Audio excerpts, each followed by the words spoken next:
All right, guys. Oof, man. Market's slightly green today at 380s. Tesla at 149, like 150. Still really at the same spot it was yesterday.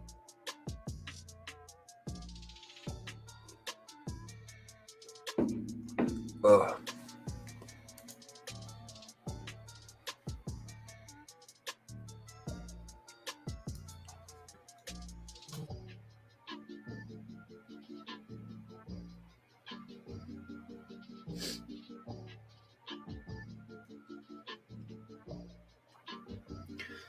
Yeah, Bank of Japan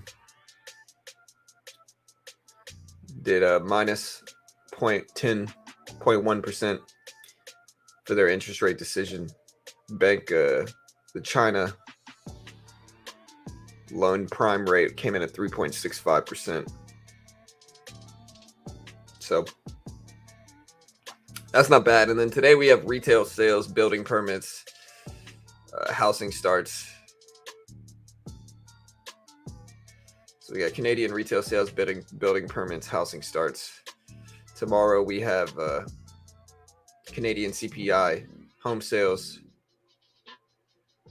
CB consumer confidence.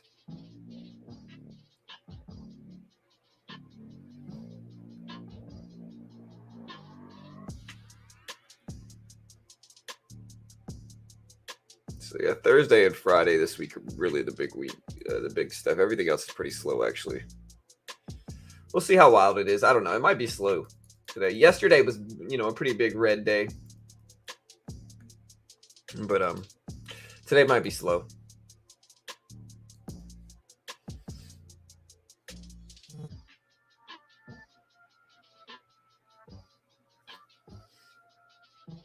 Bro, it is so cold over here, man. It is so cold.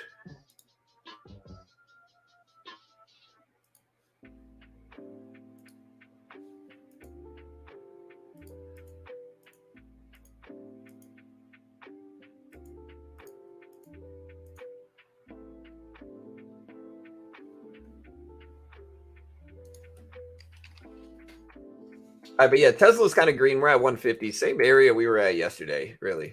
So Tesla kind of outperformed the market a little bit yesterday.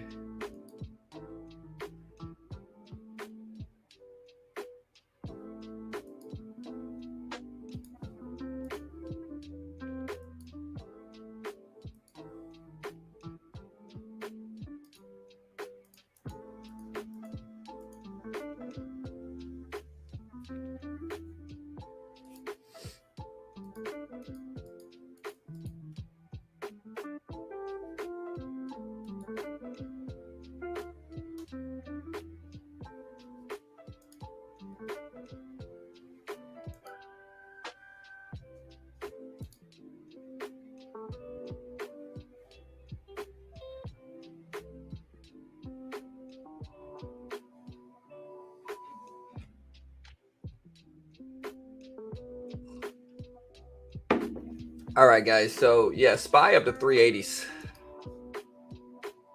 Yeah, what's Bitcoin at? I haven't even really been watching it.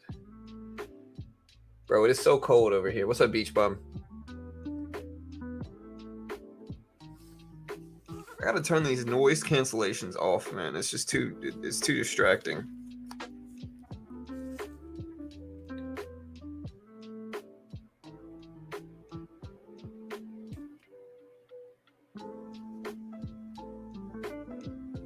That's better. Yeah. Whew. Yeah, what's up, Barrius?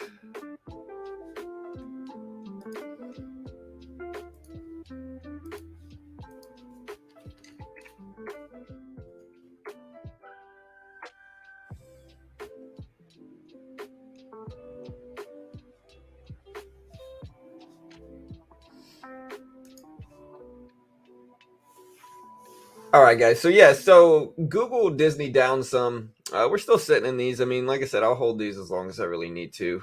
We're up a little bit in those today. Like Disney was gapping up some. It kind of pulled back a little bit, but I think it's probably time for a bounce. Hopefully that's what we get.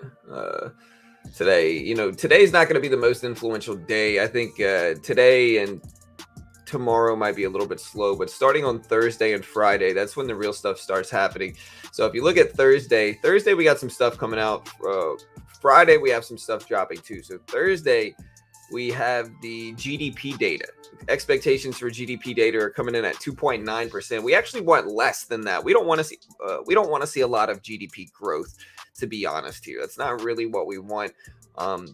Right now in this period of inflationary problems. And so with that, we want to see less than 2.9% drop on Thursday morning. Right now, expectations are for 2.9%. We want to see less than that. We want to see like 2.5% or something like that show up. If that shows up, then we'll get a good reaction to it. If that doesn't show up, then we'll get a bad reaction to it. And so that's kind of the nuance of it right now. We also have jobless claims dropping Thursday. And then Friday, we have, some pretty big data coming out as well just before the holidays. We got the PCE deflator price index for November.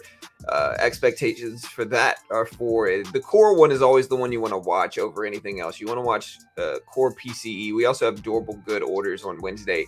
But expectations for core PCE are coming in at 0.2%. So anything under 0.2 is going to be seen as positive. Anything over 0.2 is going to be seen as negative, and 0.2 itself is going to be seen as neutral. And so that's what's coming out the rest of this week. COSM is at 670s. What else was moving yesterday? I know COSM was moving. Apple at 130s. Again, you can see Tesla all the way down there. You can see the Q, slightly green today, but not really the best looking day here. What's up, Kieran?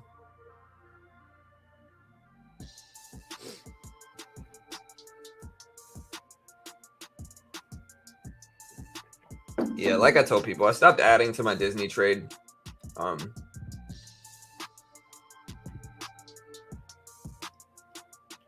In order for these trades to work, you just gotta sit. You just gotta sit tight and then just wait. Thoughts on SMMT?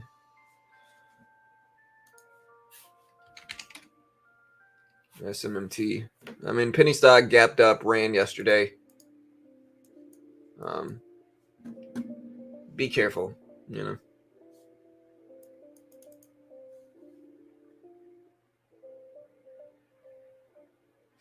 Yeah, I mean, I only started averaging into my Disney trade at 91s, 92s, 93s, and so it being right now at 86, we'll still have time. Like I said, this will come back eventually.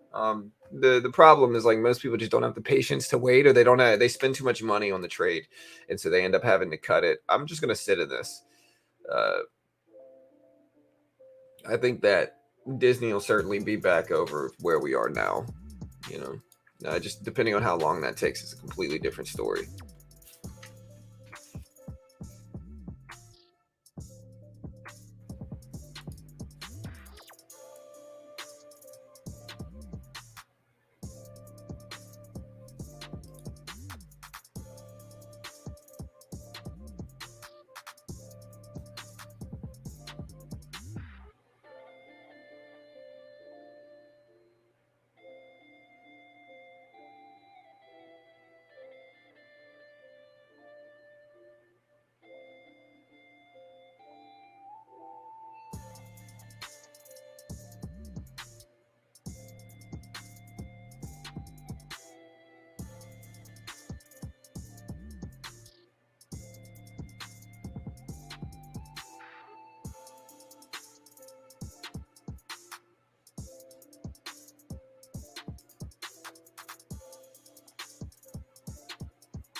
All right, guys. So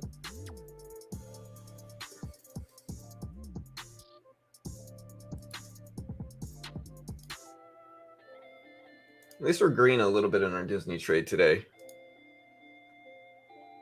But remember, it's going to be lower volatility right now.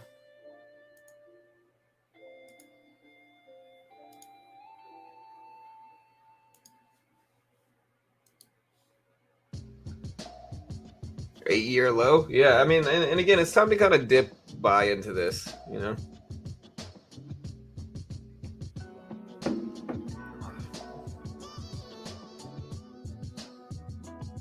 Yeah, I mean, it is what it is, you know. Uh, Again, everything's not going to go up always, and like with these swing trades, sometimes you're going to get stuck in drops, you know, and it happens. Like it's something that, again, if you trade it how I'm trading it, it shouldn't matter, which is that you need to just sit, you know.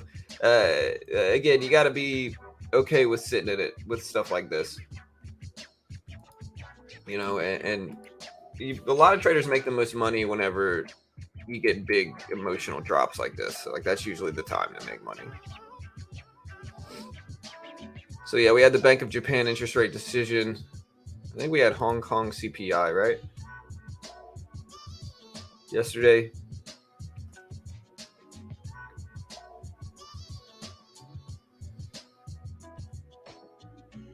Okay, yeah, we had HKD CPI. CPI in China came in at 0.1 or 1.8%, 0.1% lower than expected, which is good. So yeah, Hong Kong CPI came out this morning at 3:30 in the morning. Came in noticeably lower than expected or decently lower than expected. Not only about 0.1% difference, but still, that's still good.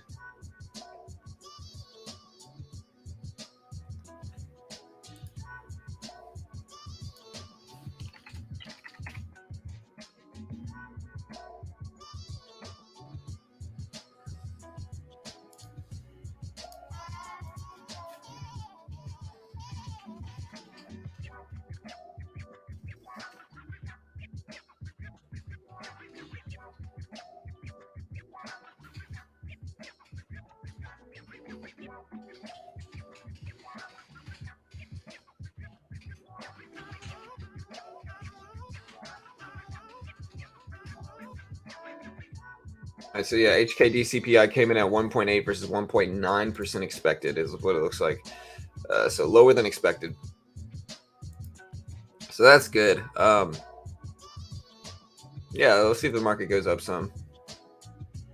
I could add a little bit to my positions as well. Like I could add some to my Disney trade.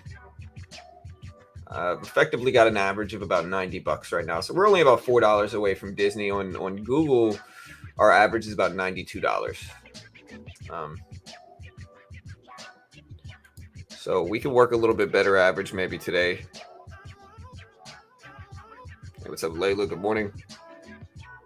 Kieran. What's up, Max? ICCM. Yeah, SMMT. I mean, we can look at the catalyst for this. Again, I'm a little sketched out by it.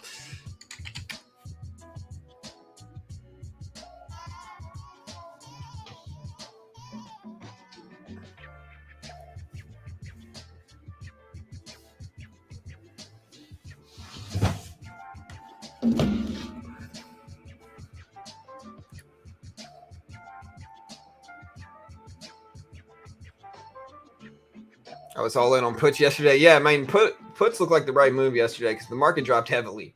Uh, puts were probably the better move yesterday because the market dropped a lot, man. Uh, all right, but we're slightly green in the market. We'll wait a little bit, maybe add some to our trades or do something here.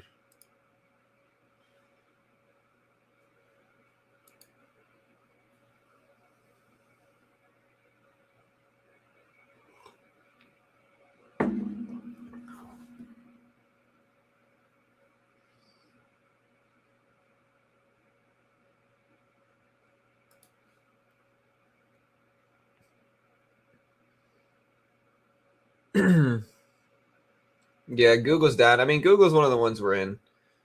It's not we're down, but again, patience I think is the key here. I think I just gotta chill.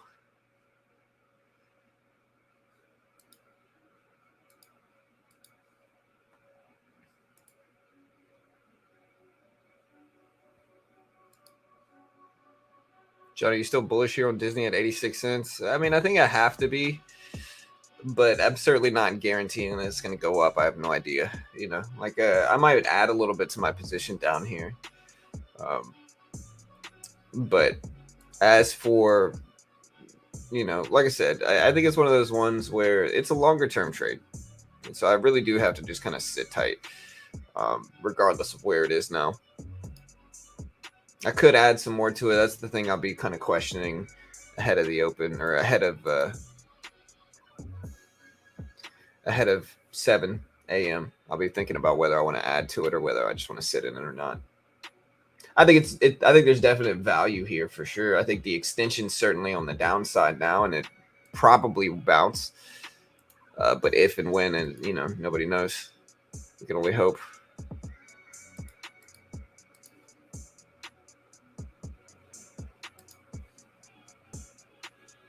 What's up, Kelly? Mad says, morning, it has become a tradition to check in on your stream to get some vibes in the early mornings. I hope everyone is doing well. Account is up 61% shorting AMC. Hey, nice, man. Good job, bro. I'm sure you're going to create some enemies talking like that, but, I mean, not me, man. Do whatever you want.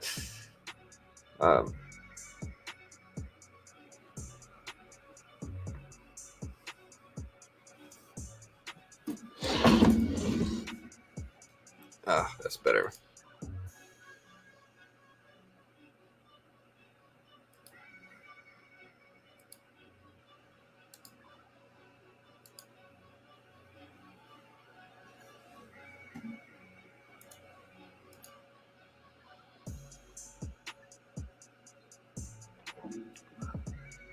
All right, guys. SPY at 380s.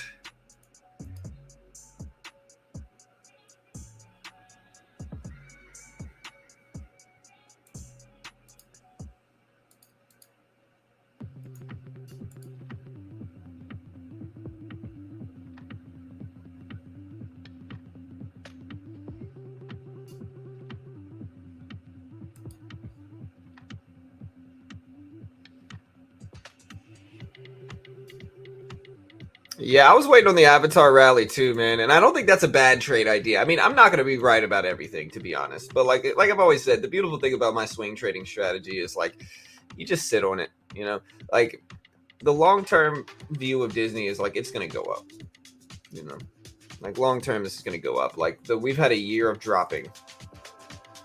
Disney's P&E ratio is low. We've had a year plus of dropping on Disney. It's at $86 a share, which is like the 7-year low, the lowest it's been in 7 years. And so if there was an argument for like bullish strength of Disney, it would be now. Again, I'm not saying it's strong. I have no idea. But like I'll probably add at least a little bit to it this morning. Try to help my average a little bit because I can. And I understand most people aren't going to have that much buying power to be able to just keep adding to it like I can. But, I think it's a necessary thing.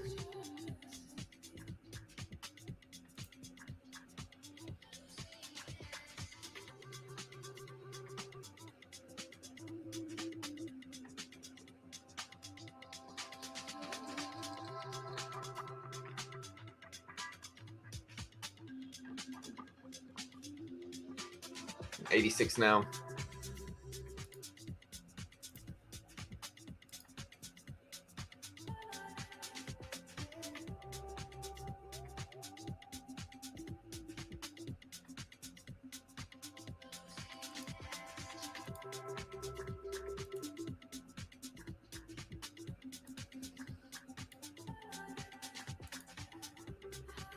Yeah, I mean, but here's the thing though, man. Like, okay, let's zoom out a little bit. All right, so it's like, yeah, the SPY dipped a lot the last few days, but we're still pretty decently, like, it depends on your, it depends on where you look at it from. You look at it back over the last 3 months, we're still green over the last 3 months. We're still well above the lows of the year, so it's like, it's arguable that we're already in a recession.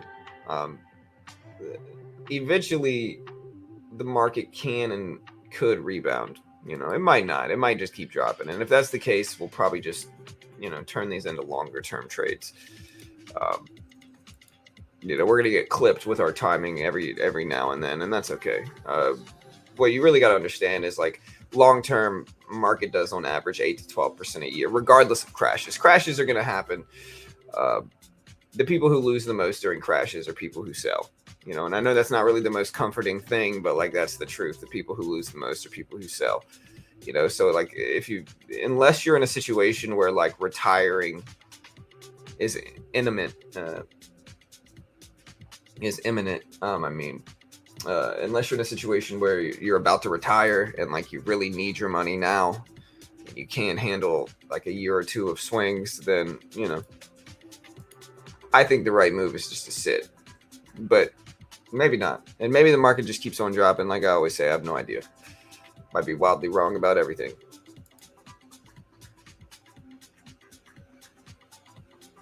That's Hong Kong CPI, Martin. It's already dropped today. Had a margin call yesterday. Oh, that's terrible. Margin calls are no fun, man. Sorry to hear.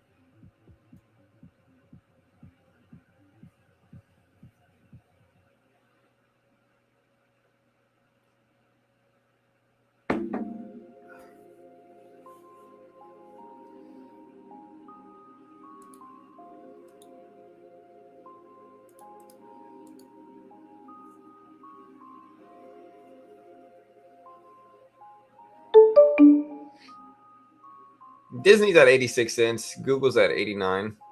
Not bad.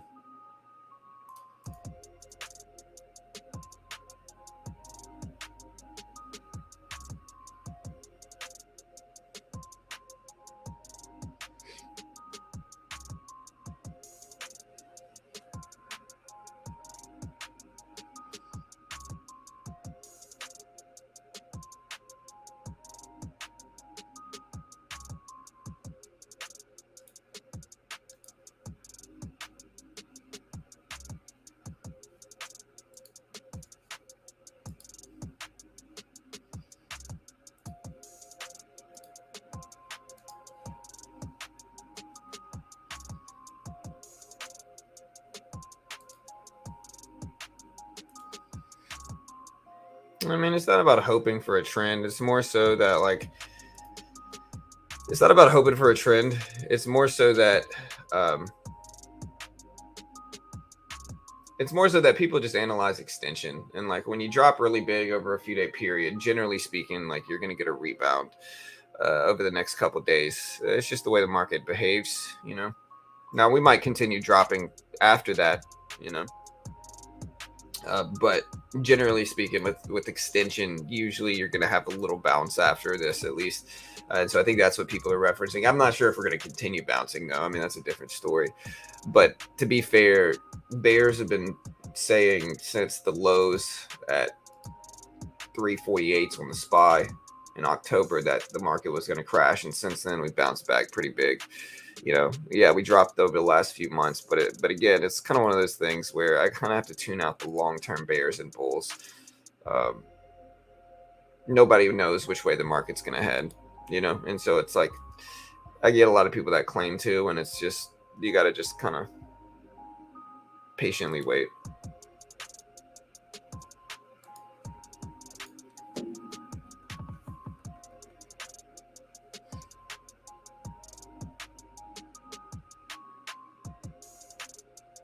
What's up with Neo? Will housing permits and will building permits and housing starts cause a move? They'll cause somewhat of a move. How much we don't know, but like they'll move it a little bit at least. Market will pay attention to it, that's for sure. It's not the biggest metric release. Like today and tomorrow are even still pretty slow, but like you got some stuff happening. It's worth watching. Yeah.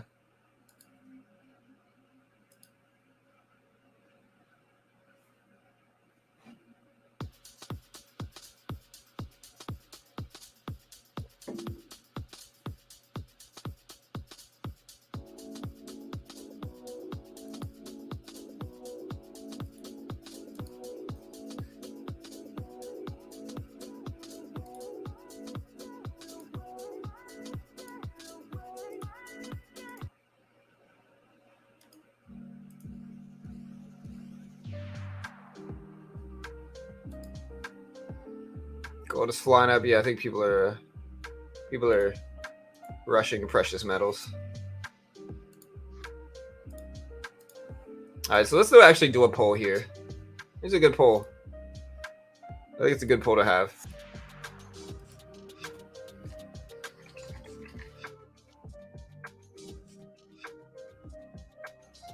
In this poll, we're going to ask people,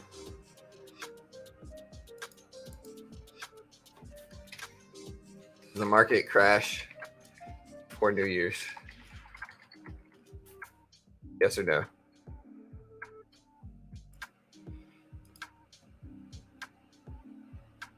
What do you guys think? Does the market crash before New Year?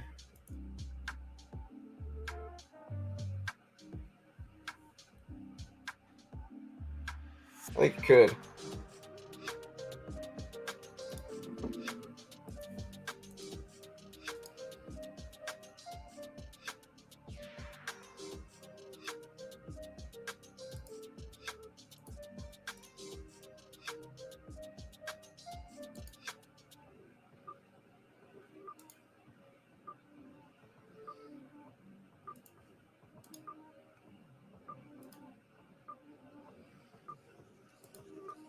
SPY doing okay though. I mean, SPY bounced back some. I mean, we had a big drop all the way down to 376 in after hours yesterday. We rebounded back up to 380s.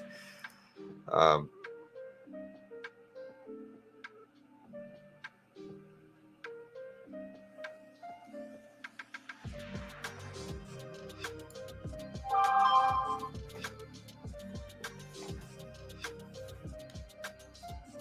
I'm getting alerts that crypto is falling. What's crypto at right now?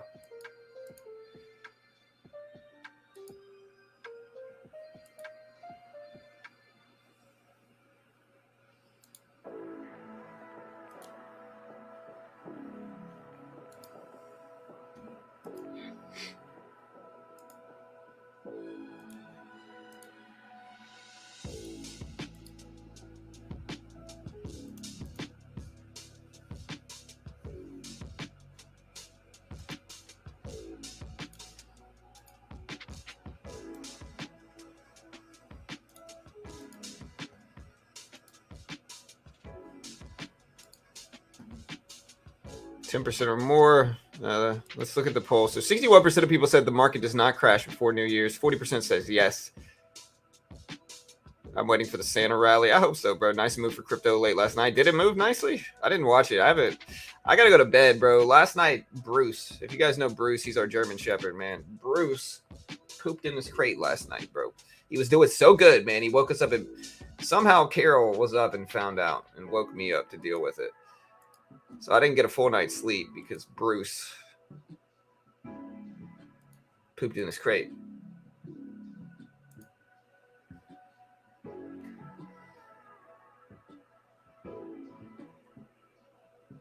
What's the best nickname for Bruce you can think of right now?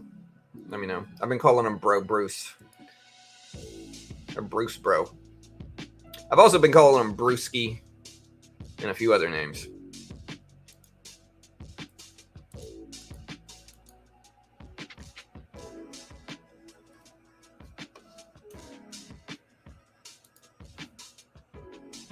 Let's see what Bitcoin's at right now.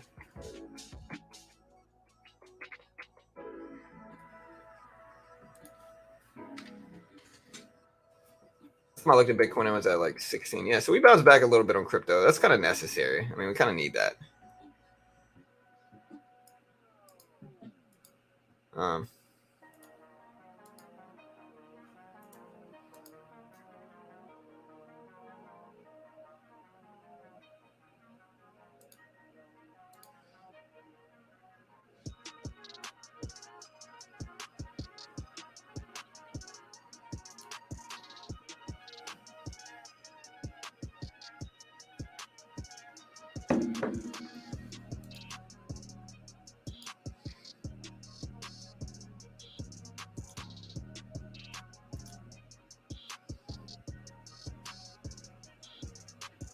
All right, so SPY's still technically green in pre-market today. Technically green.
Sorry, guys. I don't know what happened. StreamYard glitching out. We're back. Sorry, guys. Something, StreamYard glitched out or something. I don't know what they did, man. Weird.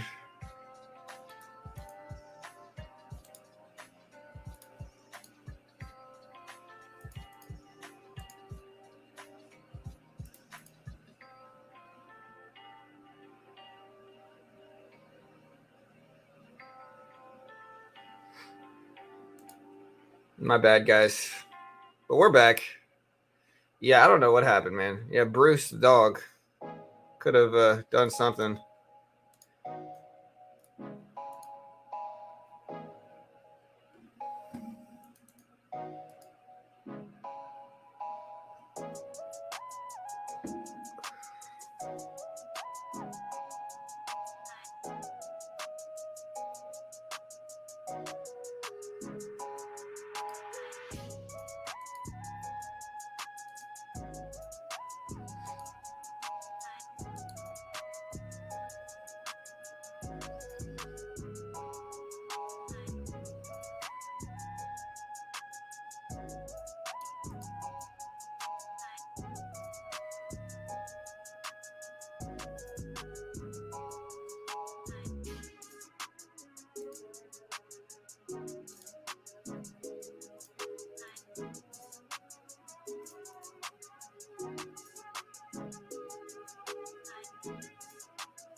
Yeah, now I gotta watch StreamYard, man. My bad, guys.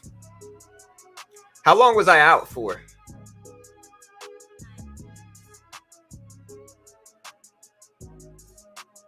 We thought they got you. Nah. How long was I out for, man? Um,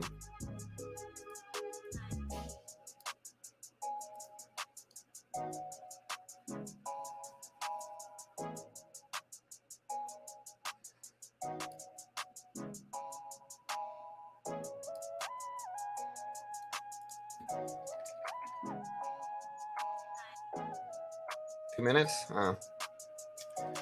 5 minutes? Wow, I was out that long. My bad, team.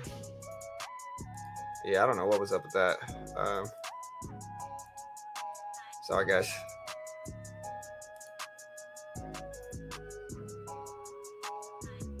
Yeah, it looks like it like messed up the stream too. That sucks. It's all right. I mean, as long as we're running, you know. Today, tomorrow might be a slow day and slow week, but that's all good. Volume will come back later on this week.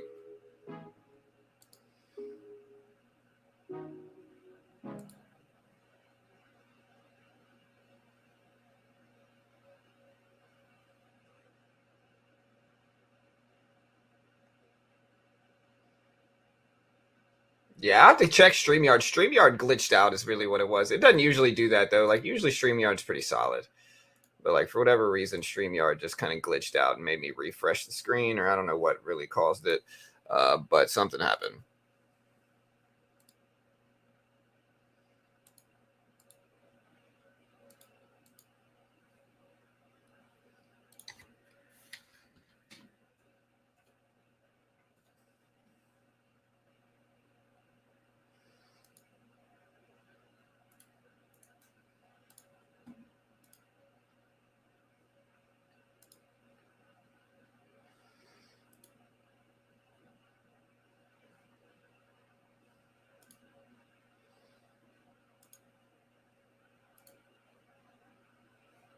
Let me get the music playing too.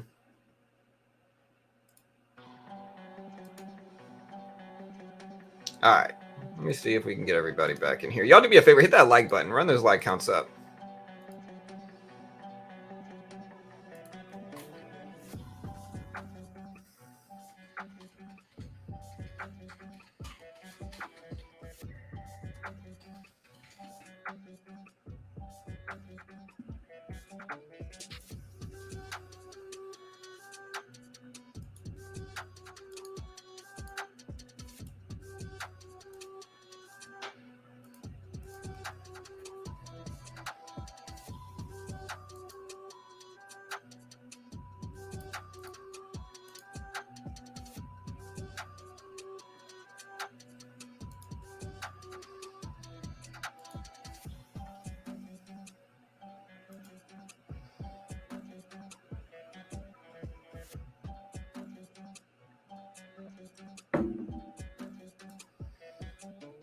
Hey, thank you, Mark.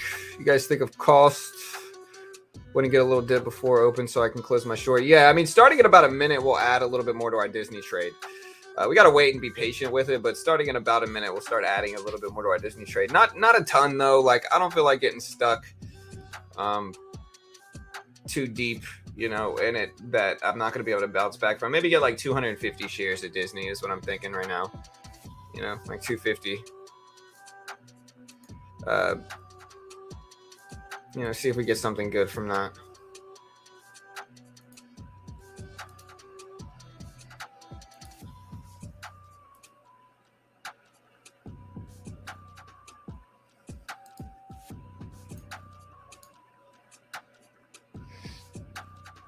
Hey, you guys think Costco time for a bounce? We also have some earnings today. I'm not going to be able to cover them like I normally do. And so I'm not going to be able to do earnings like I normally do here. We're going to be busy today doing stuff for the holidays. So we'll be busy, but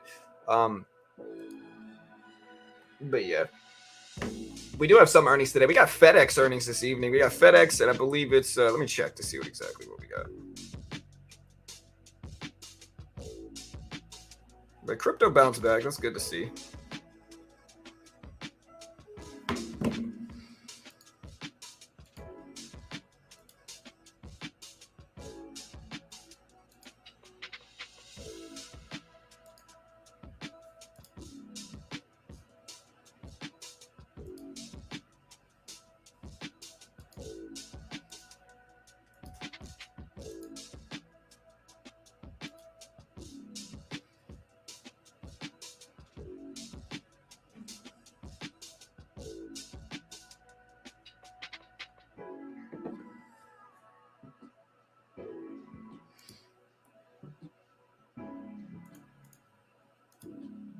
All right, you got a little pop in the markets. Tesla back up to almost 150s here. Why is Twitter delisted? Yeah, Twitter's not a publicly traded company anymore, man. When he took over, it's no longer public. It hasn't been public for months. Again, though, man, like, I disagree with how Musk is running it.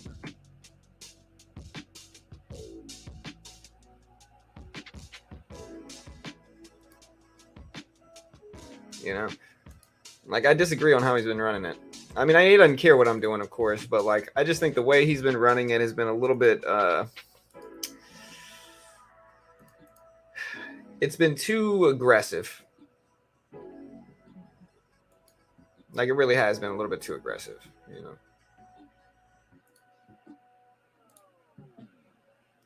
Like, okay, a social media company, like, there needs to be a network of different social media brands, right? So like social media influencers, like they have Twitter, they have YouTube, they have Instagram. You can't discourage them from using social media platforms or promoting social media platforms. That's the nature of social media. And so I think Elon Musk's rule yesterday, where he basically says you can't post links, that's going to discourage anybody from sharing, It's going to discourage anybody from sharing on the platform, which is just counterproductive to what he wants. You know what I mean? It's kind of crazy. It doesn't make sense. Tesla's starting to bounce back up. It's going to discourage people from using the platform, even supportive people, right? So I think that decision in terms of like, it's going to make people scared to post. Like, how can you share a video you just saw if, how can you share a video you just saw if, you're afraid to post it and there's like a chance that you're going to get banned if you post it. You know what I mean? Like, it's just not going to work.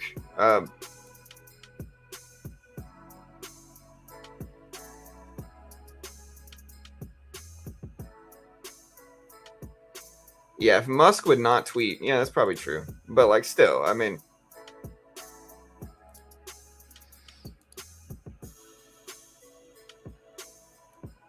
yeah, like Musk could not tweet, but people would eventually see that he's banning everybody out there. It just doesn't make sense for Musk. I just don't agree with what he's doing. I think that he's being too aggressive, and he's not looking at the nuance behind what makes people stay on Twitter, right? Like, he's ignoring what makes people stay on Twitter is the problem, right? So like, what makes people stay on Twitter is a sense of community and sharing different things that you see. If you can't share them without fear of getting banned, then there's no point in using it.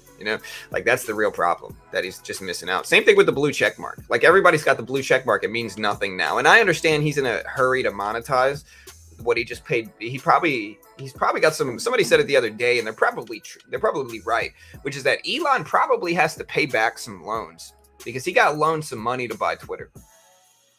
And so he probably has to pay back loans. And I'm sure we're going to have some people say, oh, well, Elon doesn't need to pay anybody back. He's one of the richest people in the world. Maybe. But like he doesn't actually have the liquid cash of his net worth, right? Most of it's tied up to Tesla. And so in that regard, like he probably had to monetize as fast as he could. But like what he missed, though, what he didn't understand is that frankly, people have a blue check mark because it's a status symbol, right? It's not a status symbol if everybody has it. Nobody's going to care about it, So yeah, people might pay $8, but you're diluting one of the big points of Twitter in doing so. And so like in terms of decisions for Twitter, I disagree with most of them. I'm all for, I can support some of the stuff he's doing, but like I think some of the decisions he's making in terms of just general site features and rules are not good. I just don't think they're good for Twitter.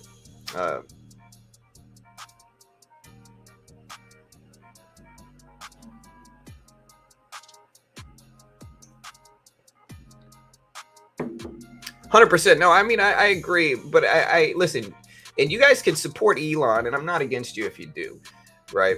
But you also have to understand, like, just because he believes with you politically doesn't mean that everything he does is right. And I think sometimes when people start to really make these people bigger in their heads, like they start to overlook like certain mistakes that these people are making. And I think Elon's making some mistakes. I think he's being too aggressive, and it's going to discourage use of Twitter. I don't think it's going to do it enough for him to fail. I think he's still got a good shot at doing okay. But like, I think he's got to go back to like encouraging like Twitter usage and like freedom on Twitter. Without that, when people are scared to post, it's just going to make it worse.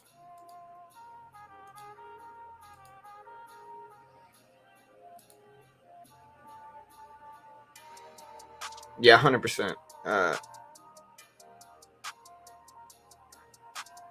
Yeah, the layer zero. I mean, I think you're saying that because you side with him politically, and like I understand that. But a lot of people want that check mark. Again, to put it into perspective, truly try to think about it, not just disagree because you think I'm knocking Elon, right? Like I don't care about any of that stuff. Like try to understand. People wanted to use Twitter for the check mark. Like the check mark was a status symbol on Twitter, 100%.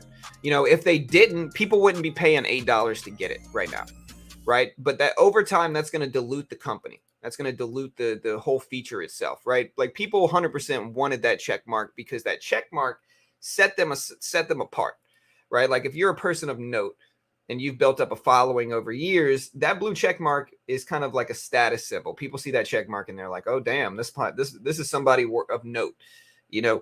At this point in time, freaking everybody's got the blue check mark now. And so it doesn't really mean anything at this point in time. It just means, that person's paying $8, and yeah, he got to monetize it like he wanted it. But at the same time, it also dilutes, like when you look in the comments section, you can usually see somebody of note. If somebody of note commented on it, because of that, now everybody's got one. And so it doesn't really mean as much. And again, it doesn't mean the death of Twitter. Like it doesn't mean Twitter's not going to be fine. Twitter's still got a good shot. I think there's other things he's doing right, but I think that's something where he kind of took a regardless of where you side politically, he took something that was widely used and kind of ruined it, by just letting everybody pay for it.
Yeah, I mean the former owners made a bunch of money on it. That's something to really see. Like Elon kind of overpaid for it. He really did. Like he overpaid, arguably, for Twitter for sure.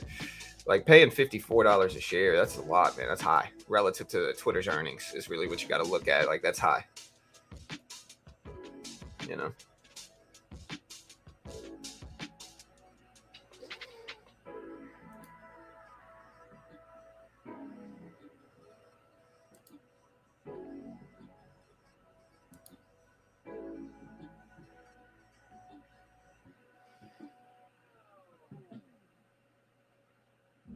I'm not mad at him for Twitter. I think buying Twitter was probably a good move. Um, Disney up to 80, almost 86 again. So Disney now green on the day. It's technically green. SPY is back green on the day. You can see it just popped over that previous closing price at 380. Like I'm not mad. I think when Tesla is as volatile as it is, I think that you have to diversify if you're Elon because all of your net worth is tied to a highly volatile stock like Tesla, right? So I think I understand him making the decisions that he did in terms of uh, buying Twitter. I understand diversifying into like a social media company and like buying Twitter. I understand it. Um, I disagree with how he's run it since he's acquired it, but I didn't disagree with the overall acquisition as a whole, really.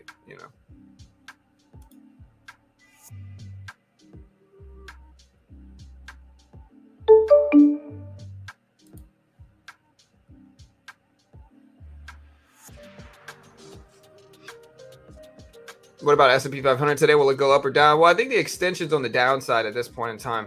That doesn't really mean much right now, though. Um, that doesn't really mean much right now because that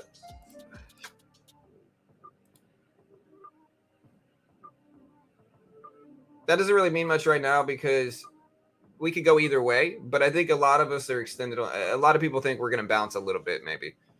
You know, I think we might be extended enough on the downside to where we might get a short-term bounce. We just dropped so much yesterday that I think it's kind of discount time. I'm going to add a little bit more to Disney, just a little bit, not a huge position here. But we're going to add like another 25 shares maybe here. All right, so we just added back into Disney with another 25 shares.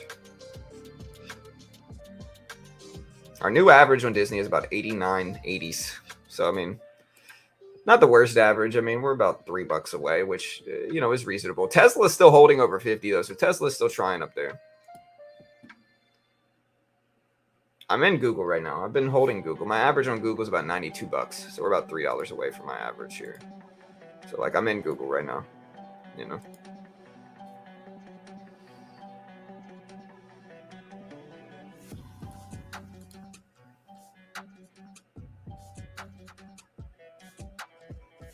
Tesla's up there, too. I mean, it's trying.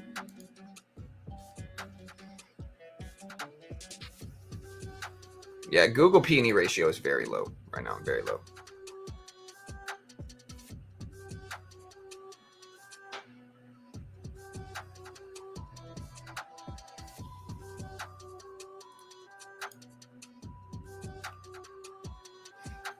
So like Google's been one I've been adding a little bit to towards the bottoms, really. And we added a little bit more to Google. So we really don't have a bad position here. I mean, like here, I'll show you my entries and my positions here for all of these right now. So like here is my Google trade currently. This is my Google trade. So we are in 200 shares of Google at 91.60s. At 91.60s. We just added a little bit more to that one. Here is my Disney trade currently. We are in 235 shares of Disney with an average price of 89.80s right now. So like we're down a couple $100. Like we're not, we're definitely not green in these trades, but again, are we super extended? No, not really. Like we still, we still got time.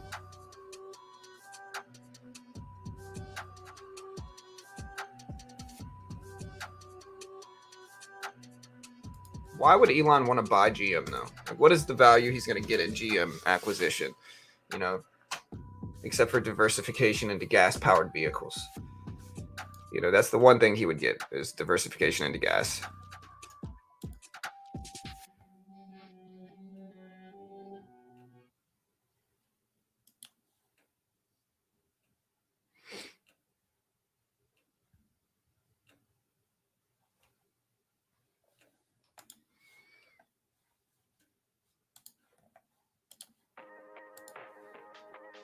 Yeah, what do you guys think? You guys green or red? SPY pump it up. We're at 380.19s right now. 380.19s.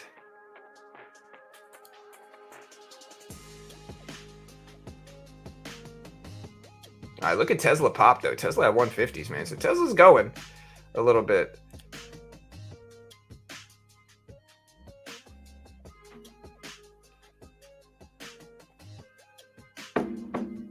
So like Tesla's trying to go. Hey, happy Tuesday, Kim. Yeah, it's a little bit slower day around here, but like that's all right.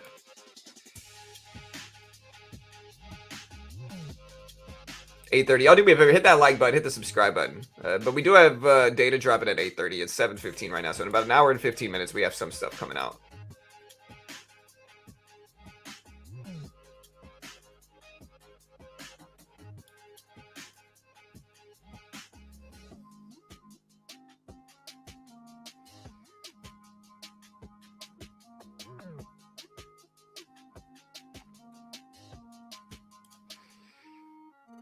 SPY's still green, slightly green. Tesla bouncing back up. Again, you can kind of see how the market's following these up some. So today we have housing starts and retail sales. Or no, building permits and housing starts, I mean. So we got building permits today and housing starts. Make sure I titled my stream right. Yeah, okay, I did. So yeah, building permits are coming out at 8:30. Expectations are 1.485 million for building permits. Now, we'll see if something good comes out from any of this. But yeah, building permits at 8:30. It's probably a less is more type of thing, where we want less building permits, not more. And then we also have housing starts today. So building permits, or as the name suggests, they measure the change in the number of new building permits issued by the government. Building permits are a key indicator in projecting future housing starts. Expectations for building permits are at 1.485 million. Housing starts expected to come in at 1.4 million.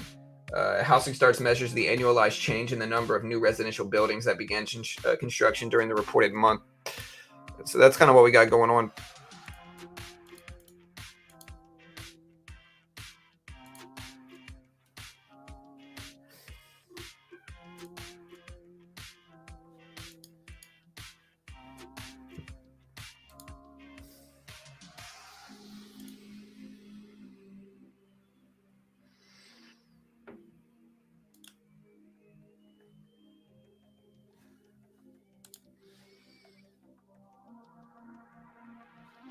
What's up, TD?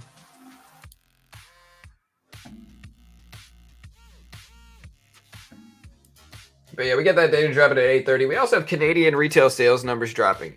So Canadian retail sales numbers. Tomorrow we have Canadian CPI, which would be interesting. Existing home sales, CB consumer confidence at 10. Okay, gotcha. Hold on, let me check that out, Pawn. Hold on 1 second, bro. Gotcha.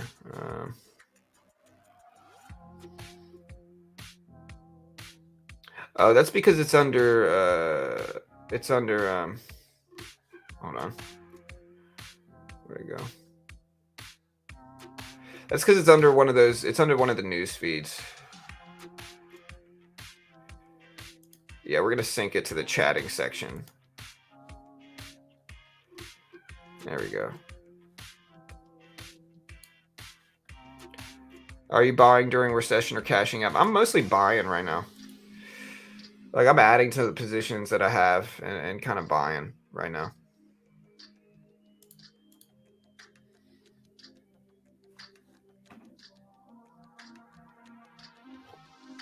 SPY push it up again. I think we're a little bit extended on the downside at this point in time. Try it now, Pawn. Let me know if it works, bro.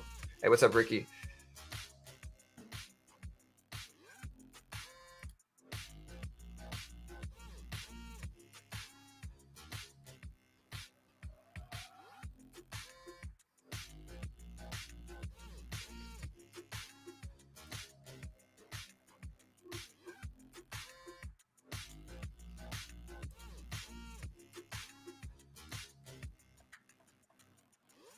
Yeah, what do you guys think? Are you guys buying or selling right now?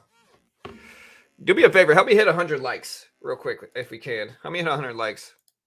It's probably going to be a slower day today and tomorrow because it's the holiday week, as well as there's not a lot of data that drops, but still worth doing stuff in. Let me check.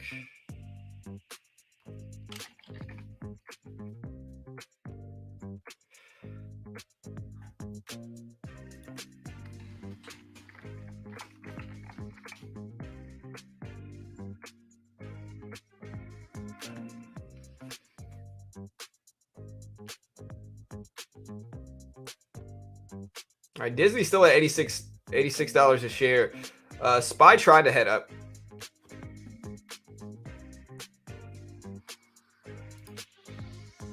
Buying, yeah. I mean, if you're buying, how long are you buying for? Averaging down all the time. Yeah, that's kind of what I'm doing. Like, eventually we'll cut some of these trades, but we gotta just be patient with them.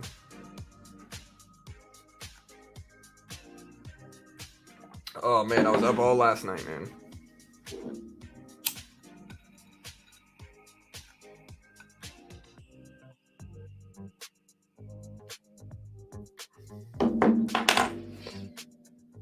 All right, guys. Spy up to 380s. We got Tesla at 151s.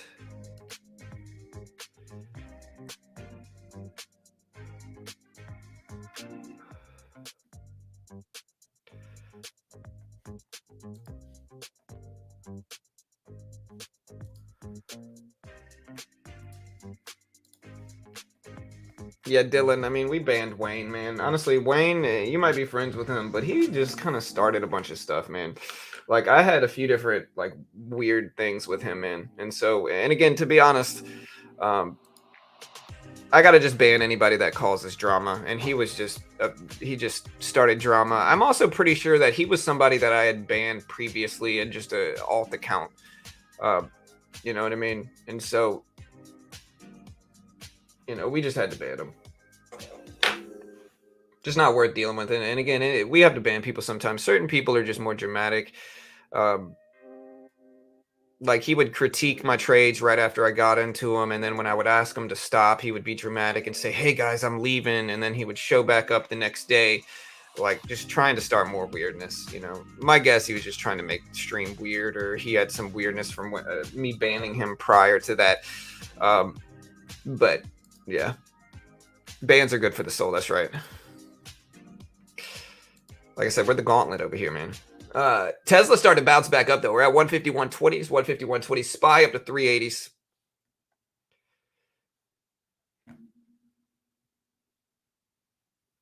Yeah, basically, Cade. 100%, man. Again, my guess is he's probably somebody that I had banned prior. Like I don't know if I'm just over paranoid or overthinking into it, but he acted exactly like a guy. You guys remember Bruce, right? Who would always get mad. He would always start fights with people. And so if you put their names together, it's Bruce Wayne. And so maybe he was being cryptic. Maybe I'm just overly paranoid. Both of them are very plausible, to be honest. But yeah, I can't question whether it was the right move or not. I just got to kind of move on with it, I think.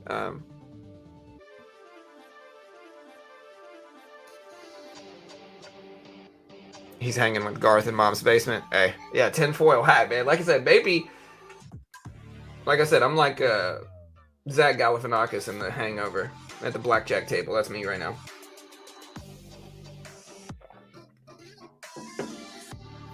Hey, what's up, Emmanuel? 100%. Spy up to 380.4s. Yeah, when you gotta go, you gotta go. 100%. People get funny, man. Yeah, people get weird. It's an interesting dynamic, you know.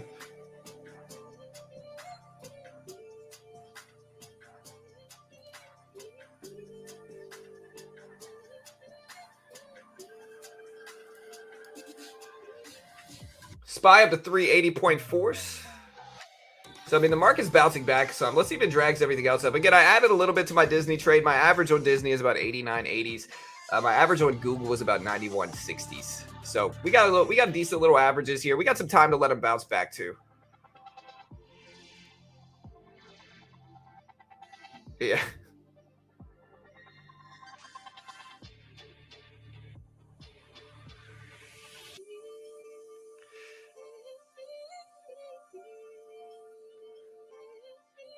They don't change the name. Or they don't change the attitude, just the screen name, 100%, man.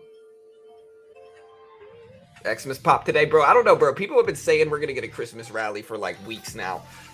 Haven't gotten one yet, bro. We haven't gotten one yet. Again, we've been mostly falling down, and that's all right. Like, I'll just keep adding to these dips, but like, still, we haven't gotten a Christmas rally, and a lot of people thought we would by now, and market's just kind of dull, you know. Tesla pull it back to 150s. Is it a good time to buy Tesla here? What do you guys think? Tesla dip buy time or no?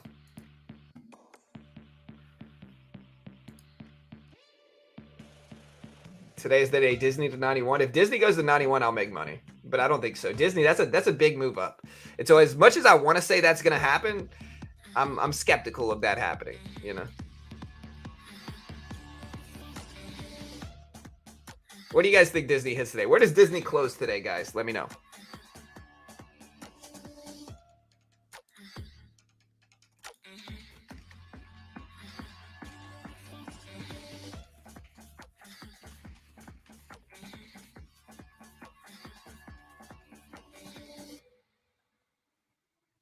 Don't time the market, just buy. Yeah, I mean, yeah, for sure, Kate, 100%. That's kind of what I'm doing. I'm just kind of slowly adding to positions here. You know, like slowly adding to positions.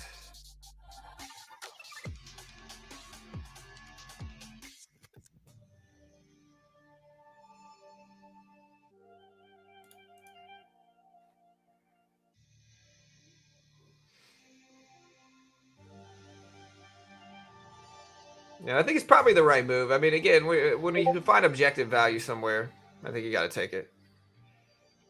I'm adding to Disney and Google right now. Is what I've been adding to mostly. I can feel it, pawn. I can feel it. I can feel it coming in the air tonight. Some say. You know, I don't know who said it, but somebody said it.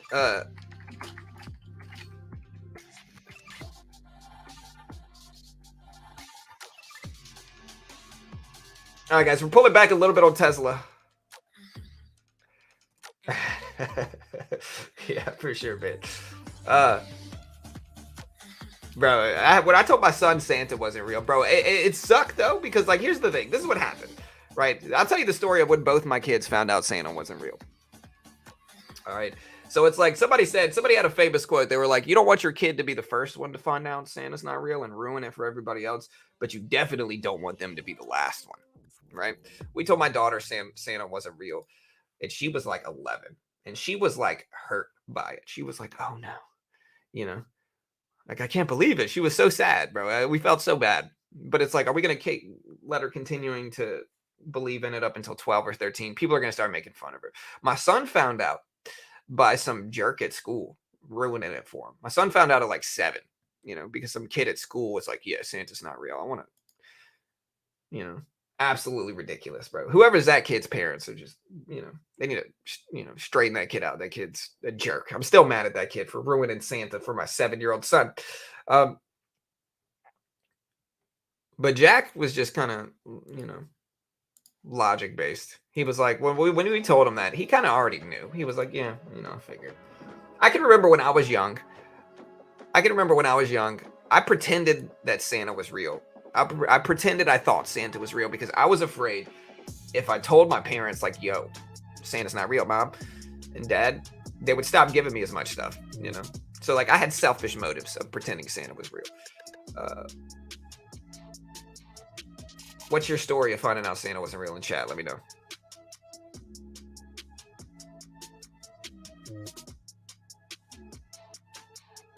Yeah, it was Phil Collins. Yeah, I remember being like, oh, yeah, Santa, you know, I'm like 12. I think my dad knew that I knew. My dad was just like being nice, you know. I think that's a lot of kids, though.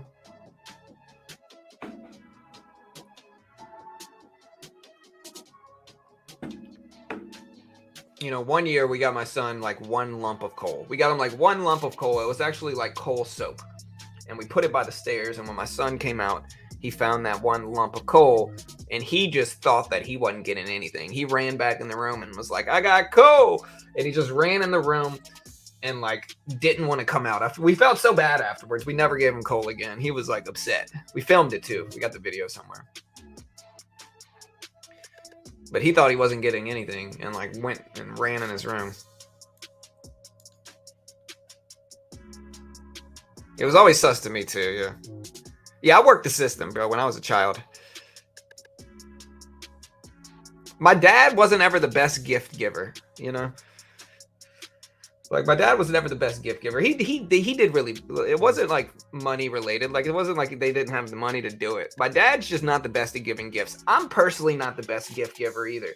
You know, like my dad got my sister one time a printer, you know, which is like great. I mean, listen, a printer's a printer, you know, valuable thing. But my sister opened it up Christmas Day and my dad, and it's a printer. And my sister's like, oh, you know, great. A printer. And so my dad, you know, bless his heart, man, he just wasn't the best gift giver. And that's okay. You know, he's a good dude. The best gift you gave anyone? I've given my kids some big gifts. You know, like I've given my kids, my kids, they're doing way better than I ever did as a kid. Like they're getting some good stuff, you know. Like my daughter and son, it's almost too much to a certain extent, where it's like you set the standard really high, and then every year they're just expecting you to just live up to that standard of what they got last year, you know. And every year it's not about to be like that, and then we always tell them. But yeah, we've got my kids some good stuff, you know.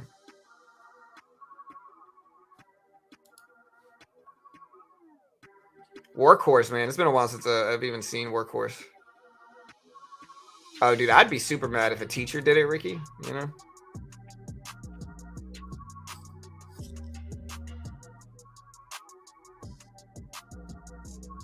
All right, guys. Google at 91. So again, we're sitting in here. SMMT's moving. What about COSM? I know a lot of people were wrapped up at COSM. Kind of faded back down though. You know, kind of looking weak now at this point in time.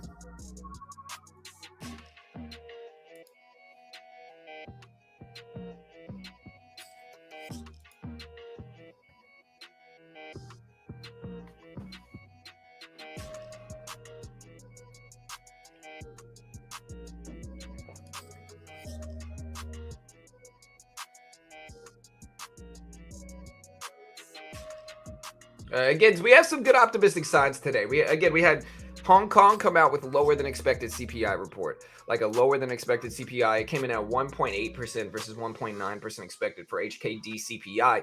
That did drop today.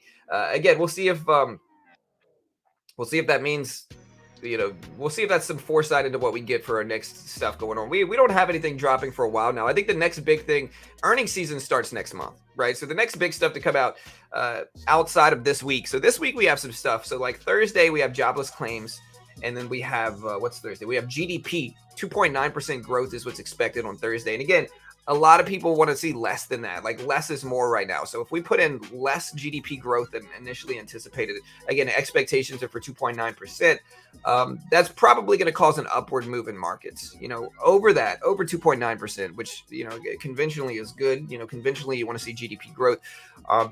That's going to cause more drops in markets, right? And then Friday we have the PCE deflator, which is really what the Fed uses to gauge inflation. It's an inflationary gauge, kind of like CPI or PPI.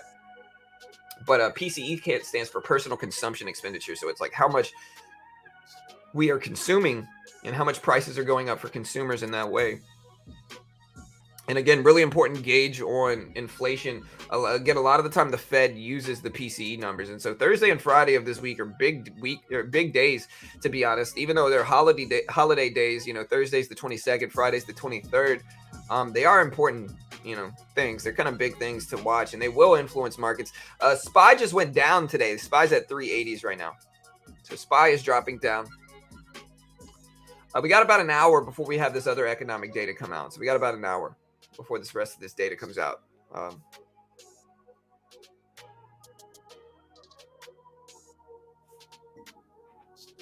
And again, Disney green on the day. Google down a little bit.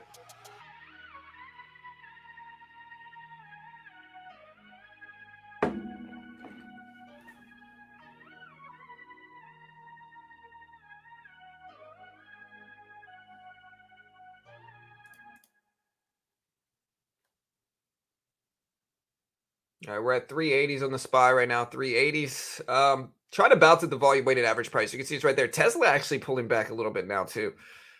So we'll see if we hold on Tesla, what happens here.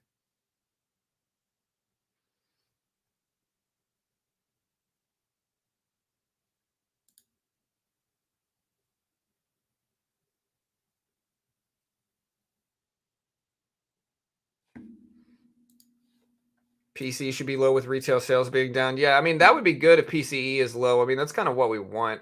We want to see less PCE than expected here. We don't want to see more, that's for sure.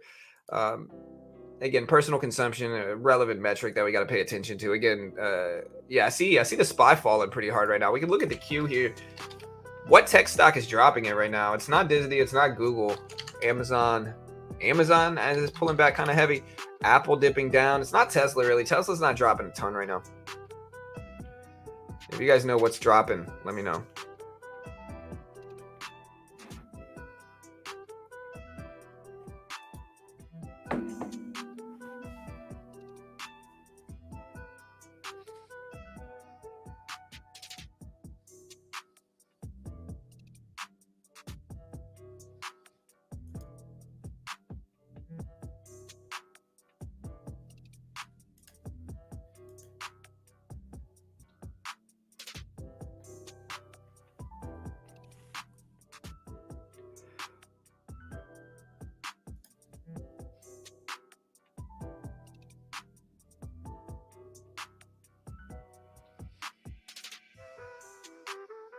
Get a little bounce in Google though. Let's see if it continues. Apple pulling back some now. If you guys see any reason that the tech market's down, let me know. I see the Q. I see Apple. So tech dipping down a little bit. SPY bouncing some. Tesla pulling back to the VWAP and the 200 EMA, which would be a relevant spot.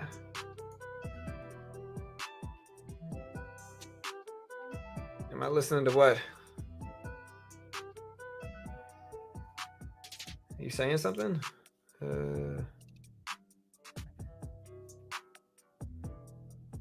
Hey, thank you, chocolate. Hey, thank you, man.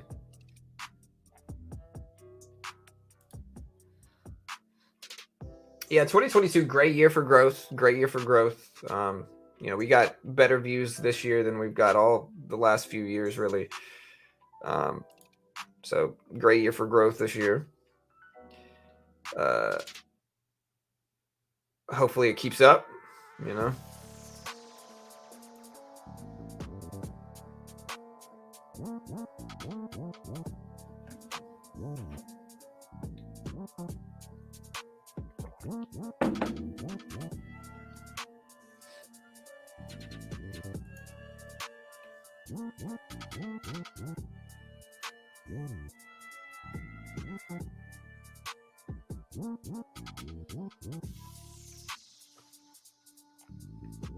Anything else moving that I'm missing right now? Again, you can kind of see the Q break down.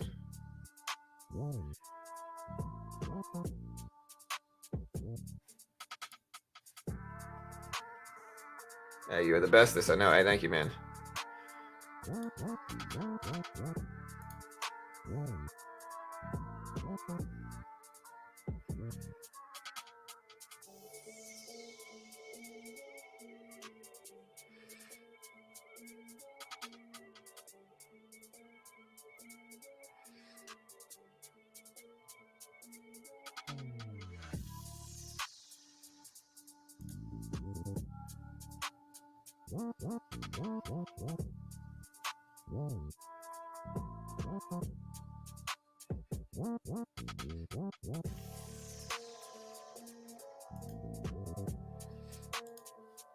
Will AMC go up or down? Hey, thank you, Dylan. Yeah, man, Dylan. Again, like Wayne is cool, or Wayne got banned and all, but he was trying to act like I was like really unfair to you. And again, I might have been overzealous, but like you know me, bro. I apologize if I feel like I'm genuinely wrong, brother.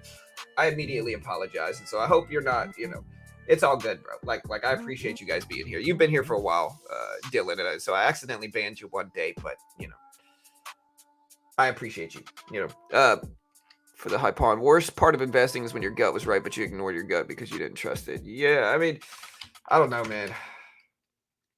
And AMC, man, still low. AMC's all the way down to 490s right now. 490s.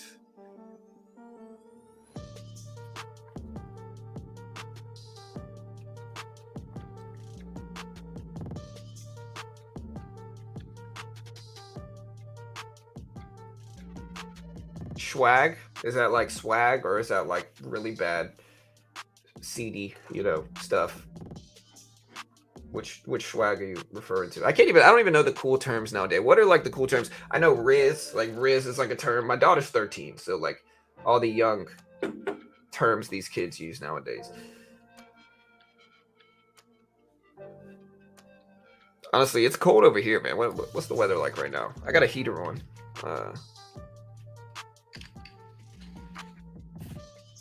Right now it's 45 degrees, which is really cold for me in Texas, to be honest.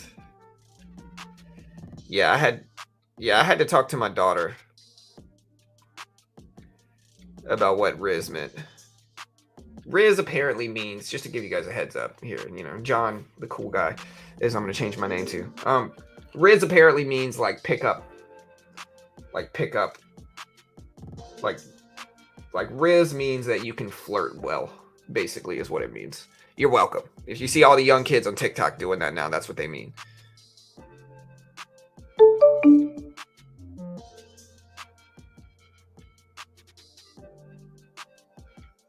When does the Tesla truck drop? I don't know. Honestly, I would love to buy one though. Like the Cybertruck, everybody's like, "Oh, that thing's ugly." It's like, dude, I don't think it's ugly. I think it's actually kind of cool. Yeah, basically, LC.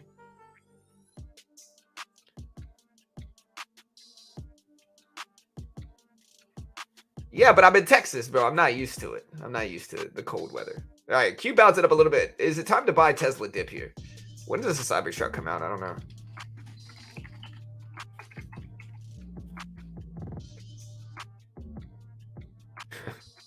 Google's definitely not right about this. I asked Google, I said, when does the Cybertruck come out? It says the Cybertruck is going to be released in 2021 with a starting price of $40,000. Oh, how the times have freaking changed, bro. I don't know how long this article was written, but it must have been written a minute ago because, 40K Cybertruck price in 2021 sounds like a dream right now.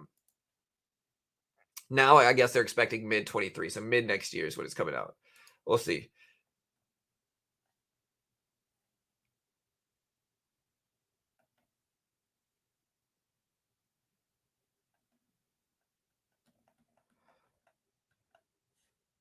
Whole squad in a Cybertruck. Honestly, I want one of those, dude. Everybody's like, "Oh, they're ugly." I don't think they're ugly, man. I think they're kind of cool, to be honest. Yeah, Google's definitely wrong. 24 degrees in Liverpool, man. That's cold. They say it might snow here in Texas though during the holidays, man. They say it might snow. I hope it does, dude. We had to go wrap our pipes yesterday, to stop them from freezing.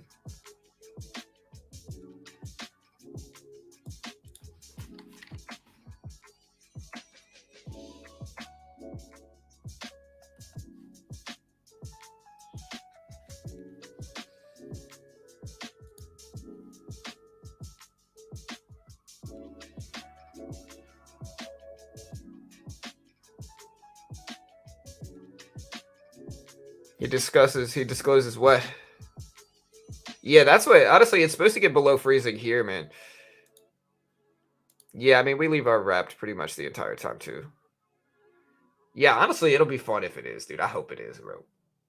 The only problem is, like, in the South, when it freezes, it's genuine chaos, man. It really is freaking chaos, bro. The last time we call it the blizzard from a few years ago. The whole city I was in was just in turmoil. Like, the roads were iced. Nobody knew how to drive in it. Wrecks were everywhere. The power was out for days and days. Like, it was terrible last time. And we didn't have a generator, And so it was just bad last time. Now it should be a little bit better, at least. Like, now we should have better preparation. Intergy should have better preparation, hopefully. And so part of me wants it to freeze and wants it to snow, but the other part of me is like, if that happens, it might be kind of rough. Do you think 1-2 minute trading patterns are important? I mean, define important. I mean, what do you mean by important? It depends on how you trade. It really does. Like, everything depends on how you trade, So it really depends on how you trade, Yeah, for sure, Chris. 100%, man. Tesla bounced it up to 151. So Tesla's moving a little bit. Again, the SPY is down today. SPY is at 379, but we're basically flat and break even. You can see the previous closing price here. And like, we're literally right around that now. So like, we're right at the previous close. Hopefully we get a little bounce, but we're right at the previous closing price right now. So it depends. Yeah, it depends on what type of trader you are, Anton. Like, some people are going to say, yeah, they're super important. And other people are going to say they're not important at all. It just depends on how you trade, man. Do you like Salesforce? I don't know a ton about Salesforce, to be honest, Boston. I don't really like investing in any pure software company because I think trends change in software very fast. It's very hard to stay on top in software long term. And so with stuff like Salesforce, I don't know. I just don't know enough about it. And again, usually when I invest, it's not in software companies because software companies they're too replicable.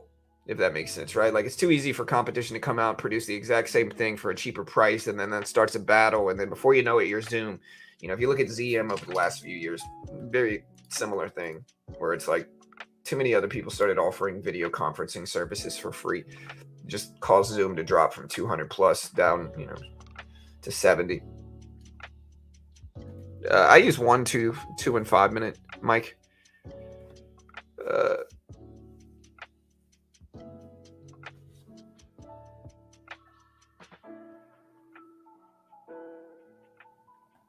I don't think it hits 50 hertz. I think people want it to hit 50 because people might disagree with them for a lot of things, but like, I don't think it does.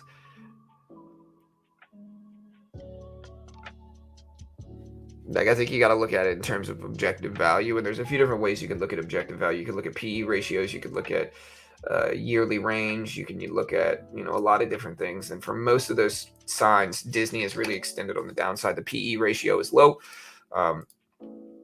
It's extended on the downside. RSI is oversold. Based off of the yearly lows, it's the lowest it's been in 7 or 8 years. So all things considered, I think Disney's pretty cheap right now. But again, I'm biased. I'm sitting on hundreds of shares of Disney right now. So of course I want it to go up, and confirmation bias is a strong thing. I try to be objective.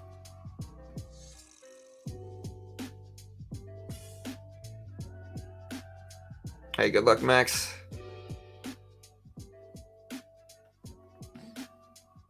Yeah, and again, y'all check out Chart Prime. Like, I'm looking at Bitcoin right here. Like, again, one of the cool things to use it for, and you can get 40% off right now. So you really can get 40% off. Let me change the link I had.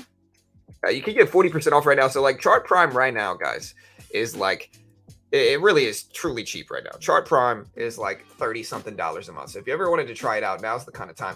Again, you can use this on like Tesla. You can use it on Tesla stocks, crypto, Forex, futures, and it's pretty accurate. Like, look at this. Like, look at just these. Like, look at how accurate this predictive algorithm is, team. Like, look at this, right? So, this is Tesla in pre-market today, right? Tesla possible reversal down, big drop over like, what is that? It's almost an hour period. So we dropped literally for an hour after this. A lot of opportunities to spot it, make money. Possible reversal up, huge bounce. Possible reversal down, big drop. And we can keep going, to be honest. You can keep going. You can keep looking back. You can look at the SPY. Look at all this right here. Look at all these signals. And when they all show up at once, like bearish engulfing, possible reversal down, bearish hammer, look at the huge gap down on a technical basis. It also automatically documents support or resistance. And again, this is not an expensive thing. You can use it in stocks, crypto, Forex, futures.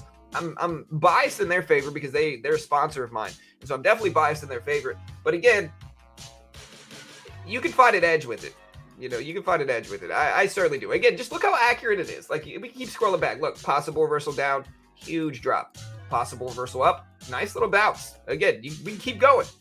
And again, it's called Chart Prime. Right now alone, this is like, what, $30-something a month. Very, very cheap. Very, very cheap. If you want to check it out, here is the link.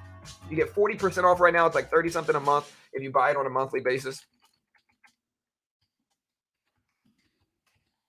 Here's the link in chat if you want to check it out. chartprime.com/btrades. Check it out. Help support your boy here. Help support the channel. And honestly, genuinely useful. I can't guarantee you're going to make money. Nobody can. They are a sponsor and definitely biased in their favor. But like, you can use it to get a little bit more edge in markets, in my opinion.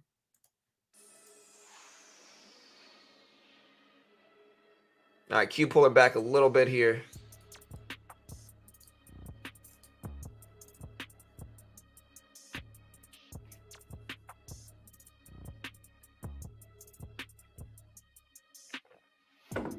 All right, guys, we still got about 40 minutes until the actual economic data that we're covering today drops.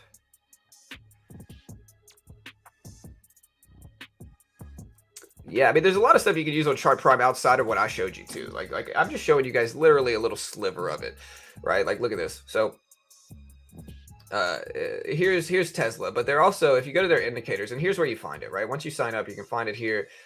Their oscillator, which is kind of like an RSI, but it's a little bit better, is really, really accurate. And they'll even give you like free coaching on how to use it. So like their Discord's super active. They'll give you free coaching on how to use it, but their oscillator's really active, or really accurate too. But then there's also like chart patterns. So they'll show you like where flag patterns are. Let's put like a 15-minute chart up or something like that, right? They'll show you where flag patterns are and like what patterns are showing up and like all that stuff. And again, you can kind of see, like, look at this, like possible reversal down, or possible. Look at all these bullish engulfing candles show up, big bounce, possible reversal down, big drop. And so again, you can use it. It's possible reversal down, huge drop over like days. And so even on a longer term time frame, you can use it pretty accurately. You just got to find stocks that are trending well, right? So and you can do so by basically just kind of looking back and seeing what has been confirmed, like where the indicators have been correct, and then just kind of piggyback off of that.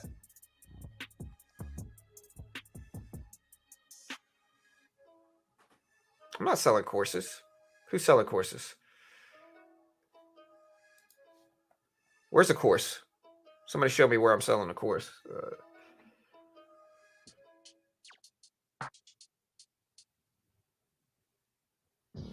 $7 million of his own stock this past week for SoFi. Yeah, software company though, brother. And I like SoFi. I really do, but it's a software company, man. I'm skeptical.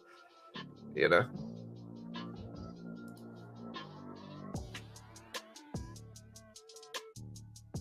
Yeah, I have sponsors.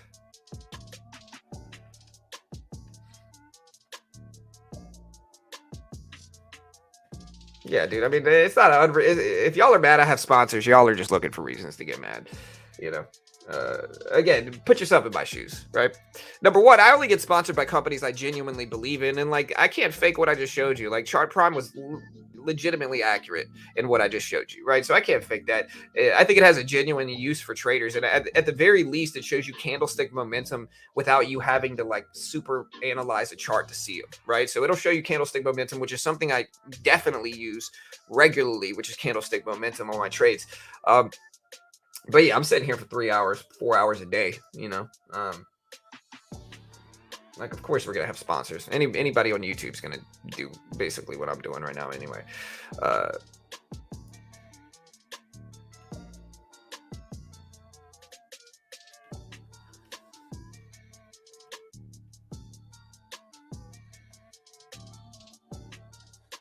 Yeah, if you don't like sponsored content, don't ever watch TV. Right, like we do a commercial every 30, 45 minutes, just like the radio has a commercial every 30, 45 minutes. It doesn't mean the radio is not free. Of course the radio is free. But like in order to subsidize that type of content, you're going to need sponsors. And that's the normal part of YouTube.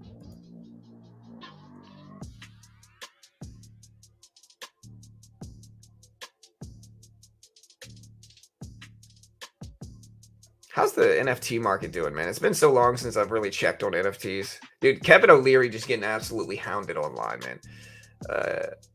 All right, guys. So, yeah. So, SPY pulling back a little bit. We're at 379s. Q pulling back too. Tesla at 150s. Do we bounce here at 150s? This will probably make us pop.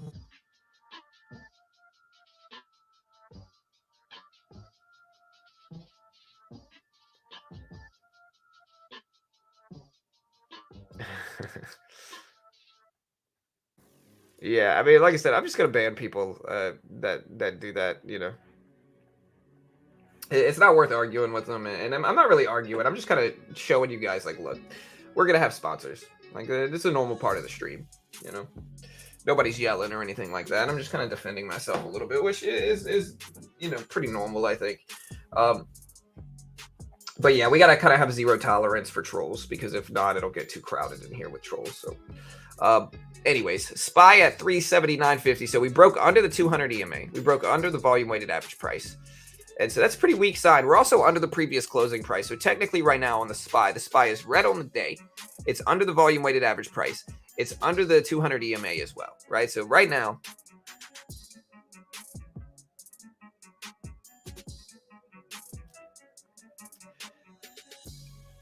People cry about everything these days. Yeah, I mean, usually it's people who I've banned before who are just kind of bitter about it, and so they're just kind of sitting around waiting for me to do something they can criticize, and then, you know, trying to make a big deal about it. I probably should just ban them and not say anything. That's probably a character flaw on my part. But, you know, nobody's perfect. I'm certainly not. And if I sit here for 4 hours a day, eventually you're going to catch me, you know, banning somebody or frustrated for whatever reason. And that's pretty standard. I don't, you know, I'm not perfect. That's for sure. Anyways, though, Advil. Hey, bro, I should see if Advil wants to sponsor me. CEI split 1 for 50. Oof, I don't know.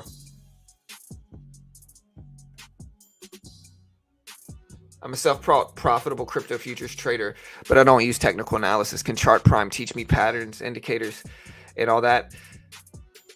Wait, so Jeremy, before I answer that, so Chart Prime will show you patterns. But like before we talk about that though, are you a day trader or how are you buying crypto futures? You know, so like how are you trading it without technical analysis? I guess is my point. So if it's any type of short-term trading, those are almost always revolving around technical analysis. Even if it's based off of extension, like even just base extension would be a technical analysis, like you're analyzing technicals in terms of extension, right? So how are you trading? Number one. Number two, Chart Prime will show you the patterns. So if you look at TradingView here, we look at like Bitcoin. Bitcoin hasn't been trending the best today, but like here's an example. Like look, here is a ascending wedge, and so you can kind of see where it has. And the real way to use this is to like, you know, attack the tops. Notice where the bottom of the trend line is, which is this way. It's an ascending wedge or ascending triangle, however you want to use it. But yeah, they'll show you the chart patterns like this on like a longer term basis. Q pull it back a little bit, so the Q's dropping some.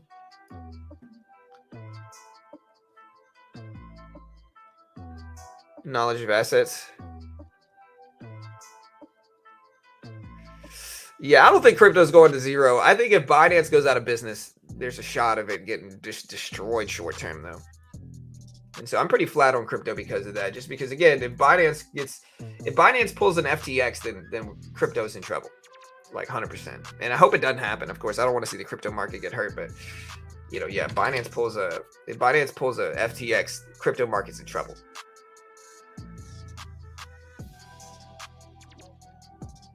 Hey, nice, Jeremy. Yeah, it's all good, brother. Yeah, do you, man? I can't judge. You know, if you're making money, you're making money, brother. You're doing better than me in crypto, I'm sure right now.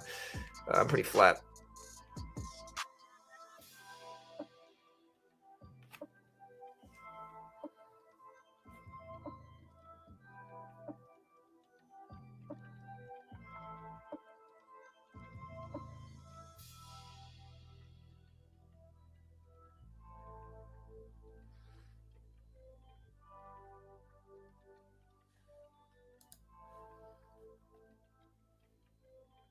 Everything but Bitcoin. Mana has 37 users a month and was valued in the billions. Simple business. Oh, so you're shorting.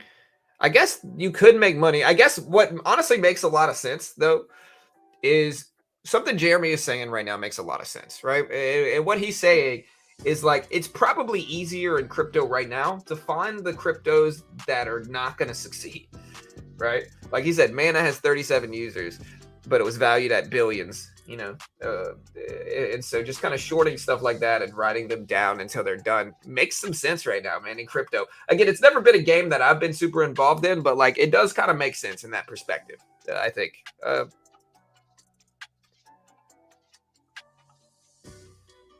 1/3 of Americans are thinking of skipping holiday gifts altogether this year due to inflation. I don't think that's accurate, Joshua. You know, you can just do simple, your own sample size. You know, ask everybody in your family, are you giving gifts this year? I would say 90+% of people are going to say yes. You know, so I don't know who did that poll, but I don't know if that poll's the most accurate. No offense, Joshua. I'm not saying you're not accurate. You're just kind of reporting what Bloomberg is reporting, right? But yeah, again, I just don't know if that sounds accurate. I think if one out of 3 people I know are not going to just not give gifts this year, you know, and maybe I'm in a different bubble, but I don't know. I don't think so. I think most people are going to be giving out gifts.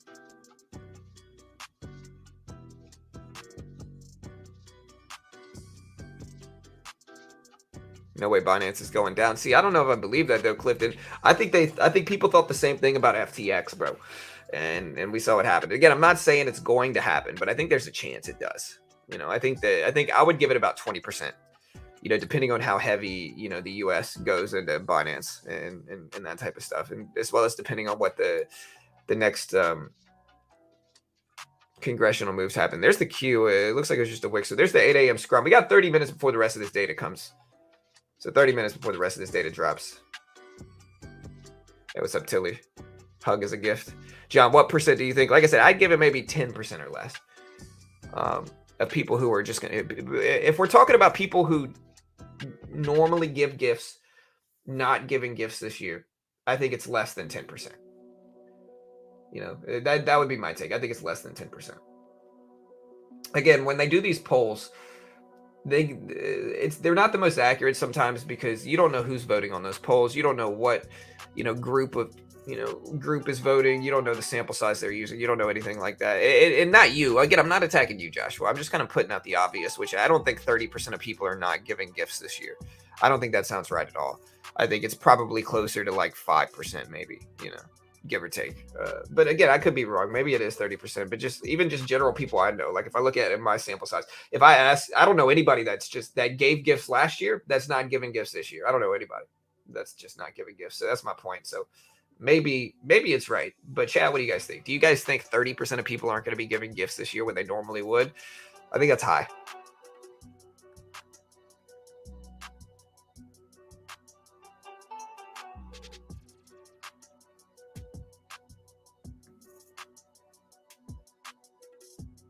People thought it leaving an in run never would go down. Yeah, 100%. Potentially.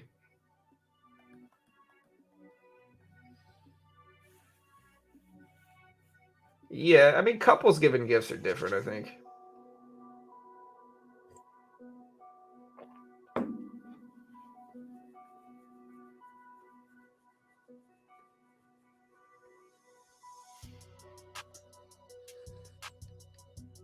Maybe a reduction. Yeah, there might be less than last year, but again, I just don't know if it's going to be like a huge. I don't think it's 30% of people that just aren't giving gifts this year. Again, I think that's very, very high.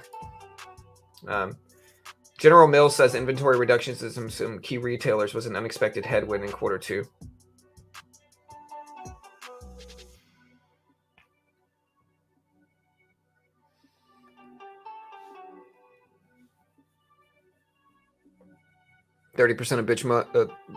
A bit much. Sorry, I always tell everyone not to give me anything, and I usually just end up getting clothes anyway.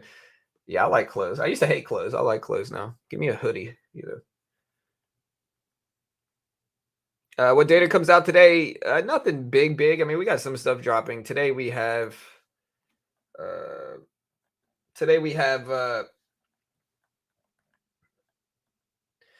building permits and housing starts drop in 30 minutes. Building permits and housing starts. With that said, though, we're also going to put it in sub only mode, guys. So if you haven't already, hit that sub button, guys. Hit the notification bell.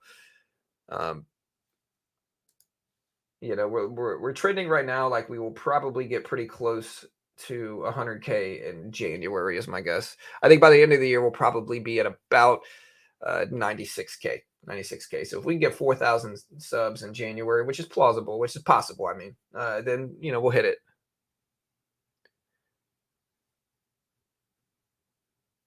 Crypto is super flat at the moment. Yeah, for sure.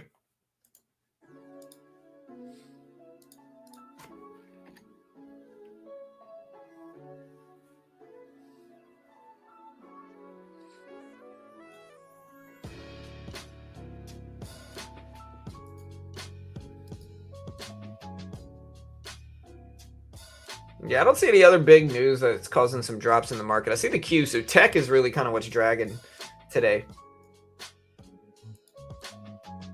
Top three. Hey, top three in the world right now. Hey, thank you, Anton. Yeah, y'all sub if you haven't yet. Yeah, it's cold, man. I can put up the data here. We can put up the timer. I'll put up the timer in the top left corner. So let's see what we got here.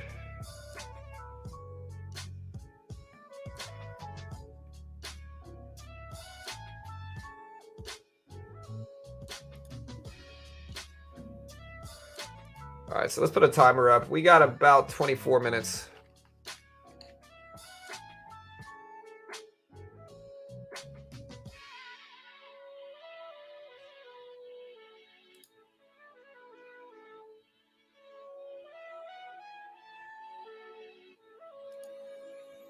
All right. All right, we got 24 minutes. We're going to put that timer up. 24 minutes before this data comes out, and we'll see if it's good.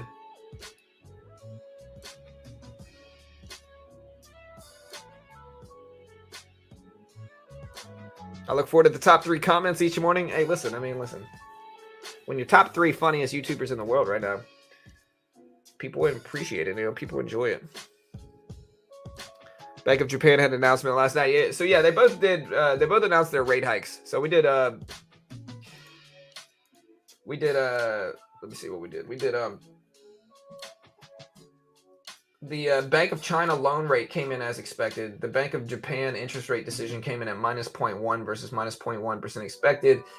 We also had Hong Kong CPI drop, which came in a little bit lower than expected. Again, HKD CPI came in at early this morning at 1.8% versus 1.9% expected. So a little bit lower than expected, which is good. Hopefully that's some foreshadowing into what we get moving forward. Mexico dropped retail sales this morning. They came in a little bit higher than expected, and maybe that's what's dragging the market down. I don't know, though. They dropped it about 7, so that's about right here. But I don't know if that is going to be a big influence. Hey, what's up, Lane? Hey, yeah, man, for sure, bro. Chart Prime really is useful, man. It truly is useful. Yeah, I don't think he has anybody that he knows to step down right now.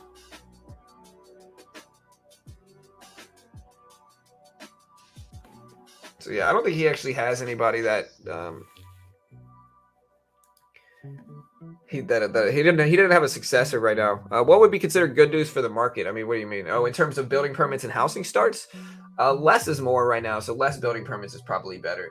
Again, building permits is measures the change in the number of new building permits issued by the government. They're a key indicator in projecting future housing starts.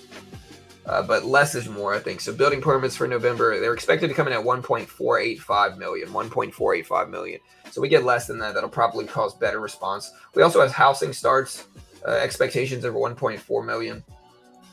And again, I think less is more, at least for real estate right now. But real estate, there might be more nuance to where more is less or something like that. I'm not 100% sure there, to be honest.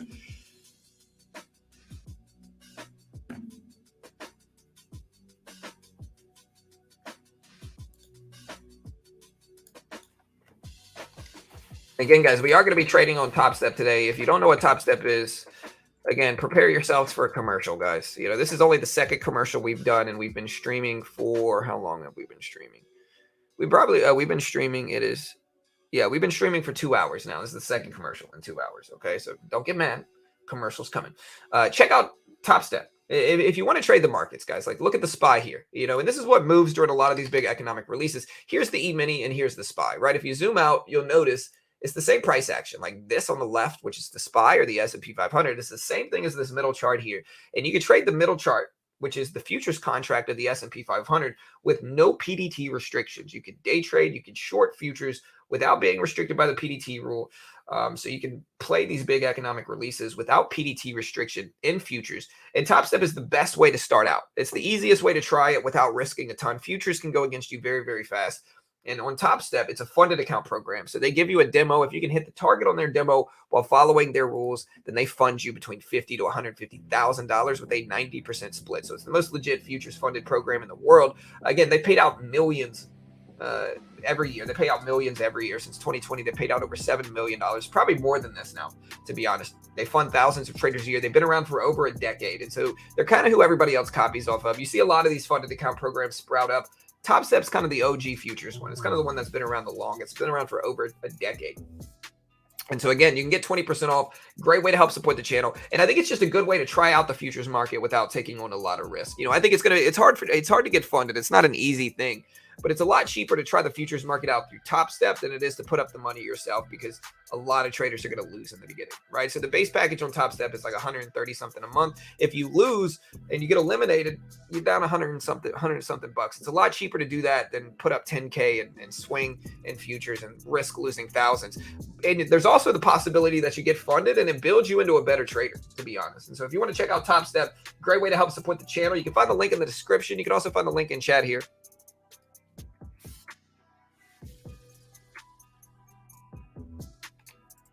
But yeah, there's a link in chat. Try it out. Check out Top Step. Great way to help support the channel here. You know, make the haters mad. Try out Top Step. Let's watch the dollar index here. The dollar index is, my guess, is moving up right now. Yeah, so the dollar index is actually going up here, which is surprising. PDT is pattern day trading rule. Basically, in stocks, if you want to day trade stocks, you need to have over 25K to do so actively. If you have less than $25,000, you know, you can only day trade 3 times a week, which is just ridiculous, because what it does is it makes new traders who want to day trade actively, like more than 3 times a week, it makes them risk 25 grand as their first trading account, you know, in day trading, right? It makes absolutely no sense. It ends up hurting traders and making traders take larger risks than they really need to.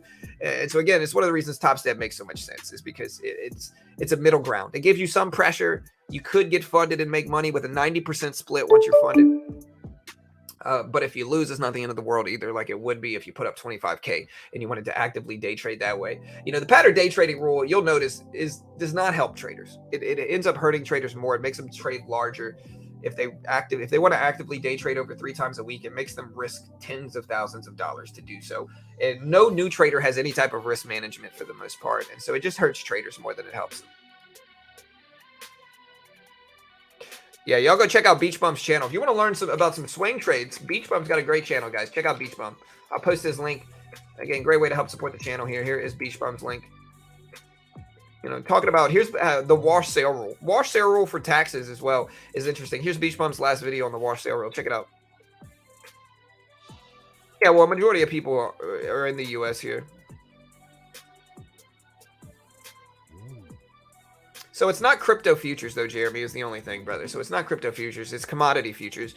I'm pretty sure you can see, if you look on Top Step, they'll show you the tradable securities on Top Step. To be honest, though, Forex doesn't really need a funded account program, in my opinion, because Forex, they give you so much leverage.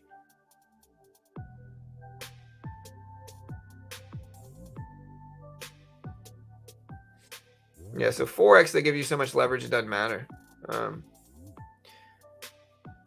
Like Forex, they'll give you 125x leverage. But yeah, I'm looking at it right now to see Top Step tradable.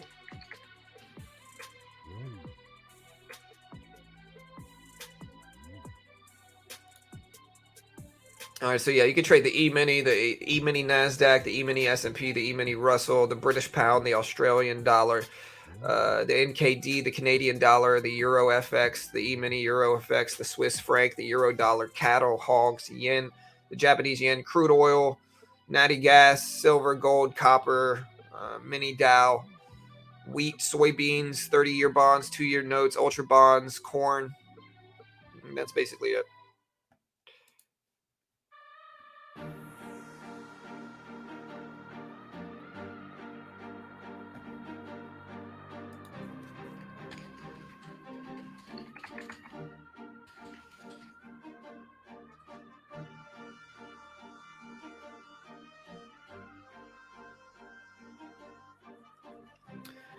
Yeah, BitGet doesn't allow U.S. users anymore, but if you signed up, you get grandfathered in, and so they still allow you to use it. I mean, I'm not going to say a VPN will help you get around that completely and basically make it insignificant, whether they allow U.S. users or not. I'm not saying that you could use a VPN and do the same things, you know, but yeah. I think they pay you as an independent contractor, Kieran. So when they pay you, you make money as an independent contractor. So you got to pay taxes as a contractor, I'm pretty sure. But I would reach out to them and ask them, to be honest, first. Diaz, I hope they do that. But honestly, with Connor's just all talk lately, man. He's just not really meaning much. He's not really doing much, man. He's just kind of talking a lot. He's not even in the USADA testing pool right now. So like any talk of that is just kind of talk right now. I don't know if it's actually legit or not.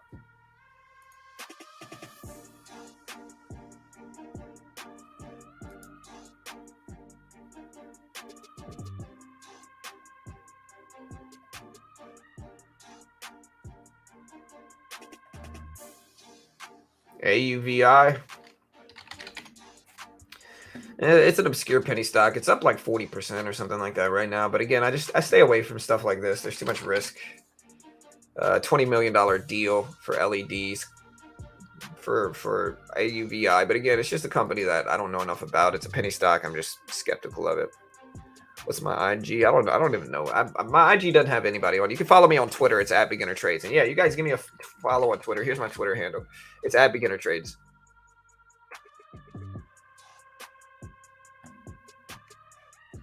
All right, guys, we got 15 minutes, 14 minutes before this data drops.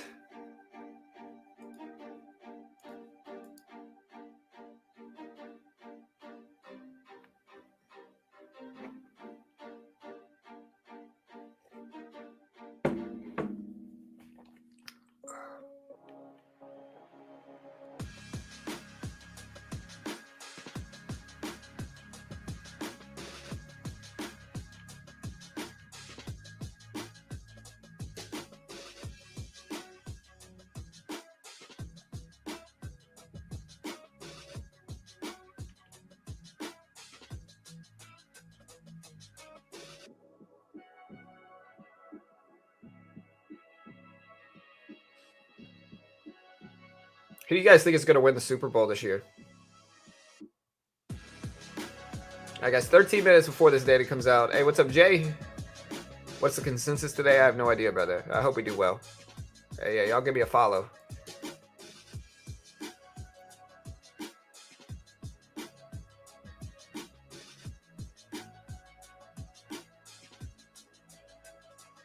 All right, guys, market bouncing back small. Not really anything major, though. Again, we'll see how much these influence markets.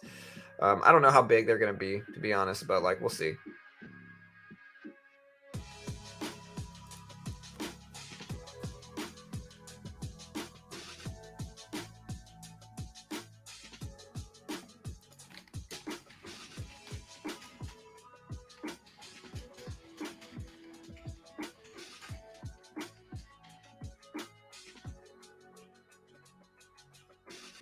Philly versus the Bills. The Eagles, man. I hope the Eagles win, man. I like Jalen Hurts, bro. Jalen Hurts has had a really fun really fun year, man, for the Eagles, bro. I hope the Eagles win. Saints ain't winning. The only other team, I hope the Bengals win, really. Like, I hope Joe Burrow and the Bengals win. I think it would be really dope to have the Eagles versus Burrow in the Bengals. So basically the 2019 playoffs versus Oklahoma and LSU, kind of the same thing, with Chase and Burrow versus Jalen. I think that would be fun. Obviously, I want Burrow to win because I'm a Louisiana guy, but still. Yeah, Nike earnings, FedEx earnings today as well. Yeah, Vikings have been doing good with Justin Jefferson.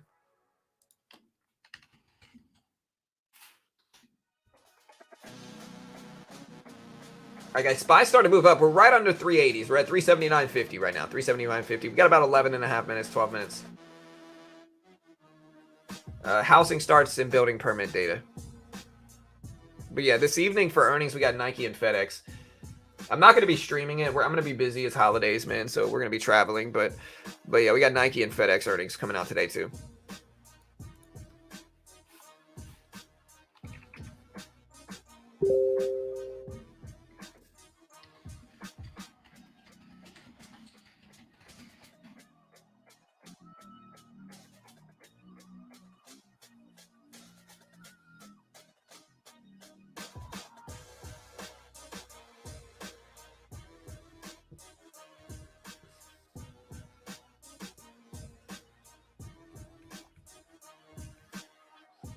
All right, so the dollar index is moving up. You can see the SPY start to head down.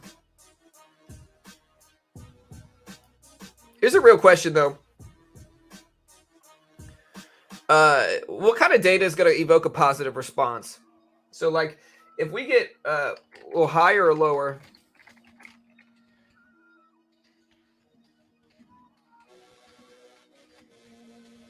Here's a good question. Will higher or lower building permit? Let me put building permit numbers. Will higher or lower building permit numbers evoke a positive response in markets? That's the real question. So, like, if building permits come in over what's expected, does that equal a good response in stocks or a bad response in stocks, and vice versa? If they come in lower than expected, what does that mean? Again, my guess is less is more right now, so we want to see a lesser number here for building permits, is what I think. But I'm not 100% sure, to be honest. I can't remember what we got last time with the current market that we're in for building permits. Again, right now, anything that causes more spending or more growth is usually going to be seen as worse right now, and vice versa. So what do you guys think? Let me know. Decline in housing market seems to correlate with recessionary fears. Possible. Positive data will be positive for markets. Maybe. We're looking at housing starts and building permits. All drop in about 10 minutes, give or take. You might be right. I'm not sure.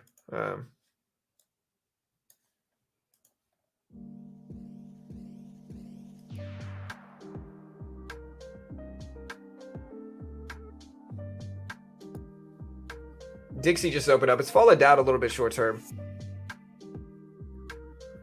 Yeah, it's hard to tell for sure, Robert. Are you still holding Disney? Yeah, I mean, like I said, man, my trade on Disney can be for years if I need to. Like a lot of people will, like, I'll say, hey, I'm buying Disney and I'll hold it for years if I need to. And then when Disney drops over a few day period, they're like, see, bro, ha ha ha. And it's like, I'm holding this for years, man.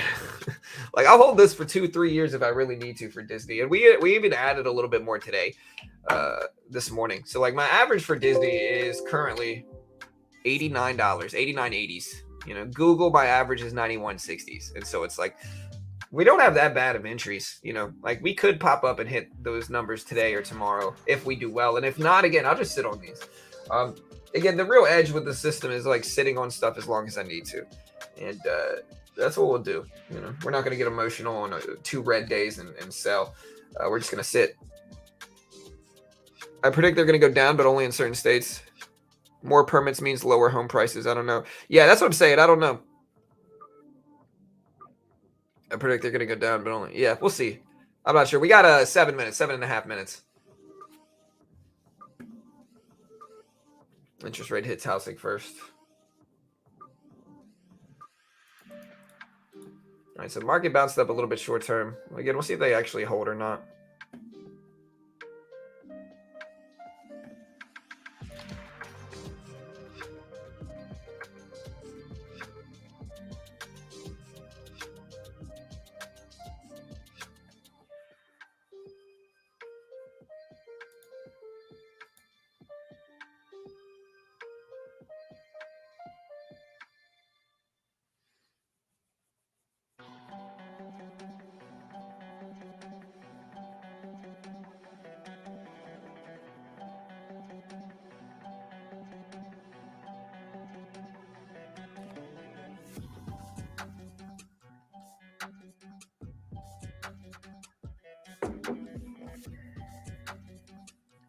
All right, so the Dixie just broke low, so that's probably going to be seen as positive right now. We still got 6 minutes, guys, 6 minutes.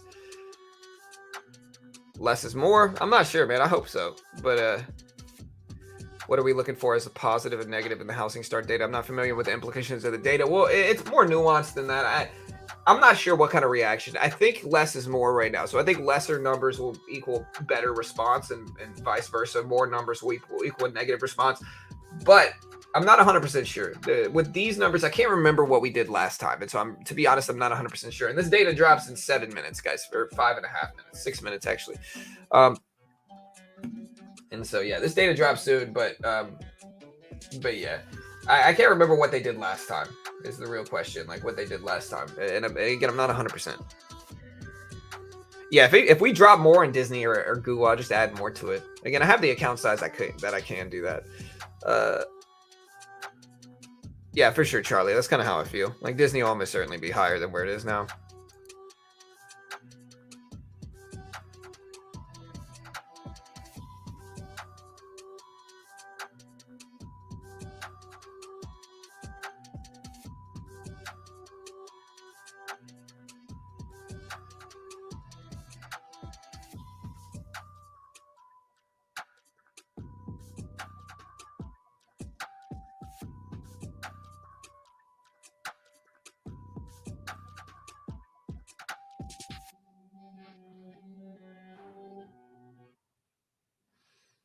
All right, Disney bouncing a little bit up short term. We still got about 5 minutes, team. I wouldn't be surprised if permits are up. People got to get paid. Yeah, for sure. We'll see. I hope so. I hope we get better responses. I mean, yeah, I mean, Disney, it's yeah,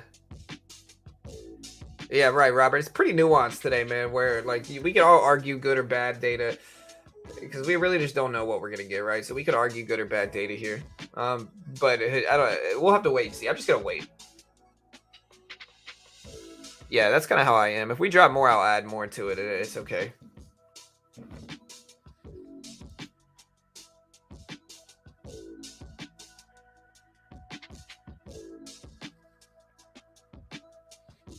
Yeah, there goes the queue falling here. Again, 4 minutes, guys. 4 minutes before the data drops. The bad ETF is over the 200 on the daily. Is it really? Is it BAD? Is the bad ETF? What's the symbol for it? What do you think about Apple? I think Apple's a blue chip that is going to be up. You know, I think right now it's objectively cheap, but I think Apple has been a little bit more immune to the market over the last year.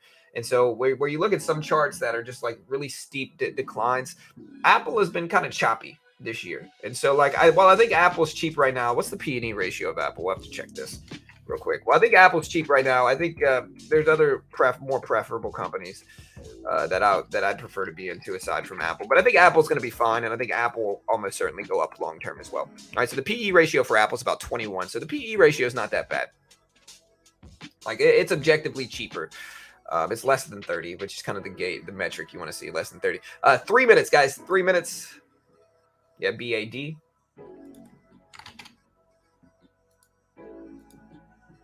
Yeah, even BAD, though, has gone down over the last year, though.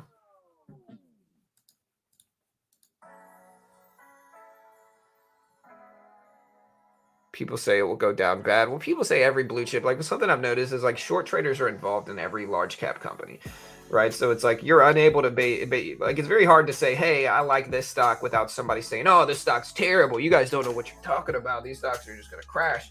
Like, every time you say you're long in anything, somebody in chat says that. And sometimes they're right, and sometimes they're wrong. You know, like a lot of people were saying that we were going to crash more in October when we were at the lows of the SPY, right? And over the last 2 months, we basically bounced all the way back up to 380s, 400s, 410s. We've pulled back over the last few days, but my point is like, nobody knows what we're really going to do. People are right and wrong, and it just kind of is what it is. Anyways, we got 2 minutes, guys. 2 minutes. We got about 550 people here. Not bad for 8:30 in the morning on a holiday week. Hit that subscribe button if you haven't already. Again, check out Top Step. Top Step is the most legit funded account program in the world. And so if you want to trade these Echo releases, here's the futures contract. And you can see it's the exact same thing as the S&P 500. So it's the exact same thing. You can day trade short in the futures market with no PDT rule. And Top Step funds you. So they give you a demo. And it's just kind of a challenge that builds you into a better trader. The base one's 130 something a month. They give you a 50K demo. If you can hit 3K in profit without losing over 2K and following their rules, they fund you between 50 to 150,000 with a 90% split. Regardless of whether you get funded, it makes you a better trader. And it's pretty cheap. It's less than $140 a month. Check out the link right there. Great way to help support the channel. SPY is right at 379. So we got about a minute left before this data comes out. Again, make your predictions now on what this data is going to show. And hopefully we get a good response. But regardless, if we don't, we'll add a little bit more to our other positions.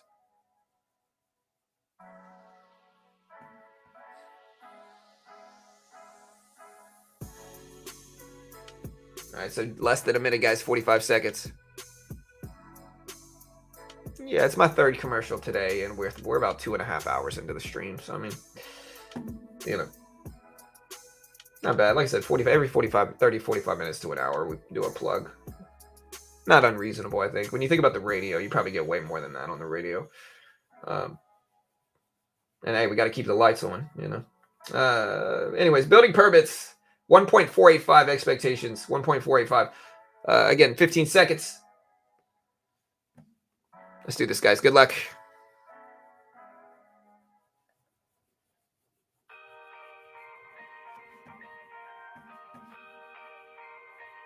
All right, here we go. Here's the data.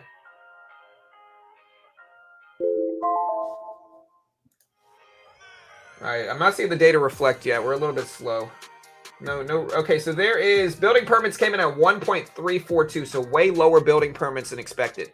Way lower building permits than expected. Housing starts came in higher than expected, so it's kind of mixed data. Housing starts was higher than expected at 1.427 million versus 1.4 million expected. And building permits was lower than expected at 1.342 million versus 1.485 million. So less building permits than expected, higher housing starts is essentially the data that we just got. We'll put it up on screen. Yeah, 1.342 million for building permits. Housing starts came in higher than expected as well. Again, we'll put it up on screen. Market's responding somewhat positively here. Here is the data right here. Got a mixed results. There's the data right there. Market's going up a little bit. That's good. Q moving up some, so text bouncing up. And again, I mean, we got a little bit of a reaction. Hopefully it continues, but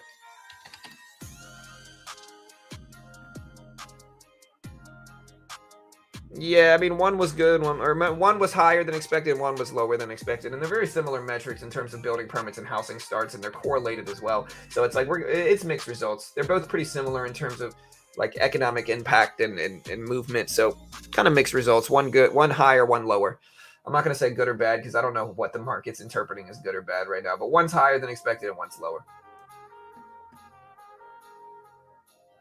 But we're green from the release here, so we are up from the release. So that's good, I guess.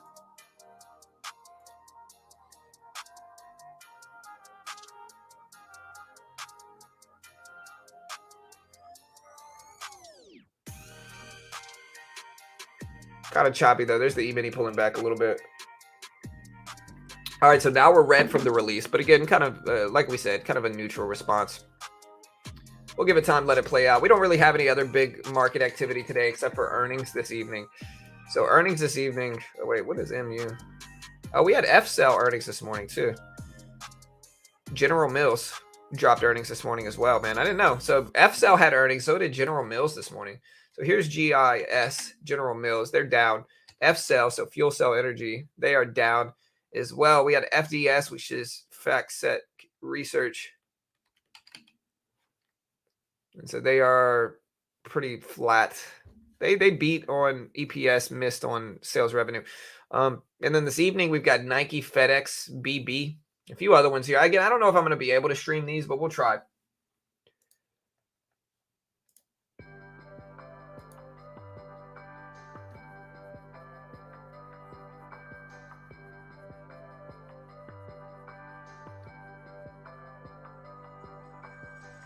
Yeah, it could take hours to digest. Maybe. We'll see. I mean, here we'll get the poll out the way. So, yeah, there's the data. Let's watch the dollar index here. There's the dollar index right here. It's actually dipping down some over a 5-minute period. But, you know, not a huge market reaction. Kind of what we expected.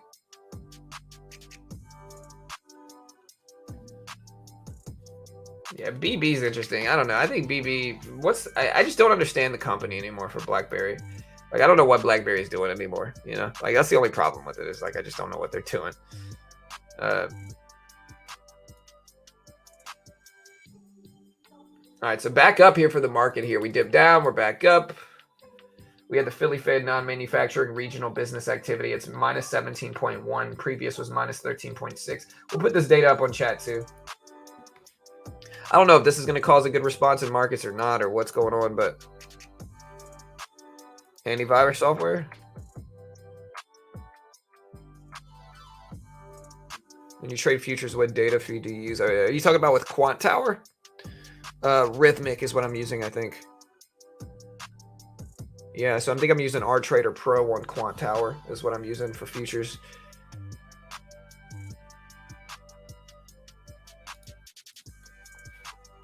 Do me a favor, hit that sub button as well, team, if you have not already, guys. We appreciate the love. Of course, hit that sub button, hit the notification bell, help us continue to grow.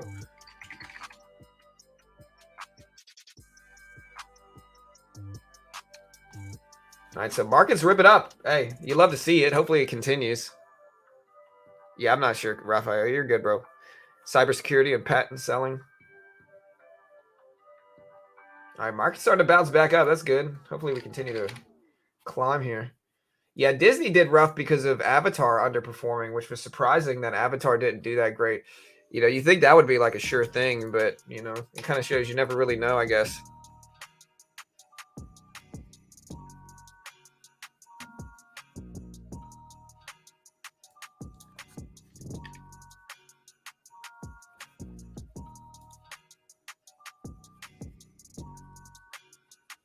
All right, pulled all the way up to the 200 EMA on the SPY. The futures E-mini is up to the 38.37s here. We got the Dixie kind of breaking lows, which is what you want. You want to see the dollar index fall down. I'm not sure, Travis. Yeah, I think they waited too long too, Cal, to be honest, man. I think if you're going to make a movie, you can't wait 10 years because, I think Avatar was the most successful movie in the world when it came out.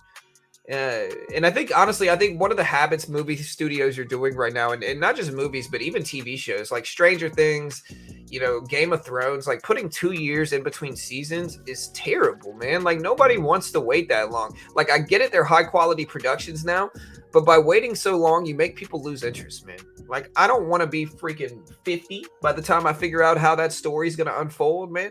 Like that's a ridiculous thing, man. They're just waiting too long. All right, so the Dixie's falling down some, breaking lows. That looks good. But yeah, they're just waiting too long in between seasons at this point in time. Like I get the need for it, but 2 years is ridiculous, and so for Avatar, 10 years, a decade in between movies, it's just too long, man. People are going to lose interest. Like, and again, it's obvious why. Okay, like let me explain why. People are going to lose interest because the kids that saw the movie 10 years ago are no longer children, and they're not going to be into the Avatar world as much as they were 10 years ago. They might have kids now and go see it with their kids, but like, it's not going to be the same, And if anything, it might be better to wait 20 years, or something like that, to let like the kids that saw it growing up actually start to have children, and then you could go watch it with their kids as well. That makes more sense too, but yeah, it'll break it though, Chris. Like it'll break 2 bill, I think. Obviously, I think it'll clearly break 2 billion. It'll probably be one of the best performing movies in the world in history, I think. I think they just picked a bad time to open it. I think you open that during the summer. Man, you don't open a movie about water and swimming in the cold winter months. You open it up in the summer. You let everybody that's out for school go see it. You let everybody that wants to go to the beach go see it. It's the world of water. I just think they picked the wrong time to debut it. I think they should have waited until the summer months to do it. SPY rip it up, though. Look at the market rip it up. The dollar index is pulling down. Starting to reverse in markets here. So we're starting to pop back up.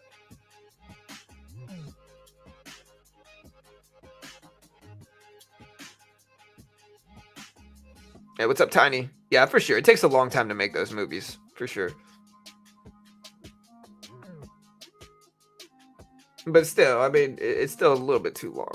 Like, I think they can make them faster. I think I would rather less quality and faster release. Same thing with like Game of Thrones. Same thing with Game of Thrones. Same thing with Stranger Things. Like, I would rather the quality be worse. I'd rather the quality be 2014 Game of Thrones than where you're putting out a new season every 8 months than having to wait 2 years in between seasons just to build. It's so time consuming, man. It makes me lose interest because again, it's like by the time I actually figure out what happens in the story, I'm going to be really old, Anyway, SPY ramp it up almost up to 380s again. E-mini just broke over the previous close, and the dollar index has been pretty decently breaking down here, which is what we want to see.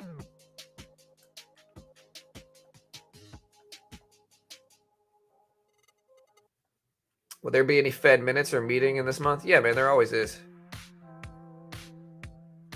Come to Michigan and do a polar bear? Maybe one year, man. I got some family in Michigan and Canada too.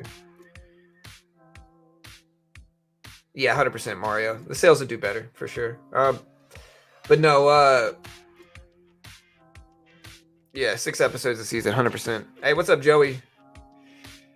The movie will have great sales over the holidays.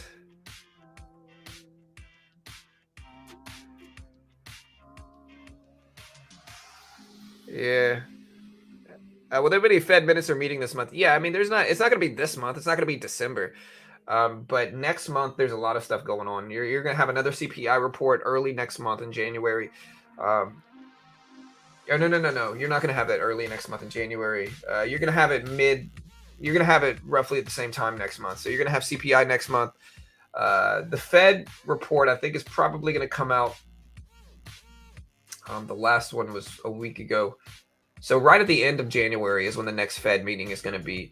But aside from that, you're going to have big earnings. You're going to have like Tesla, Netflix earnings in January. You just got a lot of stuff going on. You're going to have Tesla, Netflix earnings. You're going to have CPI report, PPI. You got some stuff dropping next month too. Even this week, right? This week, so Thursday, GDP and jobless claims. Big report. That's a big report. That's not a small report. That's a decent sized report. GDP growth is expected to come in at 2.9%, and we want less than that. Like, less growth there is better, right? So we want less GDP growth than expected. Now, we also have jobless claims numbers. That's another one where we want higher than expected jobless claims, less GDP growth.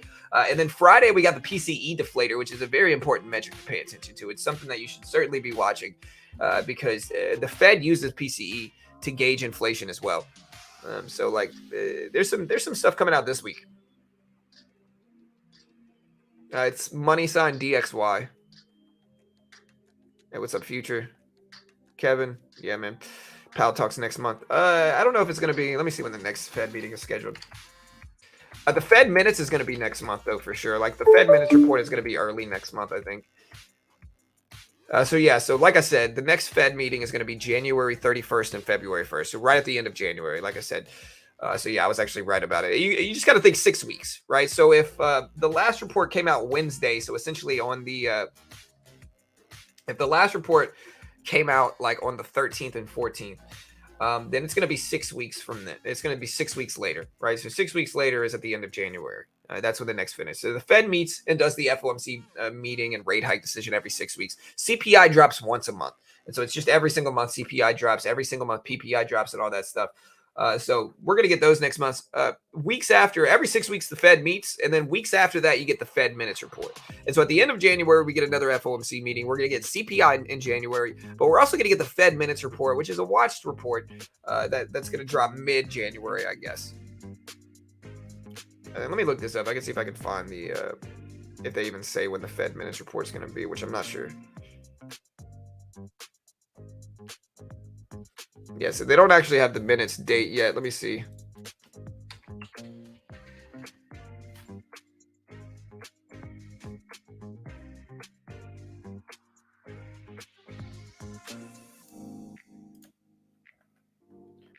The easiest way is just to scroll through the calendar and look at next month. They don't have next month's date up.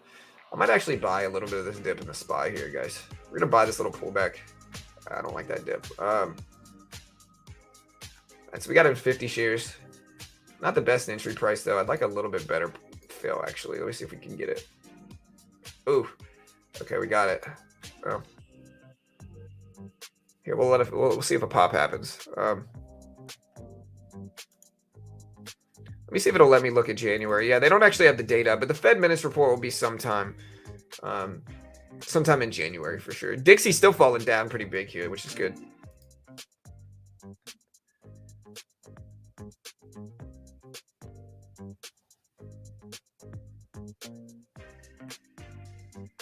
What's your thoughts on today's trading day? Powell talks at the end of next month. Like I said, January 31st is when it's scheduled. Today's trading day will be interesting. I mean, again, it's a holiday week, and so volume is going to be a little bit lighter in terms of just general market activity. But we did have some data drop. We have some data coming out. We had earnings this morning. We got earnings this evening. We got some stuff dropping tomorrow. And so we have some stuff coming out this week. But as for today, I'm not sure about the volume that we're going to get. All right, so we just got another 75 shares. Just got to buy in this dip here for the SPY.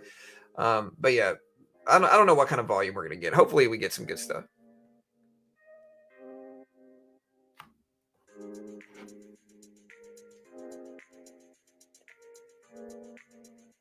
Yeah, it's a slower morning, but we were moving a little bit. I mean, we got some stuff like I said, data came out, and then the rest of this week we got GDP, we got PCE, we've got jobless claims. So we have some stuff coming out. We got Nike and FedEx earnings this evening, so we have some stuff coming out.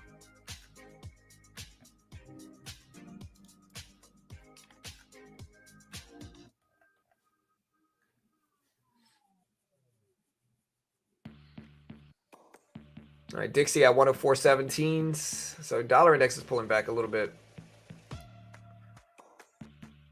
Hey, what's up, Daniel?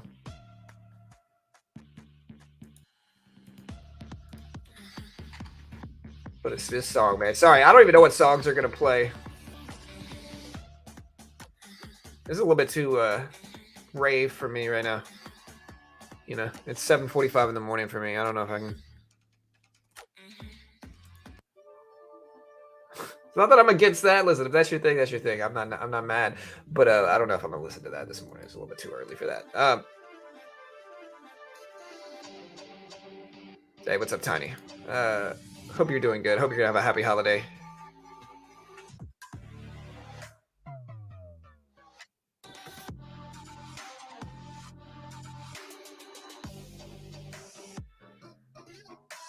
Bro, does anybody remember the movie The Buttercream Gang?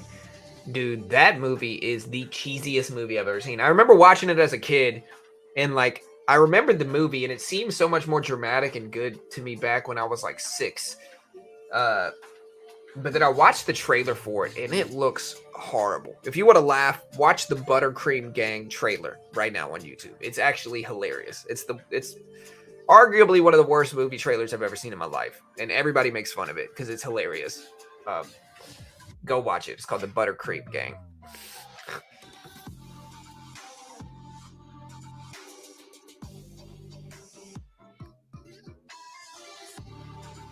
Yeah, I don't know if this song's much better. But all right, so we bought the Spy. We're in 75 Shades of the Spy. We'll see if we can keep bouncing back. Amazon should be going straight up this time of year. Yeah, but I mean, Amazon, the PE ratio is already kind of high, though, for Amazon. That's the only problem with it. Is the PE ratio is a little bit higher up for Amazon. And Amazon's doing better than a lot of stuff. Like, Amazon's green on the day versus a lot of other stuff, too. So, like, Amazon's earnings haven't been doing, yeah, for sure.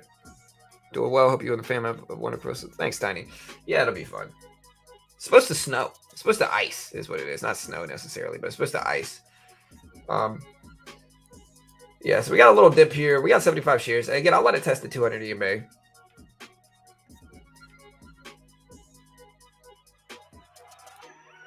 Dixie started to pop up a little bit.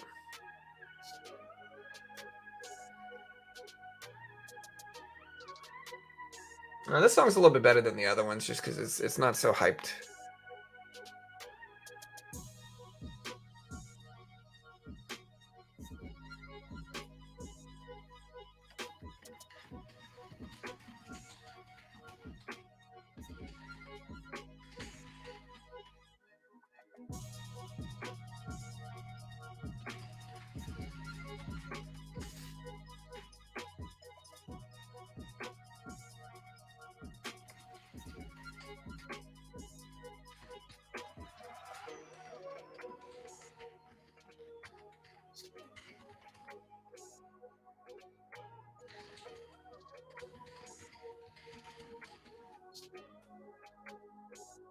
All right, so now we're down a little bit. I could add a little bit more. We'll go ahead and add another 25 shares here, get 100 shares.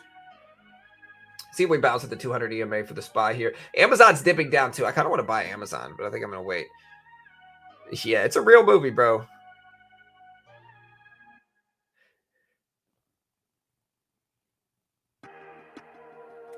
Turn on the super trend indicator. Where's the super trend indicator? All right, we got 100 shares of the Spy. Yeah, Wild West.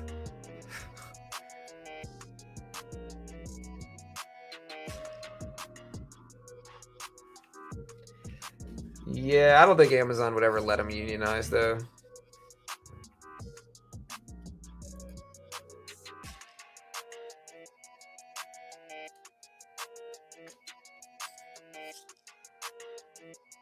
Do you see 2% in the Spy today? I have no idea, Miller.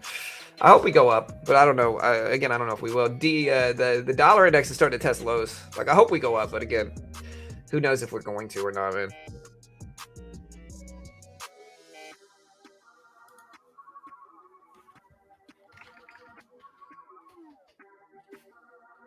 All right, so we're back up. We're kind of break even on this trade now. We did bounce at the 200 EMA.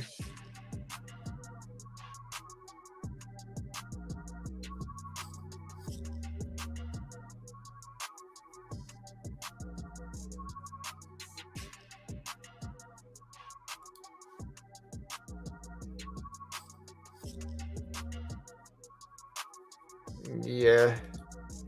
Yeah, I don't know if they'd let him unionize, man. They honestly, and they're gonna find so many like people are gonna work there regardless. I think.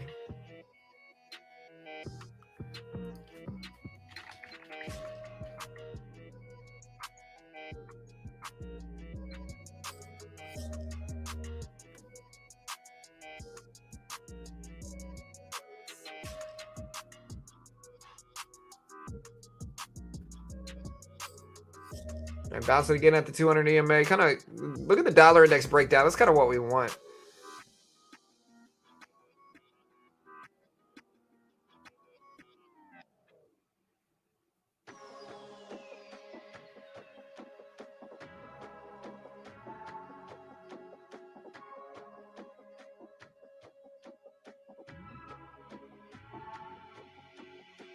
All right, again, we're bouncing at the 200 EMA. We'll see if the dollar index bounces there too as well, though.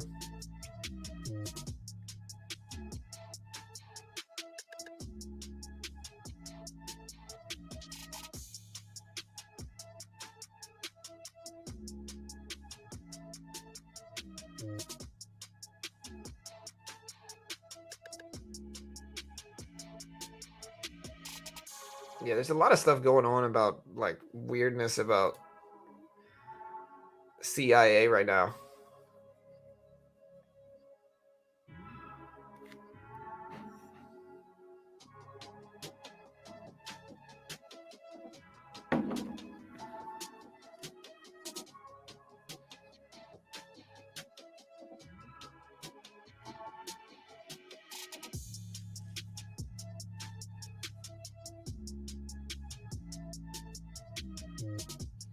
All right, so let's see if we bounce. Again, the Dixie just broke lows, testing the full 200 EMA on the dollar index now, too, which is good. That's kind of what we want. Disney completely flat and break even right now.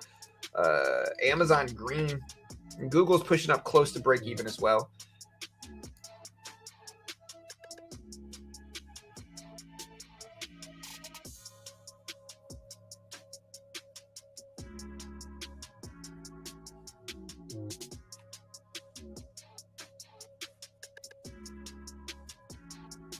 Yeah, what's up, Dre?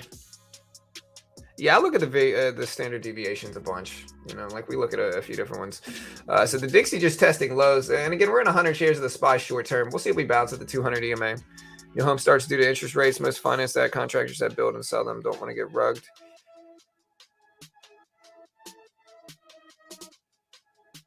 What? FB, prove to me you're not a bot, sir.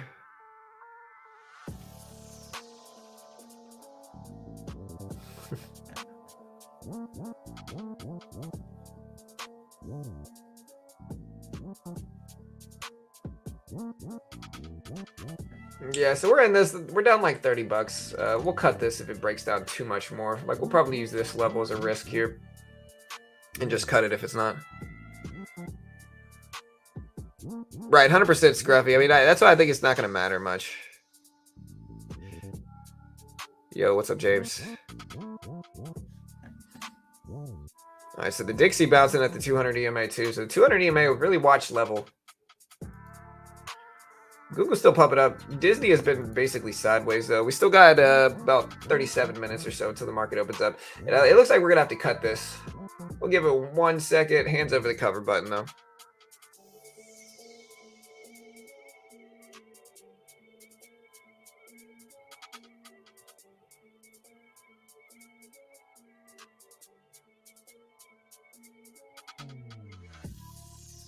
Now we're watching the micro E-mini too here. So we're watching the E-mini as well, or the regular E-mini, to see if that gives us some good action here too. Hey, what's up, Ricardo? Because I can see the E-mini bounce up. I also see the dollar index start to fall, and so I could just be trying to justify my own position though. Yeah, we'll go ahead and cut this if it lets us out. There we go. So we lost 40 bucks on a little SPY dip. Just kept on dipping right now, and that's all right. Up 250 on the day with gold futures. Hey, nice, Justin. Hey, good work, man. Yeah, we haven't really traded super heavily, but this is the only trade we've really gotten into today, and we're going to wait until the opening bell to trade a little bit more aggressively right now. Just taking some small trades on my TOS account. That's a lot, God particles, man. You might be trading a little bit too large, bro. Just be careful. If you're down $1,000 in pre-market, unless your trading system revolves around trading pre-market or you have like 500K, just be careful.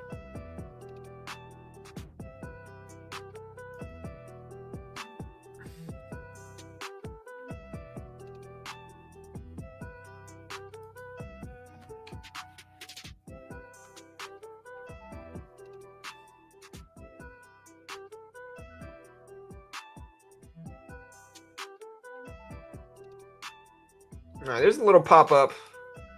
See if everything else didn't really get affected too much.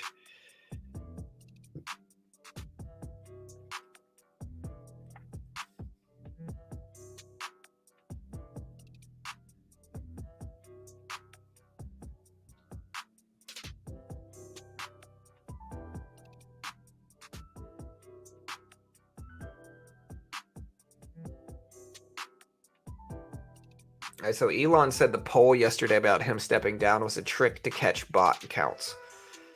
Ooh, sneaky. That makes sense though.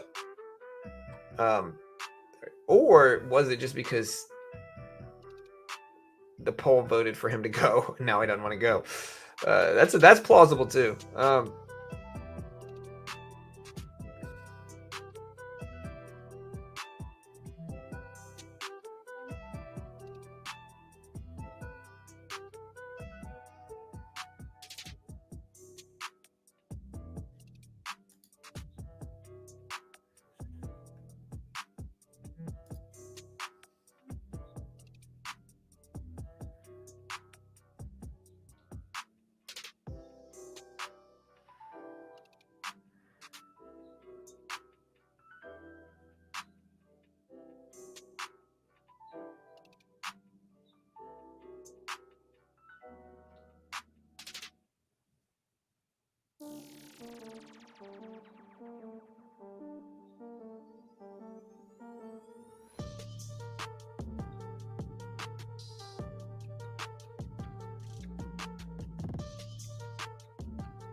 So dollar index bouncing exactly precisely off of the 200 EMA. Look at that bounce.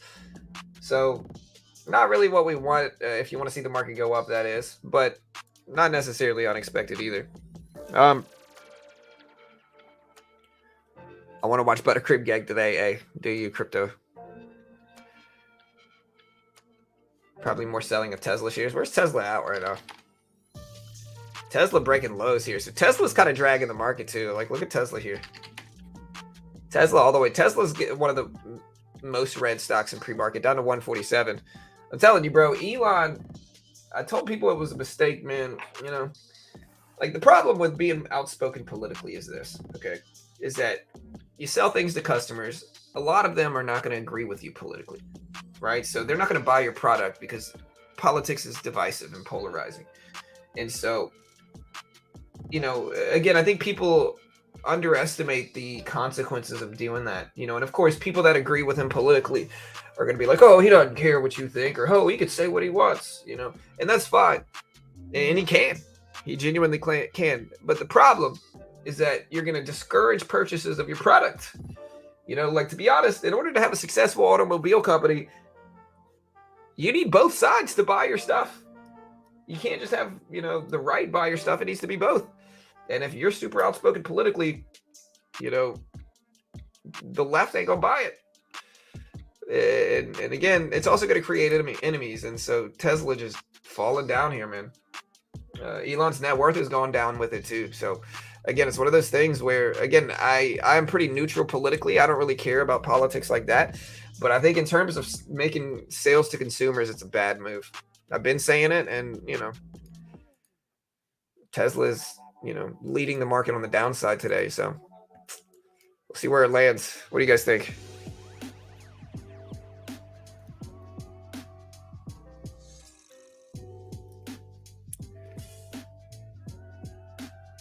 TOS went down last week. Got stuck in a trade, called them back yesterday, and they gave me my $300. Hey, nice, man. Yeah, TOS is pretty solid about it. Depends on how big your account is. If you got a decent sized account, they're usually pretty good. Anyways, Redbook came out at 7.6%. 7.6%. Look at Tesla though.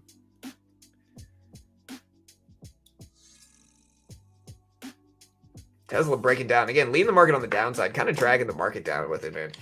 I don't think any new news came out for Tesla. Let me see. Could be Redbook. Morgan Stanley bankers exit following a rift regarding block trading probe, according to Bloomberg.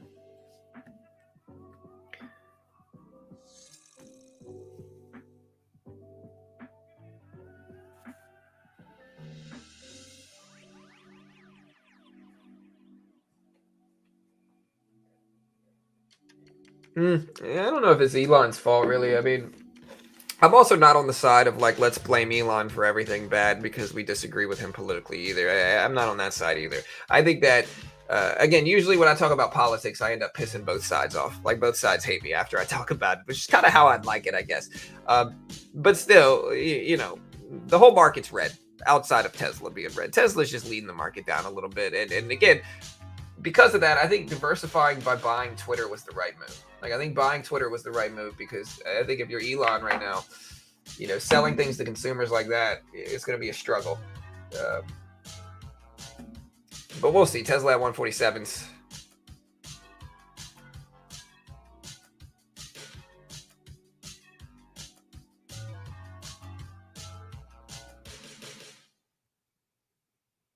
You got out of Build-A-Bear puts too soon. I might have, man. Like I said, well, you're right. I 100% did. Yeah, you're 100% right. I'd probably be making money on them too. Again, I'm not much of an options trader long term though. Like, I'm not one to buy options long term. Good trade though, man. Good trade. David, nice trade, bro.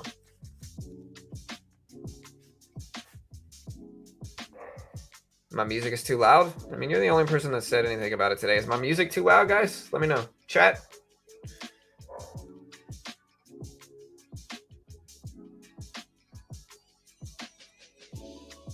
Dixie bounced it up a little bit here, so that's going to cause drops in the market too.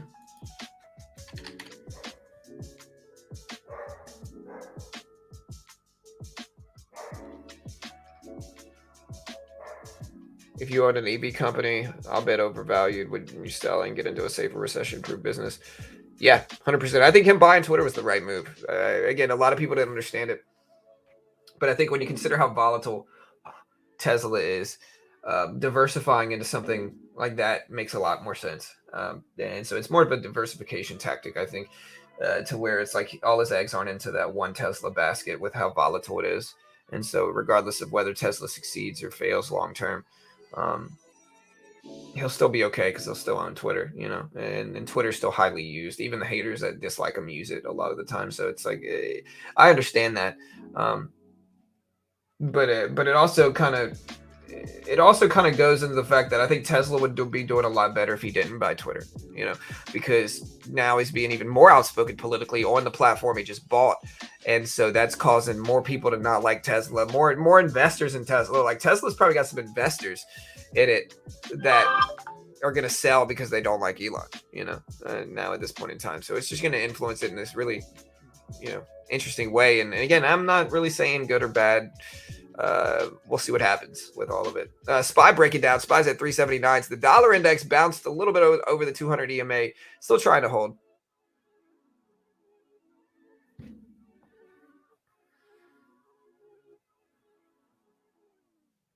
Yeah, I think you're right, David. I think you're probably right, man.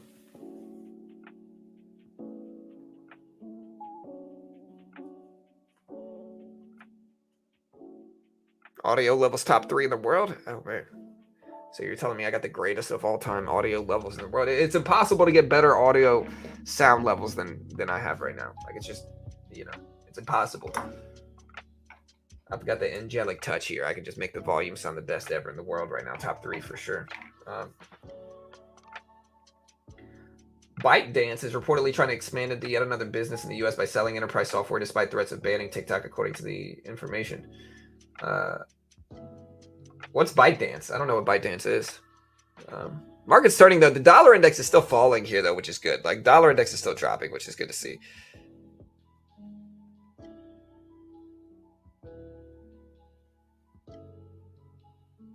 But to your point, John, you want to buy an EV. What else is there? Yeah, I mean, you're going to buy a Tesla, but there's also other options.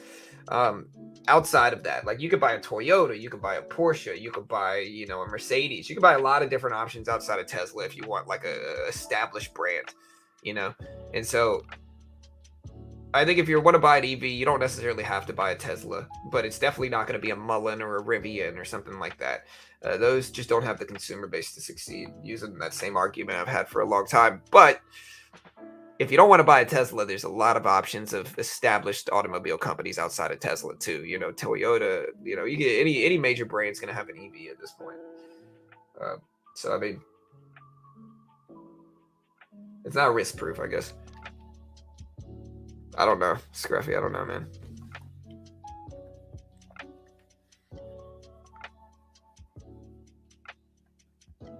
Yeah, I think the market's just red right now, and so people are hurting a little bit more than normal, you know. So I think the market's just kind of red right now, and I think we'll be fine. Hey, all good, David. Yeah, no worries, man. Hey, nice, man.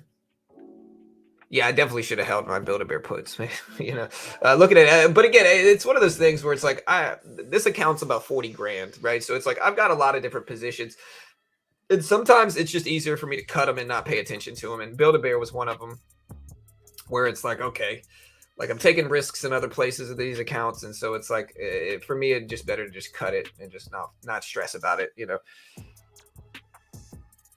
But I would have made money. It would have been small amounts of money though, so it's not the end of the world that I missed it. I might have made a couple $100, you know.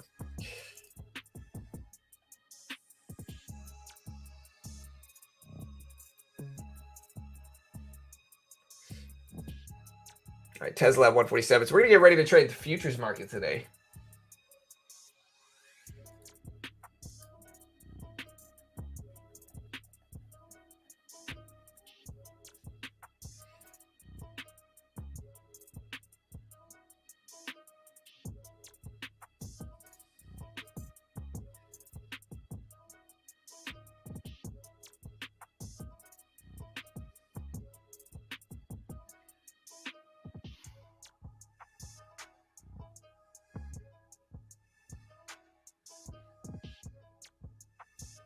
My market bounced it up a little bit, getting some chop over the last 5 minutes. So we still got about 23 minutes until the market opens, but it's definitely a little bit more choppy right now for sure.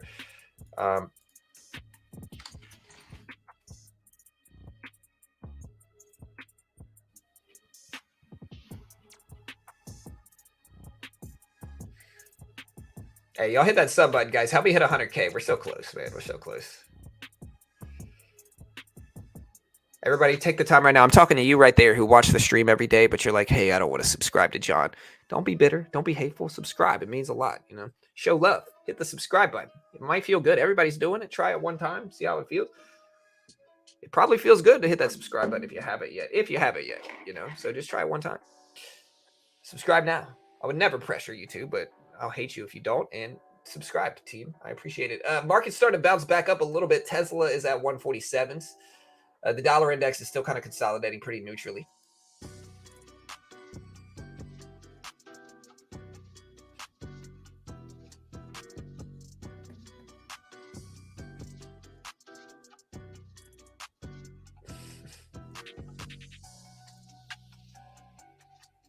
That's right, Josh. You know. My guy, if I could sub if I could sub twice, I would. Hey, man, listen. I appreciate just the base subscribe, man. I appreciate you subscribing once, guys. You got some people, and I'm kind of like, to be completely honest, I'm kind of one of those people who never subs to anybody. You know, it's a little bit different, though. Like, I have, like, a decent-sized YouTube channel. So it's like, you know, I can see the big channels that subscribe to my channel. So it's like, I'd rather, you know, it's different. Hit the bell button. If you hit the bell button, listen, we cover all this economic data. On a serious note, though, if you want a place where you get this data fast, like we get this data incredibly fast. If you watch some of our streams, we report CPI within seconds. People tune in. We get thousands of people that show up during our big data streams. And one of the big reasons we do is because we cover the data so quickly. Like we give them this data so fast. We get the data drops within seconds. We tell them what CPI is, what the Fed rate hike decision is, what PPI is, what the GDP will be later in the week. And so if you want a place where you're going to get a very quick reaction to the market data, you're going to get it reported very, very quickly within seconds, this is the place. Hit the sub button, guys. You know, we appreciate it.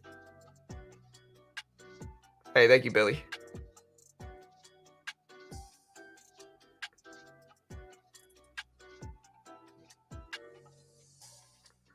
Yeah, thank you, crypto. Yeah, man.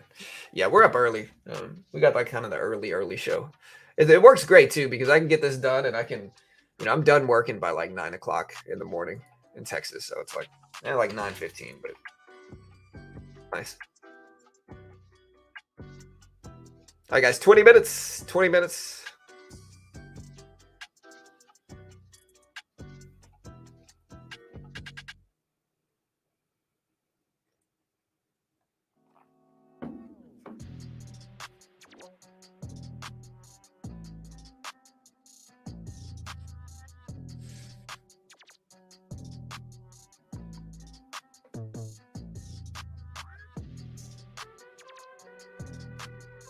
So I was watching this blackjack documentary yesterday or the day before.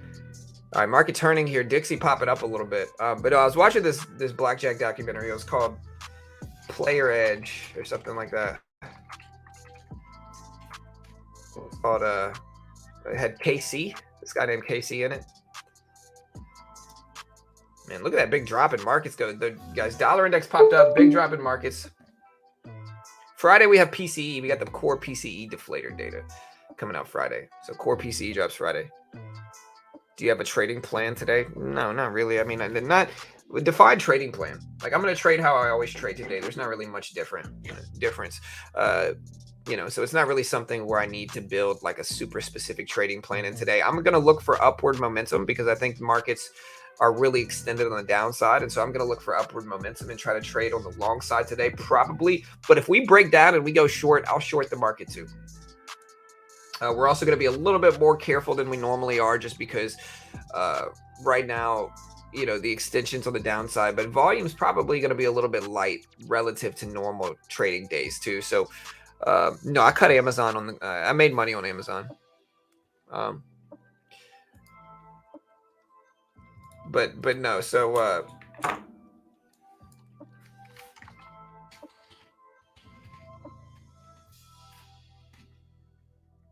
yeah, it's called Inside the Edge, a professional blackjack adventure. Is it still legitimate playing blackjack though? Like I know how to count cards, but I've never actually tried. Like my guess is like technology is just going to be so excessive right now that like it's not going to be worth it.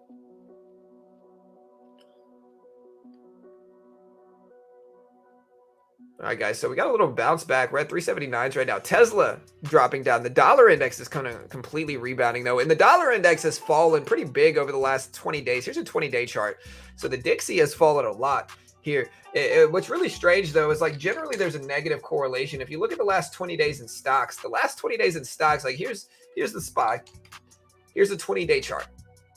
So it's like there's actually a positive correlation over the last 20 days with stocks here in the middle and the dollar index on the right. So very strange. There's a positive correlation lately, which is interesting. The dollar index has fallen down a lot. And so there's some arguments on whether the dollar index is extended on the downside now too, or what.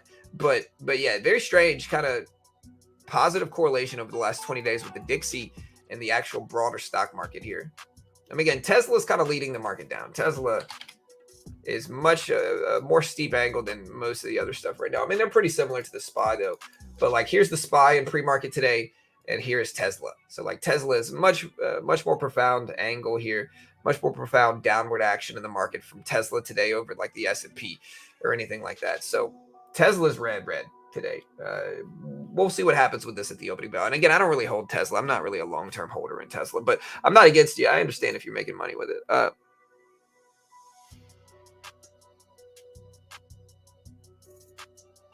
John, you are the best to report. John, you are the best to report news immediately. This is why Alpha's Miss Tiny and I are on sub to your channel. Besides you being the top 2 traders in the world, I mean, thank you, bro. I mean, I appreciate it, man. We're definitely top 2.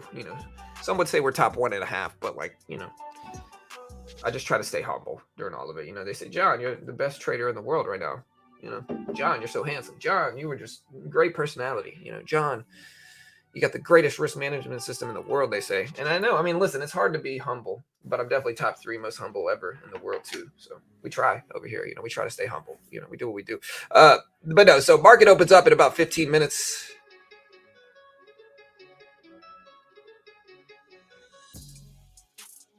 Yeah, if they If they shuffle it already like naturally, then it's not going to be able to work.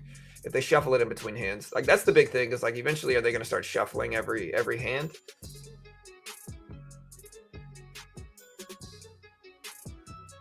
Yeah, thank you, Tiny. I appreciate it. Day 2 of no hat. I got a haircut yesterday, man. They cut a little bit too much, but like that's all right. But I got a haircut, so I don't need the hat. You know, I'll wear the hat when my hair is too long and I don't feel like dealing with it. Uh,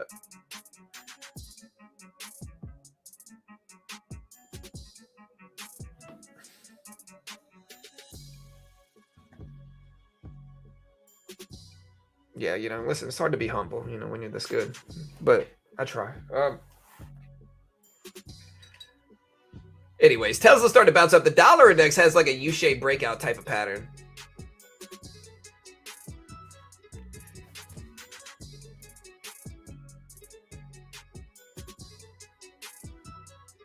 Hey, thank you, Raul. Yeah, man. It's good to see I have hair too. Yeah.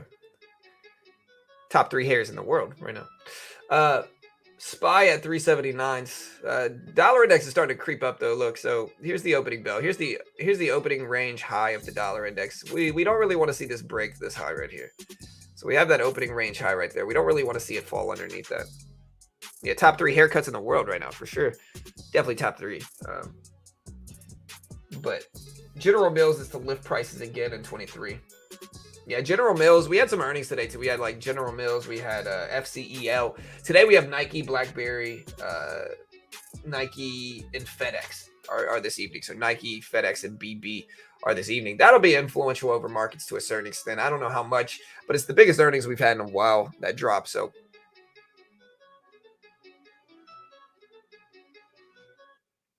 Netflix. What's Netflix PE ratio? Netflix is dropping. It dropped a little bit recently, so like that's good. And Netflix is down to 25 PE ratio. It's not that bad. It's just hard for me to buy Netflix when it was at 160s earlier in the year and it's at 288s right now. So like it's up like 60% from where it was early in the year. And so it's really hard for me to buy it. Even though the rebound, the reason it dropped was because of just huge extension on the downside. The reason it bounced, I mean, was just because huge extension on the downside. But still, for Netflix, I'm kind of neutral on it. I don't love it. I don't hate it. It's just kind of one of those where I think it can go either way. If it drops down to like low 2s for Netflix, I'd probably consider buying it. All right, so SPY bounced it up a little bit. Back up to 379.20s here. Kind of a neutral day for market as a whole. Tesla really red though.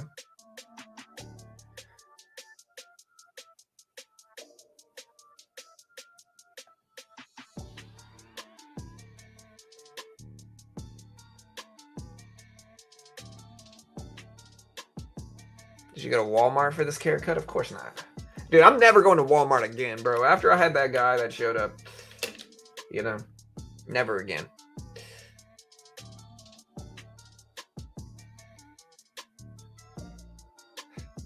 Never again, man. All right, so the dollar index pulled back a little bit. Let's watch Tesla here. Tesla's really extended on the downside right now. Short on Walmart? Nah, I'm not short on Walmart. I think Walmart will be fine long term. And Walmart, if you look at the Walmart yearly chart, the problem with Walmart is that it's not extended like a lot of other stuff is on the year. So like here's the yearly chart for Walmart. Walmart's almost neutral on the year, as opposed to like Disney, really red, Google, really red, you know, Amazon, really red. And so in terms of like basic extension, this is why I'm buying Disney and Google right now, is because they're just extended on the downside, as opposed to like Walmart, which is pretty neutral. It's basically a neutral year. You know, it dropped big, and then it basically has been on one of the biggest uptrends in stocks over the last 8 months or so, since June.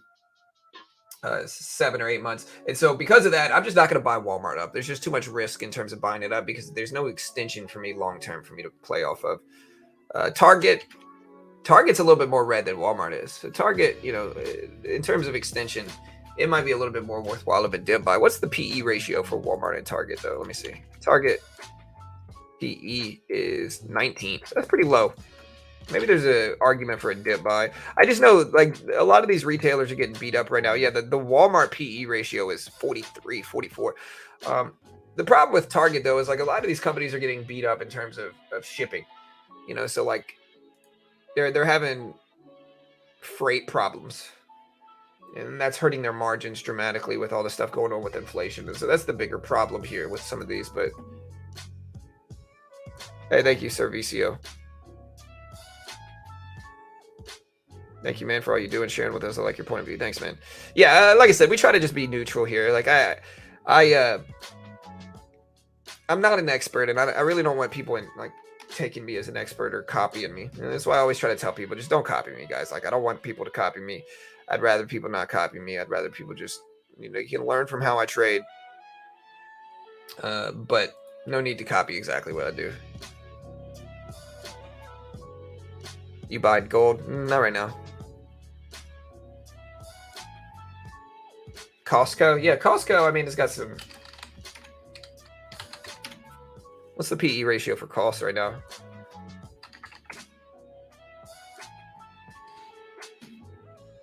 It is 34. So it's got a middle range. It's not great. It's not terrible.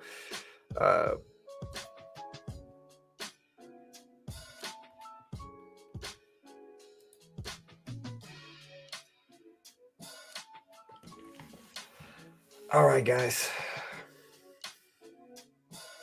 Yeah, I was up all night, man. Bruce pooped in his crate last night. Bruce is like the biggest love ball ever. He's like super sweet as a dog, but like he's kind of a jerk. My problem with Bruce is that Bruce doesn't know how to stay out of my way. Like I'm walking in the house. Bruce, when he wants attention, he will walk straight through my legs as I'm walking. And I almost like Bruce trips at least one person a day. He will, like, Rosie will stay out of your way, but Bruce, he will just kind of dart right in front of you and cut you off like in half a second, and you'll trip on the ground and fall. That's my problem with Bruce, aside from the fact that he pooped in his crate last night. All right, guys, so consolidation right now. Yeah, we'll see if we get a Santa rally. Again, everybody's been saying it, and we're not getting it. At least we haven't we haven't yet. Hugh's still breaking down, so Tech's still falling down some. Yeah, Bruce is cool, though. He's a good dog. You want to see Bruce? Let me find Bruce.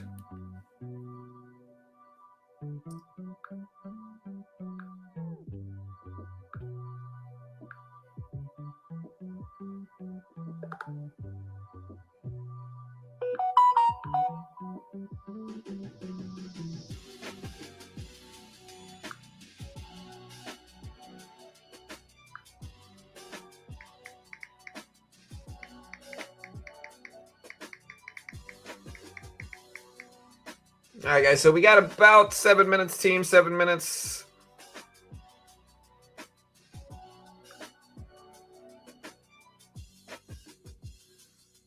Dude, Bruce is somewhere. I gotta find these.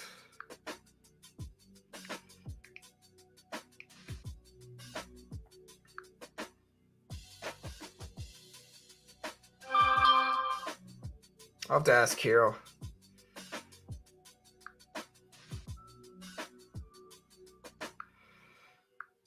Let's see. Carol's part of a group. Let me find it.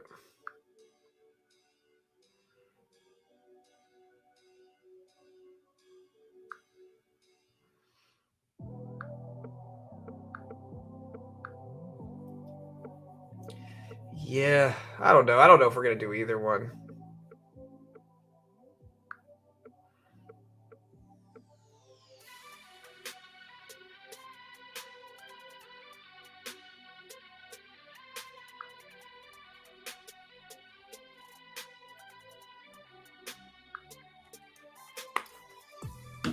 Agree, no rally. Yeah, I mean, like I said, I don't know if we're gonna get a rally or not. I'm not betting everything on it,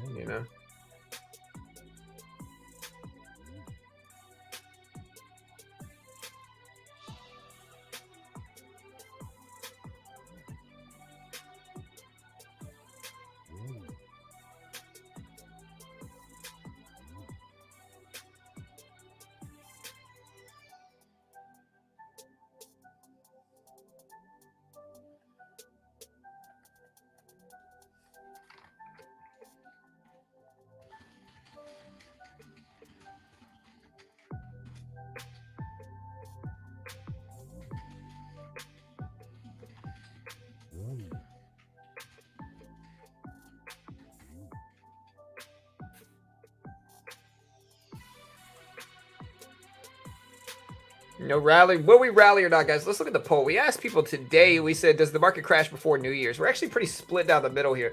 51% say yes. 49% say no. I guess it depends on what you define as a crash, right? I define crash as breaking the lows.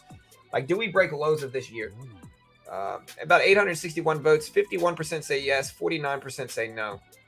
So it depends on what you define as a crash here. But do you guys think we hit lows of the year?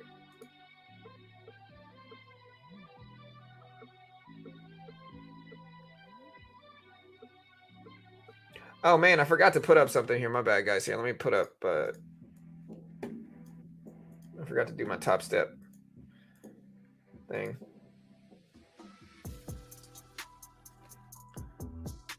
All right, guys. We are getting ready to trade. Y'all be ready here. We got 4 minutes.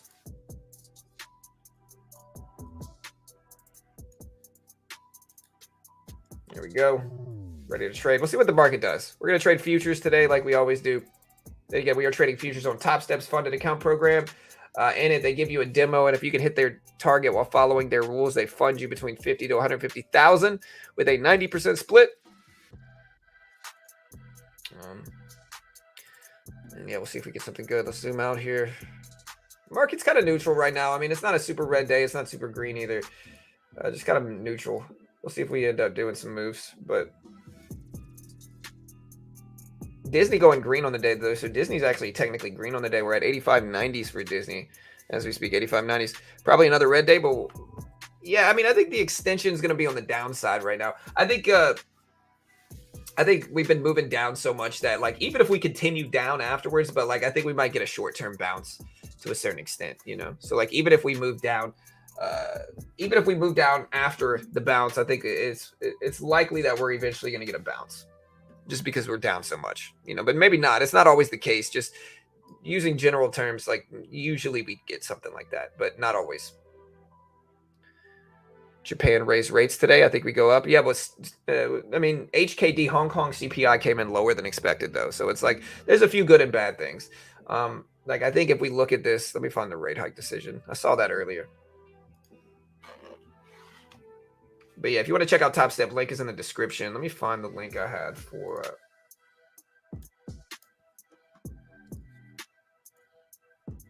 There it is. So yeah, so we had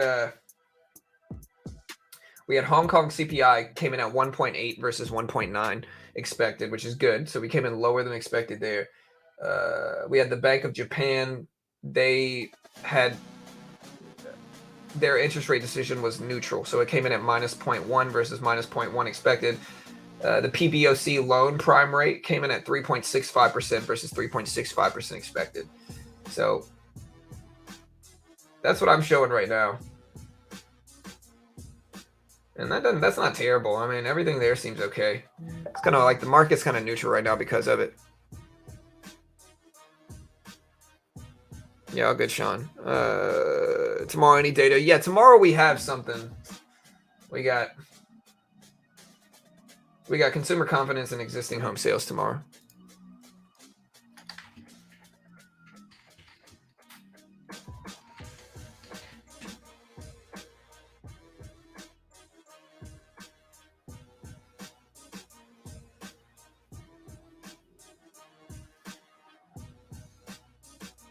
All right, Disney's ramping up today. So Disney all the way up to 86.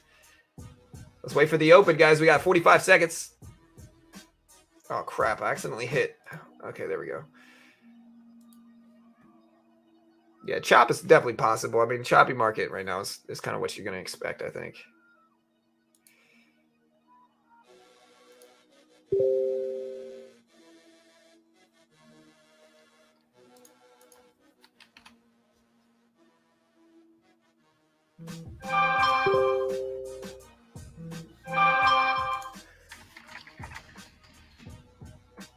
All right, guys, got a little pop in the market here. Here's the opening bell. Disney ramped up.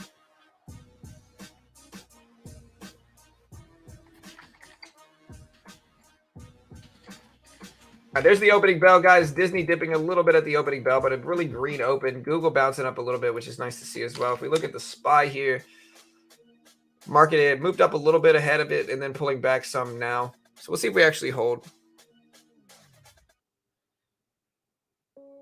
All right, starting to get a doji candle, kind of indecision here.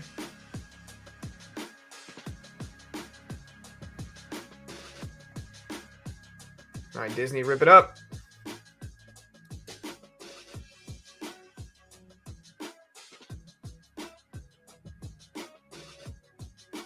Market looks kind of green. We're getting some upward action here so far.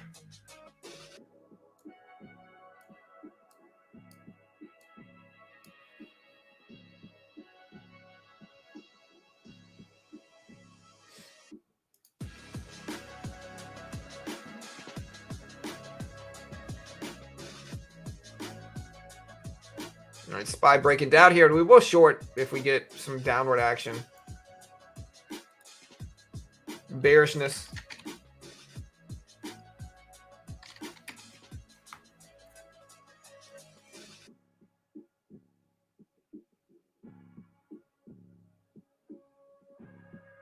All right, a little down wick here. We'll wait to see if we get a pop.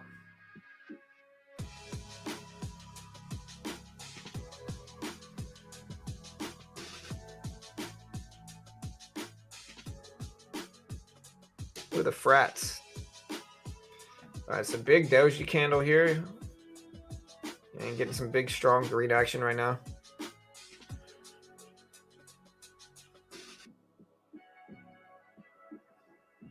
All right, nice move. Disney up to 86.50s here. SPY going green or trying to on the day.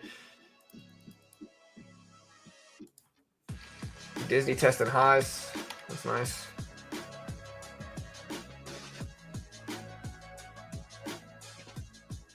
Google went green today too, so that's good to see. Big pullback on the SPY now. Bears beats Battlestar Galactica. Hey, where's Dwight at?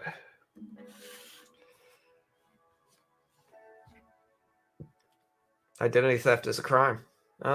SPY testing lows here. We will short the market if we need to.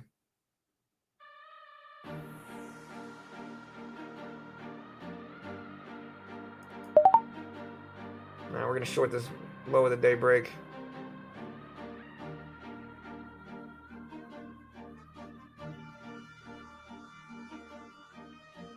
Yeah, I should have held, David. I should have held, man.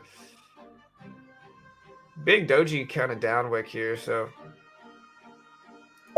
I'm going to cut this. There's just no point in holding it. The market looks like it's going to rebound.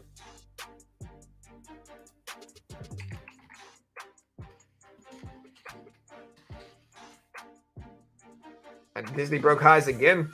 Pump it up. We're nicely green on the day. In TOS, our swing trades are doing okay. We're up about 127 currently on our swings. SPY pump it all the way back up. We're going to let a range show up first here. Disney flying up. Hey, good.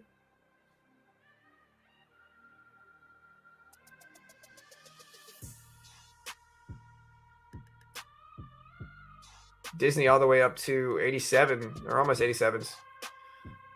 Got a really nice opening range that we can target too once the actual break happens, either on either side really. So here's the top of the range.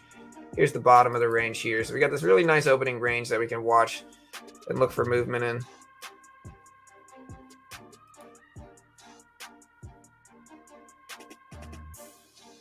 Still in that range here, so we'll have to wait for this range to break on either side really, I think.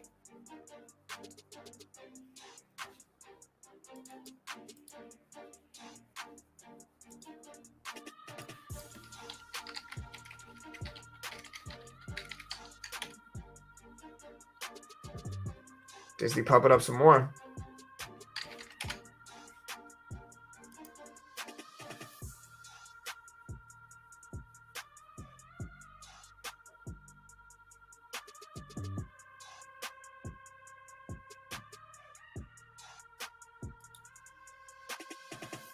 Market talk. I like this move.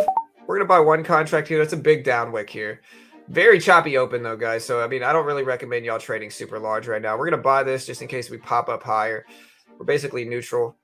Disney just broke highs again. And, yeah, we're going to have to cut it. Getting chopped out back and forth here, so, but we're down like 35 bucks or something like that. So we'll just wait. Market's still in that opening range we drew. And so the only thing we can really do here is wait for this range to break and then maybe buy like a pullback to it and look for like a bounce like that or something. A lot of uplooks and downwicks. One of those slower volume opens for the SPY in a while. Disney ripping up big today. We're up hundreds on Disney today, which is nice. But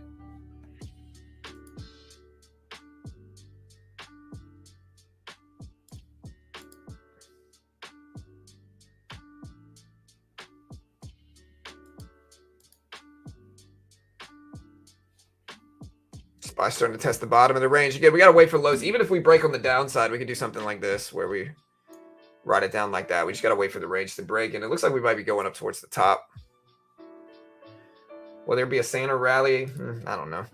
There might be. There might not be, though. All right, SPY's testing highs again. All right, just broke the top of the range for a split second, or at least got close to it. Looks good, though. I mean, good to see market move up. Again, we're testing the top of this range again, which I think is probably a little bit more closely there.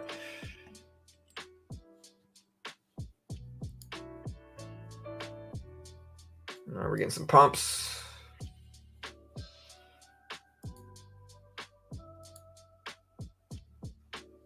Testing the top of that range here. Again, our hands are off. Like, there's just not much we can do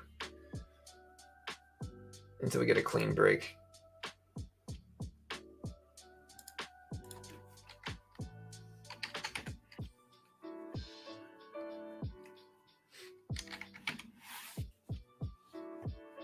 Yeah, I don't know if that's real, Josh.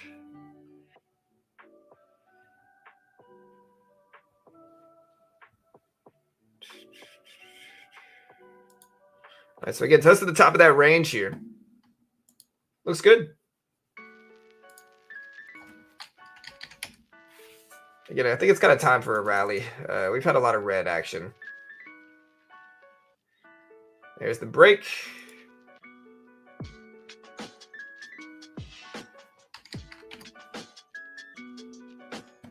SPY pump it up. Again, we'll wait for a new candle to open up. We got about 15 seconds until that. So as long as we can hold over this previous range level and then buy a dip, that's what we'll look to target. Huge rip up, though. That's nice. Wait for a dip here, maybe add to it. Not really enough of a pullback. We can buy that little dip here and see if we hold. But we're just going to keep it one contract here.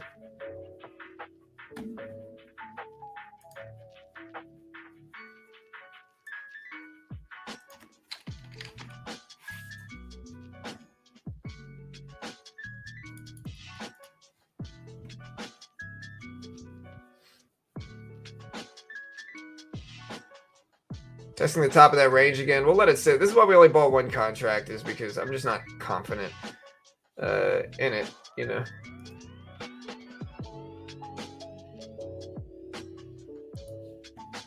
Disney's testing highs again. I might drag everything else back up.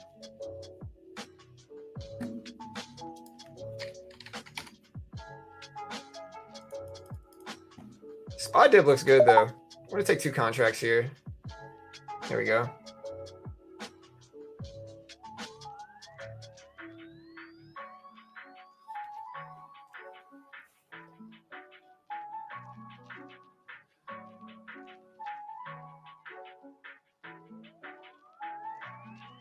I like the trend. I mean, the trend looks good. We got kind of an upward momentum holding. Disney's pushing up towards highs. So that's all good. We're about neutral on this trade so far. Disney, we're up hundreds on the day, though. There we go. So you get a little bit more power here, though. We need a little stronger break. Disney's flying up, though. We're up almost 200 on the day now. There we go. All right, we just cut a piece at the top, which is good because that'll protect me from losses if it doesn't hold up here. And Disney got 80 to 87s here. Wow. Didn't really hold the gains, but looks good. All right, so we just cut that. Made about $20 on that trade. Disney's still flying up, man. Wow.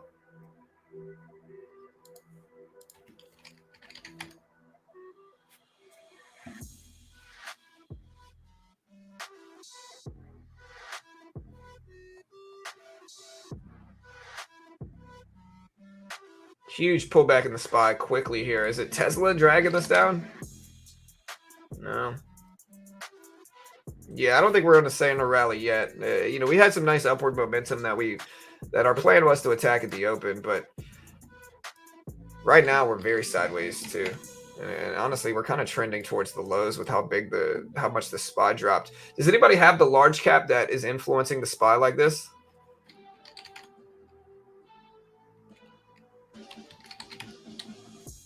Apple still looks okay. Apple's still in a nice little trend.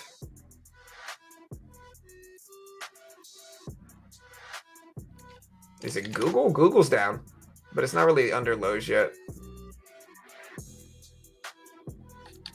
Very choppy day though, guys. Y'all be careful. A lot of people aren't even home right now, so it looks like we're getting some neutral activity.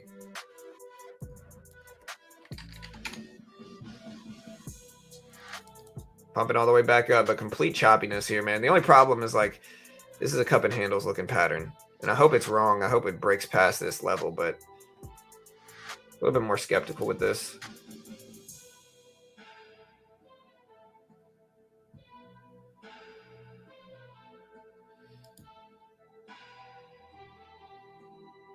We're back over the VWAP, the 200 EMA.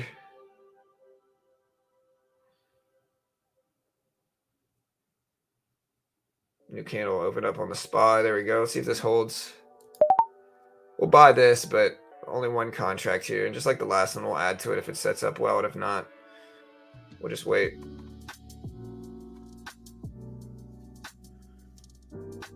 Yeah, we're probably going to have to flush this one too pretty quickly. Very choppy day though, guys, so y'all just be careful. Trade small. I got one contract in the micro E-mini that we're trading, and it looks like taking that small position was good because the market just turned. Again, let's see if we bounce here. We got a lot of up wicks or down wicks, but super chopped market. I'm going to slow down my trading just because I don't want to push too hard on neutral days, especially low volume days like today.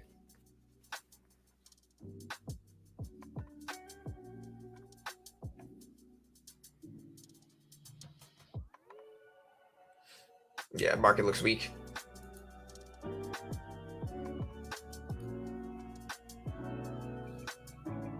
We'll short now. We're too close to lows. Sometimes there's like a magnet that drags stocks down during this. There we go. All right, so we opened up shorts. We're gonna look to hold this, see if we break lows again.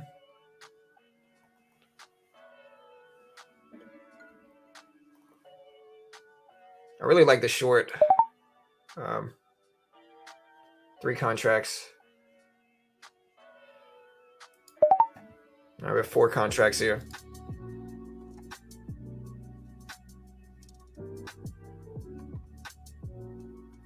This is a really weak sign.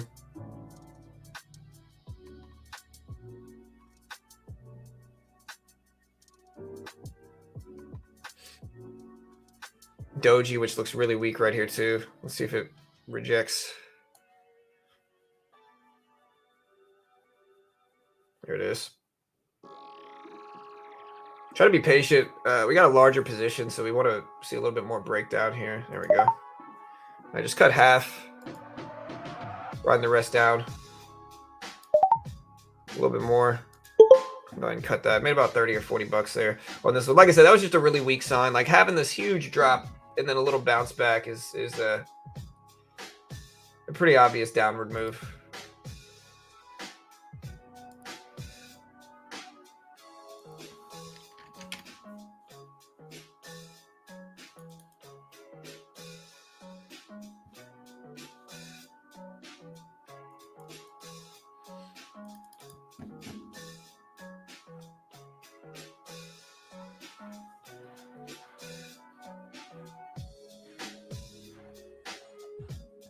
Yeah, so breaking lows again, and we'll wait.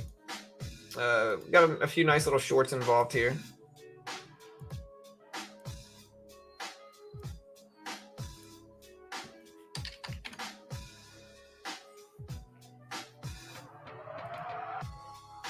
We'll look for a little pop and we'll short into some more. We got to wait though and get a bounce.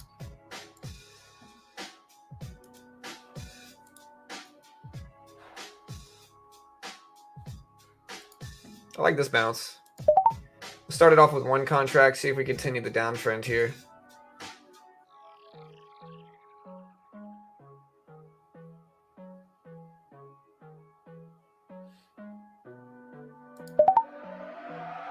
Gonna add a little bit more to it. Cut some. Lock in some more profit. Made another 15 bucks. Break even now. So we got a clean slate here. We can take some swings.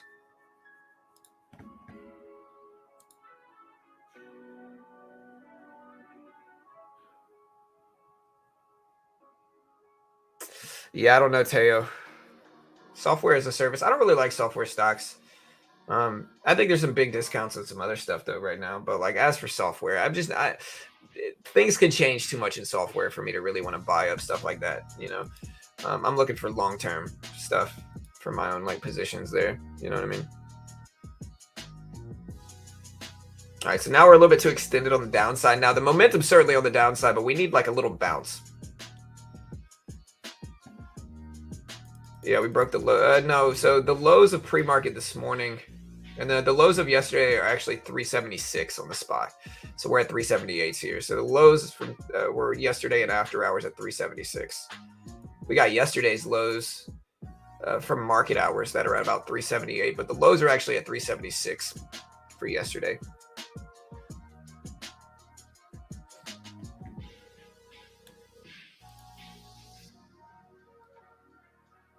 Disney, we're still up nicely in Disney, though, so we did get that little pop back in Disney, so that's good to see.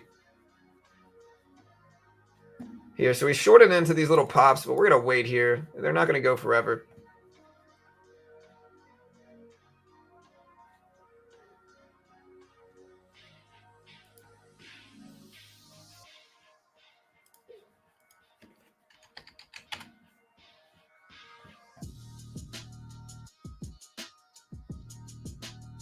Little bounces here. We need to bounce all the way back up to 38.30 to really take any larger positions now.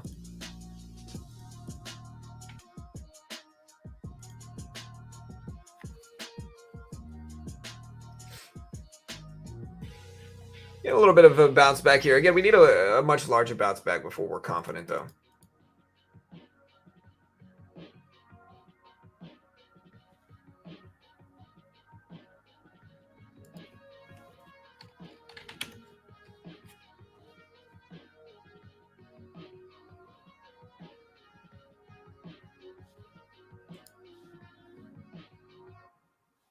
Yeah, so the lows from yesterday were here. Look, I'll show you.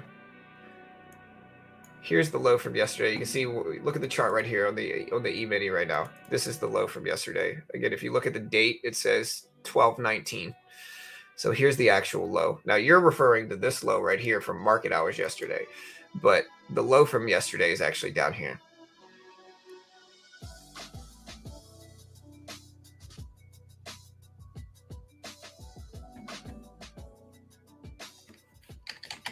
Disney kind of propping up the market right now.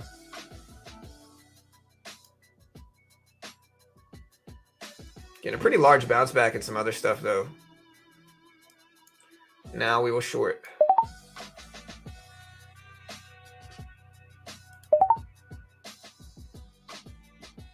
Right, so we got two contracts here. Again, pretty flat on the day here, kind of going back and forth, trying not to get stuck in the chop. So we'll take another few positions here. There's three.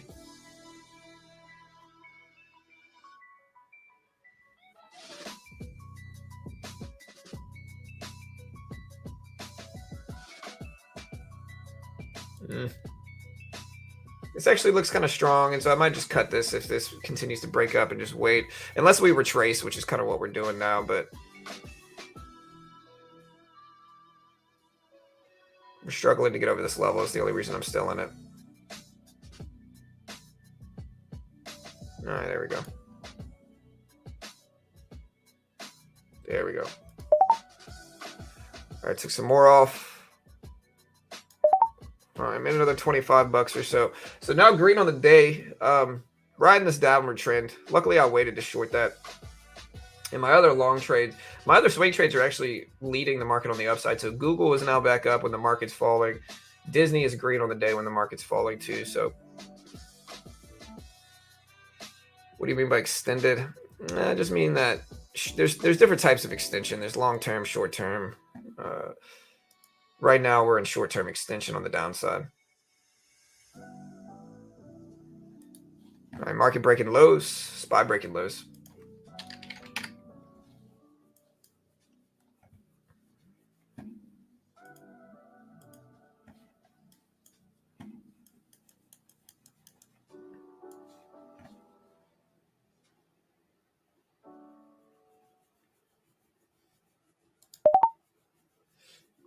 And we're gonna buy this.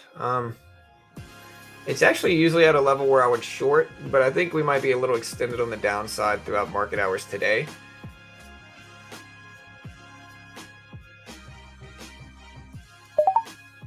All right, so we sold half. Chart Prime, man. Shout out to Chart Prime, bro. Oh, no. So shout out to Chart Prime, bro. So Chart Prime said, hey, we might have a reversal here. And we did. Look at that huge reversal. So shout out to Chart Prime, bro. Chart Prime is a trading view indicator service. You can use it in stocks, crypto, forex, futures. If you look at Chart Prime right now on a 1 minute chart, it said possible reversal up, and we got a huge reversal. So it literally called that, and we were able to ride that up. So that's really nice. So shout out to Chart Prime, man. I'm telling you, it's been right about everything over the last 2 hours for the reversal up signal. So honestly, if you ever wanted to try it out right now, there's like a huge discount. You get like 30-something% off. Or you get like 40% off right now. So just a huge discount going on right now for Chart Prime. Let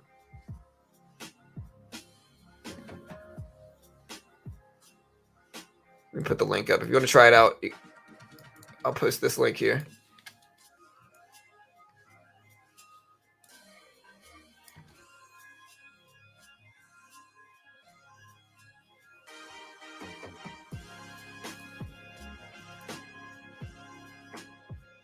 It's the Chart Prime link. Get 40% off right there if you want to check it out. It's been right, man. Again, I'll show you guys a little bit later, but it's been pretty accurate.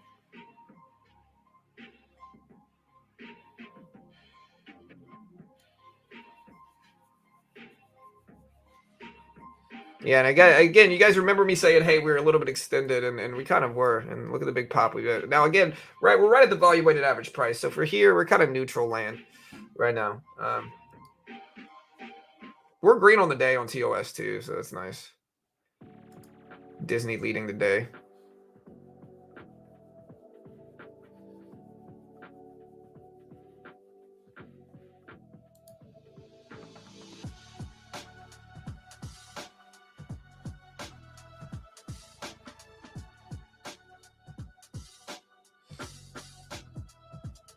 Just kind of kick it back right now. No real edge at this point. Just gotta wait, I think.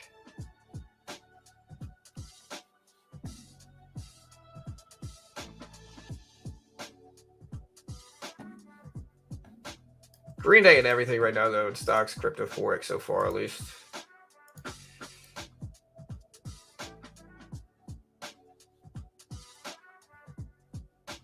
Tempted to short this because it looks like we're bouncing back to the volume weighted, but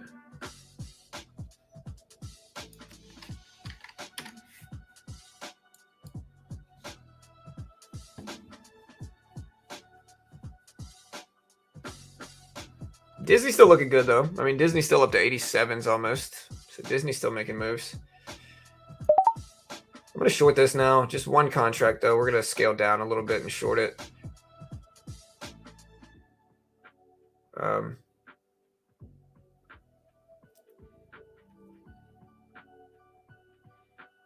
It looks like it was the wrong move.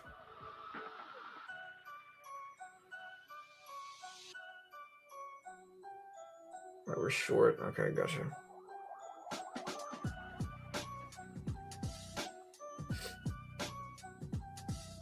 I mean, we're right back to the previous low of the day. That's why I shorted here, but we're starting to push past it, so I'll get out. Disney's still ramping up, though. Testing that VWAP area now. Might be a double top at VWAP, but we'll wait.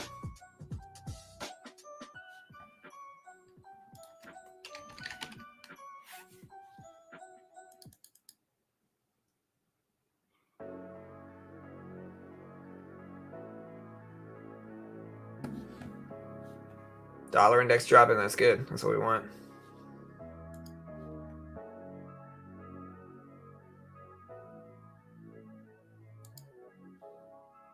Disney is flying up right now.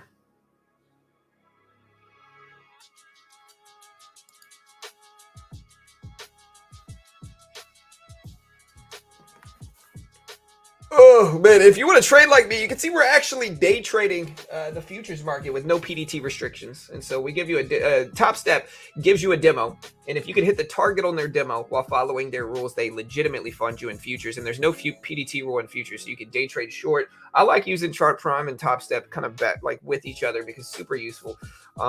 Again, they give you a demo. If you can hit the target on the demo while following their rules, they legitimately fund you between $50,000 to $150,000 with a 90% split. And this is a company that's regulated in the U.S. by the Chicago Mercantile Exchange. They pay out millions and fund thousands of traders a year. Here's my P&L right now in stocks. We're up about $180, $175. But again, it's the most legit funded account program in the world. They pay out millions and fund thousands and thousands of traders a year. And so again, pretty useful, a great way to try out the futures market without risking a ton of money. And it's, you get 20% off. It's very cheap. The base package is 130 something if you use my link. And so you can get 20% off if you use my link. At the very least, even if you don't get funded, it's going to build you into a better trader. Like learning how to follow rules consistently over time certainly turns you into a better trader, in my personal opinion. And again, so it's a great way to do it. The most legit one in the world. They've been around for over a decade. Check out the link right here. We'll also pin this to the top of the chat if you want to check it out. But markets are flying back up. I told you guys I thought we might bounce a little bit today.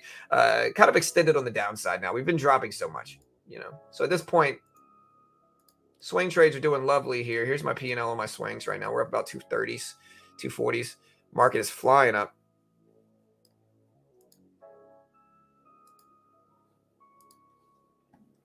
Good. Again, we'll let it work. We'll let these work. Almost green in Google today, which is a really nice move. And again, so now at this point, we're so strong. We'll wait for a little pullback dip. And man, Chart Prime called the literal bottom here, just to show you guys this. Look at this.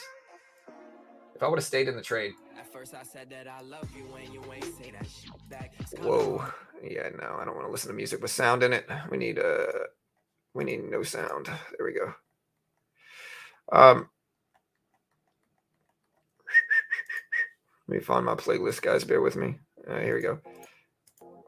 But yeah, look how accurate Chart Prime was. It literally said possible reversal up, and this was right here, team. So this was right here. And look at that huge rebound. So impressive.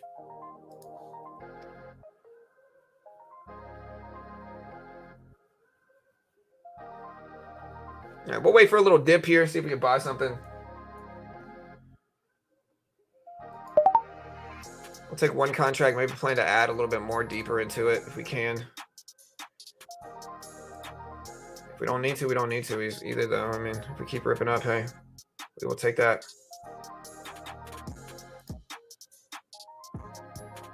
Also give us a little bit of an add level, too, so we got a good entry price if we want to add some more down on a dip.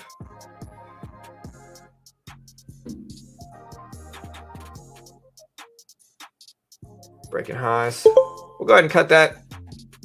Make a little bit more money. Wow, man. Hey, we're up almost 300 on stocks. Look at this. We're up 260s.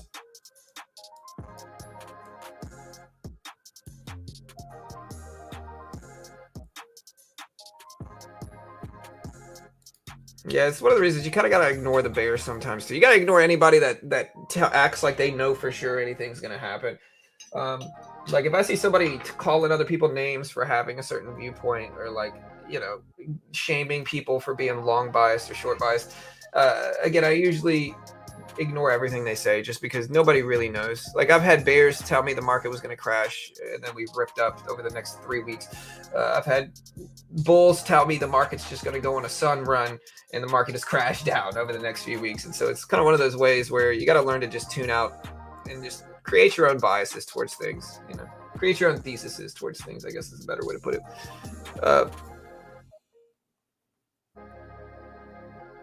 Google trying to go to green on the day here.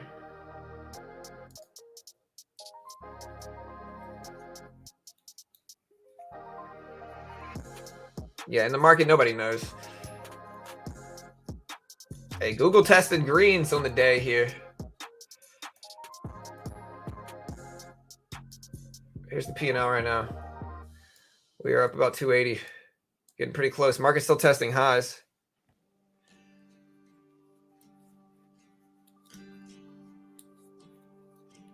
Meta too. How's Meta doing right now?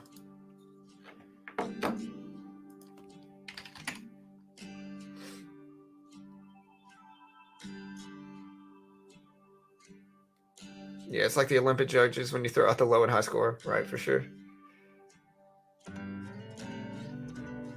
Yeah, in 2020, I made a video about how I was buying United Airlines in 2020. And I had a lot of people comment on that video. I bought a UAL at like 25 bucks, like right at the bottom. And during that, I had so many people, and this has influenced my views heavily since then. I had so many people talking smack about my trades. They said, "Oh, garbage picks, you suck. You know, United Airlines is going to crash. You know, all this stuff." Right? Eventually, over the next 3 weeks, it did like 60%, or it did like some big percentage over the next couple weeks. And then, of course, you go hard all those comments afterwards because it's just kind of like, in the end, nobody knows. Nobody knows. Like, nobody knows whether we're going to go down. Google green on the day technically right now. So Google is actually green. So you love to see it. We're almost up 300 on the day on TOS here. We're getting pretty close to it. Finally getting a dip. We'll look to buy into the dip if we can.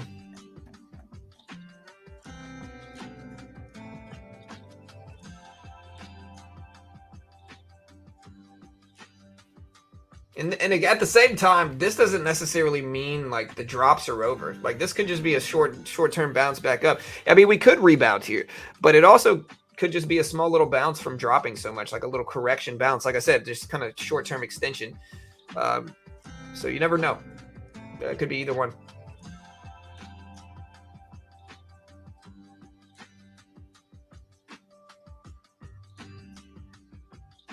All right, finally getting a little dip here in the SPY, but we're not in the SPY yet, so we gotta wait.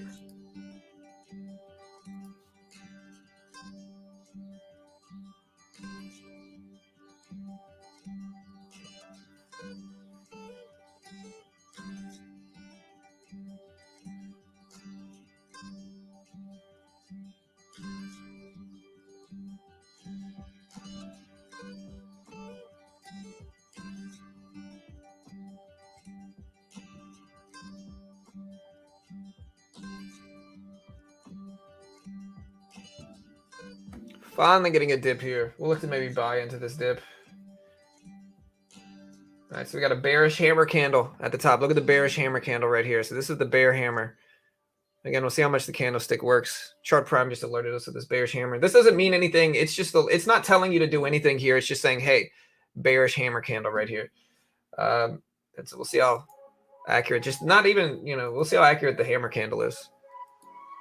I kind of want to buy into this, to be honest, like me personally. I think this is a nice little dip to previous levels.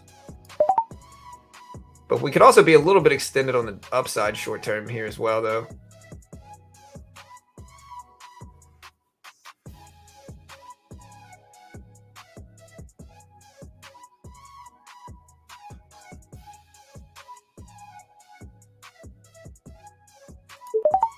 We're buy a little bit more. We got 2 contracts here.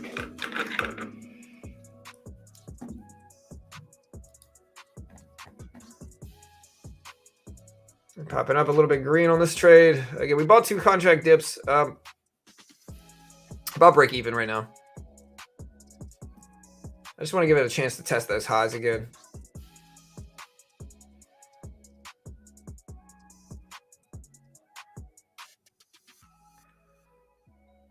There we go. Creeping up.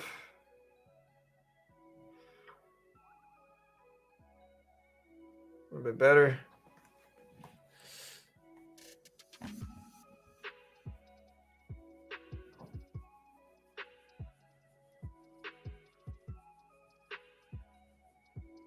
Nice little pop. Half off there. All right, we just cut it again. Yeah, like I said, just a little pop is what we were looking for. We might reject here and come right back down too.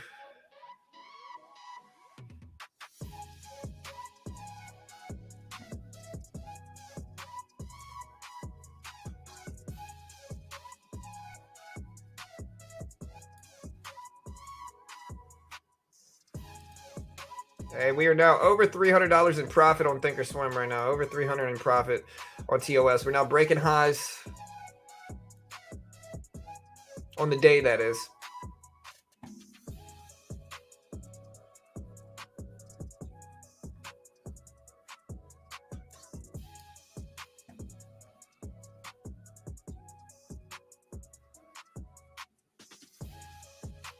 Again, we're breaking highs again. I love to see it, man. This is great.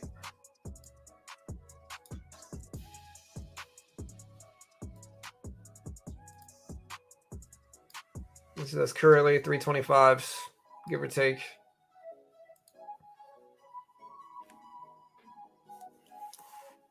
Google testing highs of the day. Disney just broke highs. There's got to be a catalyst. No, there's no catalyst, man. It's just extension. It really is. It's just we went down so much over the last 2 or 3 days that just a little bit of an overreaction. And so with that, we start to bounce back from it. Is kind of what happens. Like we were down so much over the last few days that like we're finally kind of rebounding, reeling back from that, so to speak, is all that's going on. We're just kind of bouncing back from big emotional drops over the last few days.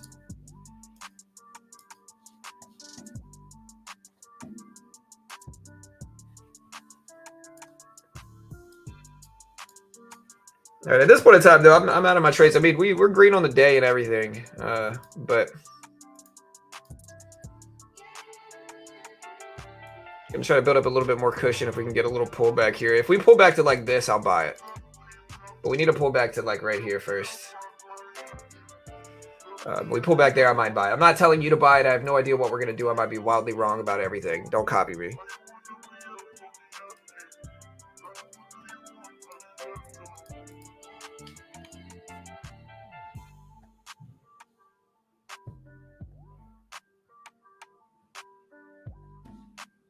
All right, there's a decent pullback here.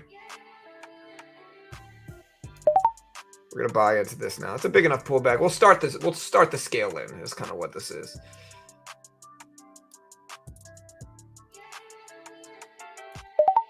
All right, there's 2 contracts.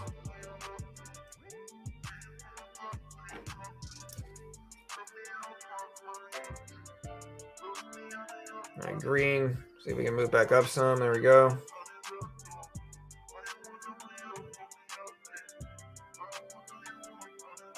I don't like that upwick. That upwick indicates some selling pressure. All right, that's all right.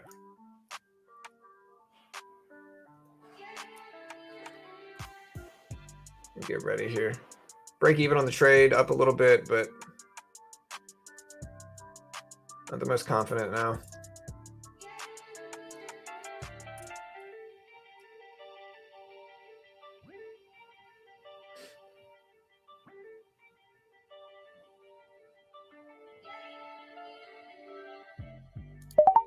All right, we cut a little bit. See if we can break this high again and go up some more. All right, so we just made about 14, 15 bucks. Just little gains, adding up. I'm actually going to short this now. Just a lot of different indicators showed up at once saying downward momentum on chart prime. Now, I'm hoping it's wrong. And I hope we keep going up. But because of that, I'm going to take a small contract-based short position here.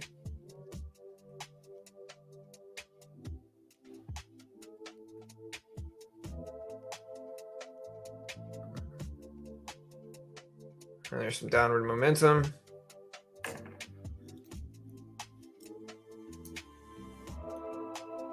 I got a nice little flush here from it. Nice. Cracking lows again. All right, so we're just going to cut it. So yeah, chart prime, man. I mean, listen, not bad. Doesn't mean we're not going to keep going up, but like, the little downward momentum.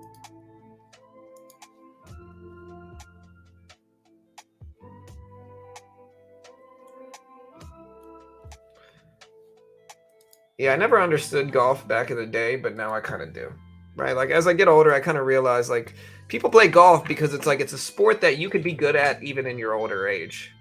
You know what I mean? So like golf is a sport that like you could be good at even when you're older. Like that's why people play golf. No offense. I mean, that's just the truth, right? Like you try to be in the NBA at 35 and 40, you're going to have a tough time. You try to play football at 35, 40, you're going to have a tough time. You try to play any other super athletic sport in your mid 30s, you're gonna have a tough time. You want to play golf in your mid 30s? Oh, you're in your prime, bro. You're prime in your 40s and 50s at golf, and so That's why people play golf. That's why people start liking golf when they get older. It's because it's a sport they can remain competitive in as they age. Makes sense. I kind of get it. Listen, I might play golf, bro. I'm not against it.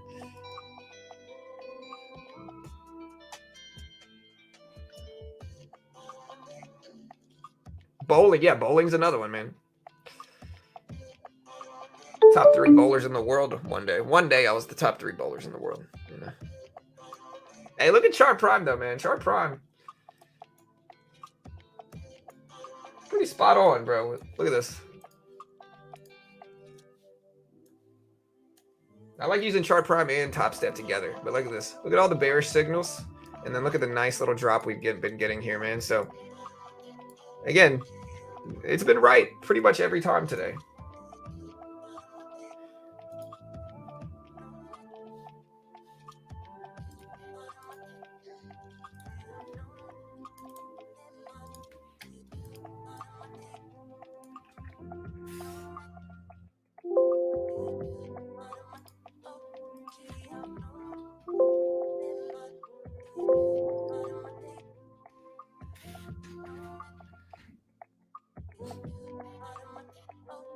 Nice little green day and everything, too. I'm not going to go short. Right now, there's too much upward momentum for me to really want to go short, you know.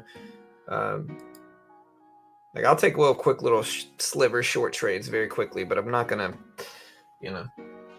I'm not going to bet on a broader reversal or anything like that, you know. Yeah, it looks like it's the right move not to, too.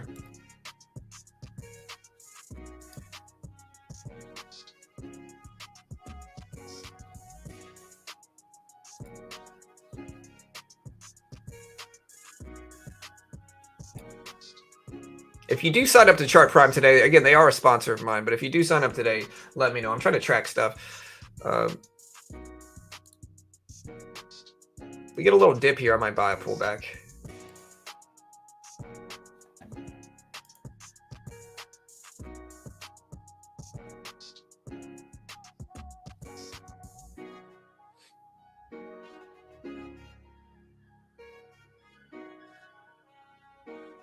Chart Prime throws strikes all day long. It really does, man. Hey, listen, I've been using it all day today. I haven't had one trade where I used Chart Prime to base it off of that I've lost money on today.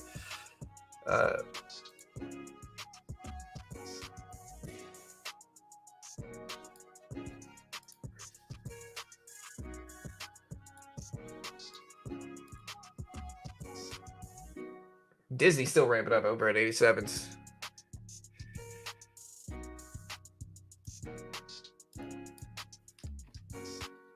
Got a little bit of an upwick here, a little bit of an upwick.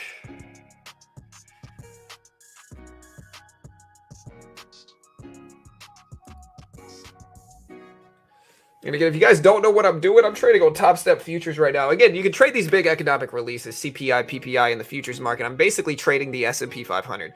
Like a lot of traders who are trying to get around the PDT rule, they go with like, a lot of traders go with like penny stocks, but it's like penny stocks are just going to be a losing endeavor if you're trying to day trade them, to be honest, for most people.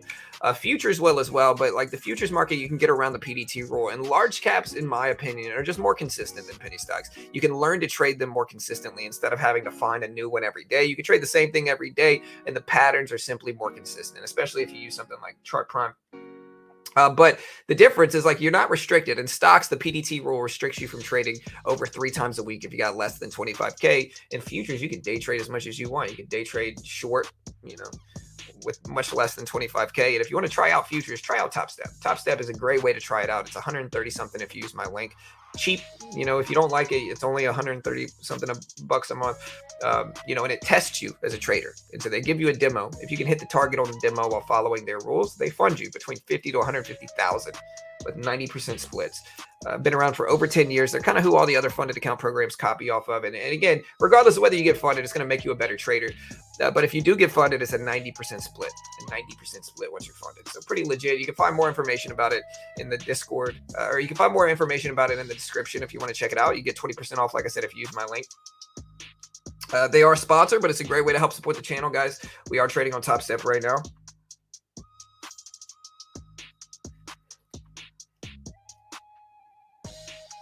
Sorry, I'm playing with these Allen wrenches right here. I lost one of the Allen wrenches. All right, Disney approaching highs of the day again here. So is the market. Look at the market pump. Good, man.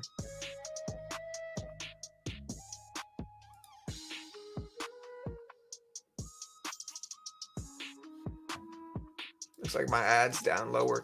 The right move.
All right, guys. So nice little green day here. We might buy this pullback if we can into the market here, but that was actually I don't know if that wick was legit or not, but we might buy this little pullback. The only problem is like we might have a little double top here. So I mean, I could see us maybe pulling back down and gaining some more momentum here too. I don't know. What do you guys think? Again, subscribe if you haven't already, guys. Hit the notification bell. We appreciate you all. I do like this pullback here, though, but again, we also have a potential double top right here. That's the only problem.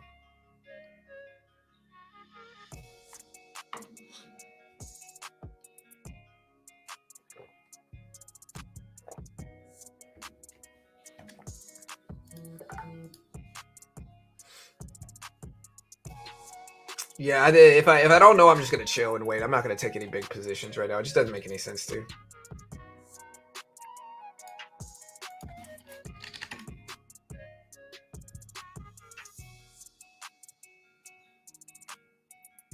I mean, it could be called a flag. Some people are going to call this a flag right here, too, if you show you. Like, some people are going to say this is a flag right here. That's a bad example. Hold on, let me draw this a little bit better. But yeah, some people are going to say here's the flag.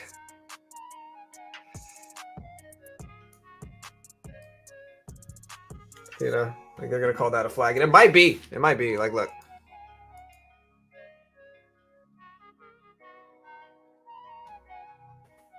That's a flag.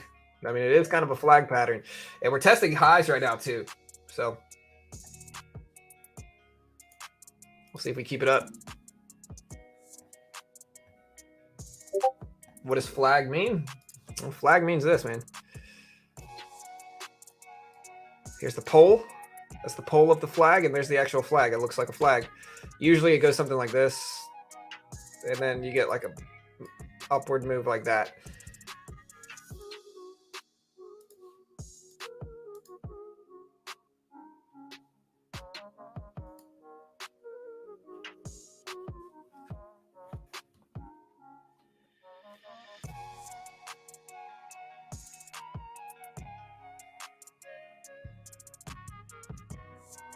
Pull it back a little bit again, kind of still in the flag range though.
All right, market still kind of looks good. Again, I haven't traded a little while in the last couple minutes. We've got a pretty nice little green day here. We're just a little bit too extended on the upside short term, and I'm not confident enough in the downside yet to really take any positions. So we're just kind of sitting back.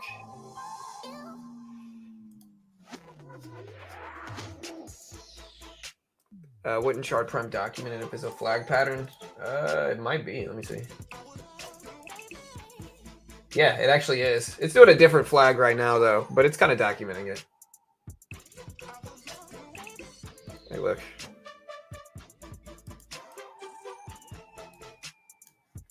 They're looking at a longer term triangle, but like, yeah, same thing. Most of the flag patterns you're going to get on chart prime are going to be on a longer time frame, though.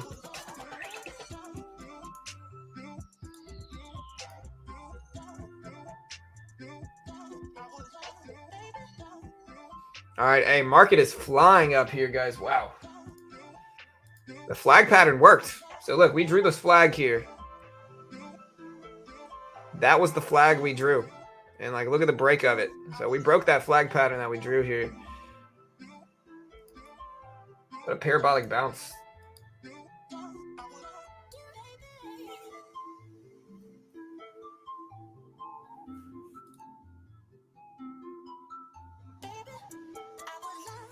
Disney pumping back up.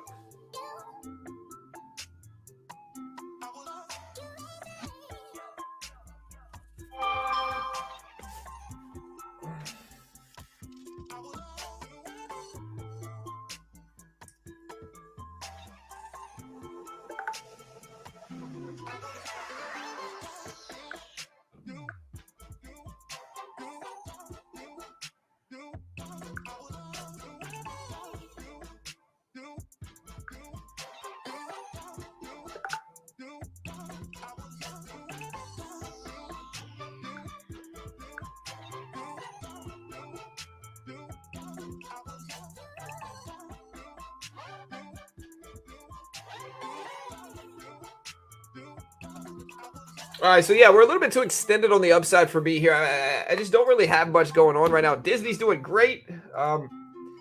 Again, my Disney trade, this is our P&L on the day for Disney so far right now. Like, so we were up $373 on Disney alone today. Google, we're about break even on the day. So like Google, we're up $750 on the day, which is fine. I mean, you know, green is good. On actual like P&L on TOS, we are up about 330, right? About 330 on the day. So not too shabby. We'll take it. And here's the full day's P&L here. If you want to look at it, we're up about 340 really right now. So we're doing really nice, really good day. We're green in futures as well. I would love to break the $100 point in futures, but the market's just really extended for me. And so I'm just trying to patiently wait it out, but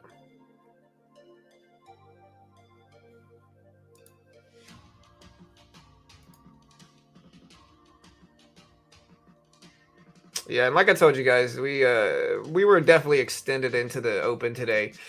A few people asked me what we meant by that, and it's like we were just up so much, or we were down so much over the last couple of days that like eventually we're gonna turn. You know, eventually we're gonna turn. So we'll see if we get a little dip here, but we're probably gonna close it down, guys. I don't see much else going on. We had building permits out. Like I said, y'all check out Top Step if you haven't already. If you want to trade futures, great middle ground, guys. Like if you're at that point now where you're almost profitable, or maybe you're slightly profitable, but you're not confident enough to take huge sides, Top Step is an amazing option. It tests you, right? So it gives you, they actually test you as a trader. So it's a great middle ground. It's not super expensive. The base package, if you use my link, is 130 something bucks a month. Great way to test yourself as a trader. If you're a good trader, you can get funded and make money with a 90% split. If you are still not quite there yet, you're not losing a bunch. You're not losing as much as you would putting up the money yourself. And it's just a good little challenge. Check it out. Link is in the description. Check out Chart Prime as well. Again, all good ways to help support the channel. You know, Chart Prime is a indicator service. You can use it in stocks, crypto, forex, futures. Like I was showing you guys, here is Chart Prime today. Chart Prime has been surprisingly accurate, man. Surprisingly accurate. like just looking at, if you just look at how many times, like, look, here's chart prime today. Like, here's chart prime today, right? So, like, look at this. Just look at these different options. And again, you can use it on stocks, crypto, forex, futures. But like, look, this is chart prime today so far. These are the alerts that it gave us, right? Possible reversal down, nice little drop. We made money on that one. We made money on this one. Possible reversal up, nice little bounce. Possible reversal down, nice little drop. Possible reversal up, nice little bounce afterwards. And so again, so far they're 4 for 4 on their reversal signals today. Really useful. Again, really useful. Super cheap right now, 40% off. You can get it for like 30 something bucks a month if you want to check it out. Link for that is in the description as well. Check them out, guys. Love you all. Y'all hit that subscribe button. Again, we appreciate it. They are sponsors. I'm certainly biased in their favor, guys. But I appreciate everybody joining me here today. Good day. Made a lot of money. We will take it. So combined, we're up 500 plus today. So nice. We'll take it. Love you all. Y'all stay safe. Or I don't know if we're up 500 plus. Actually, let me do the math here. We are up about 430 today. I'm sorry. We're up about 430 today. Roughly around 430. Just for transparency reasons. But yeah, love you all. Y'all stay safe. Be good. We'll see you guys tomorrow bright and early. See you, Tiny. Have a good day. See you, Stonk. Chris, later, bro. Straight. Hydra, Crypto, Constantine, Hurry. Nam, Future, everybody else, Future Value. Later, guys. Y'all be safe.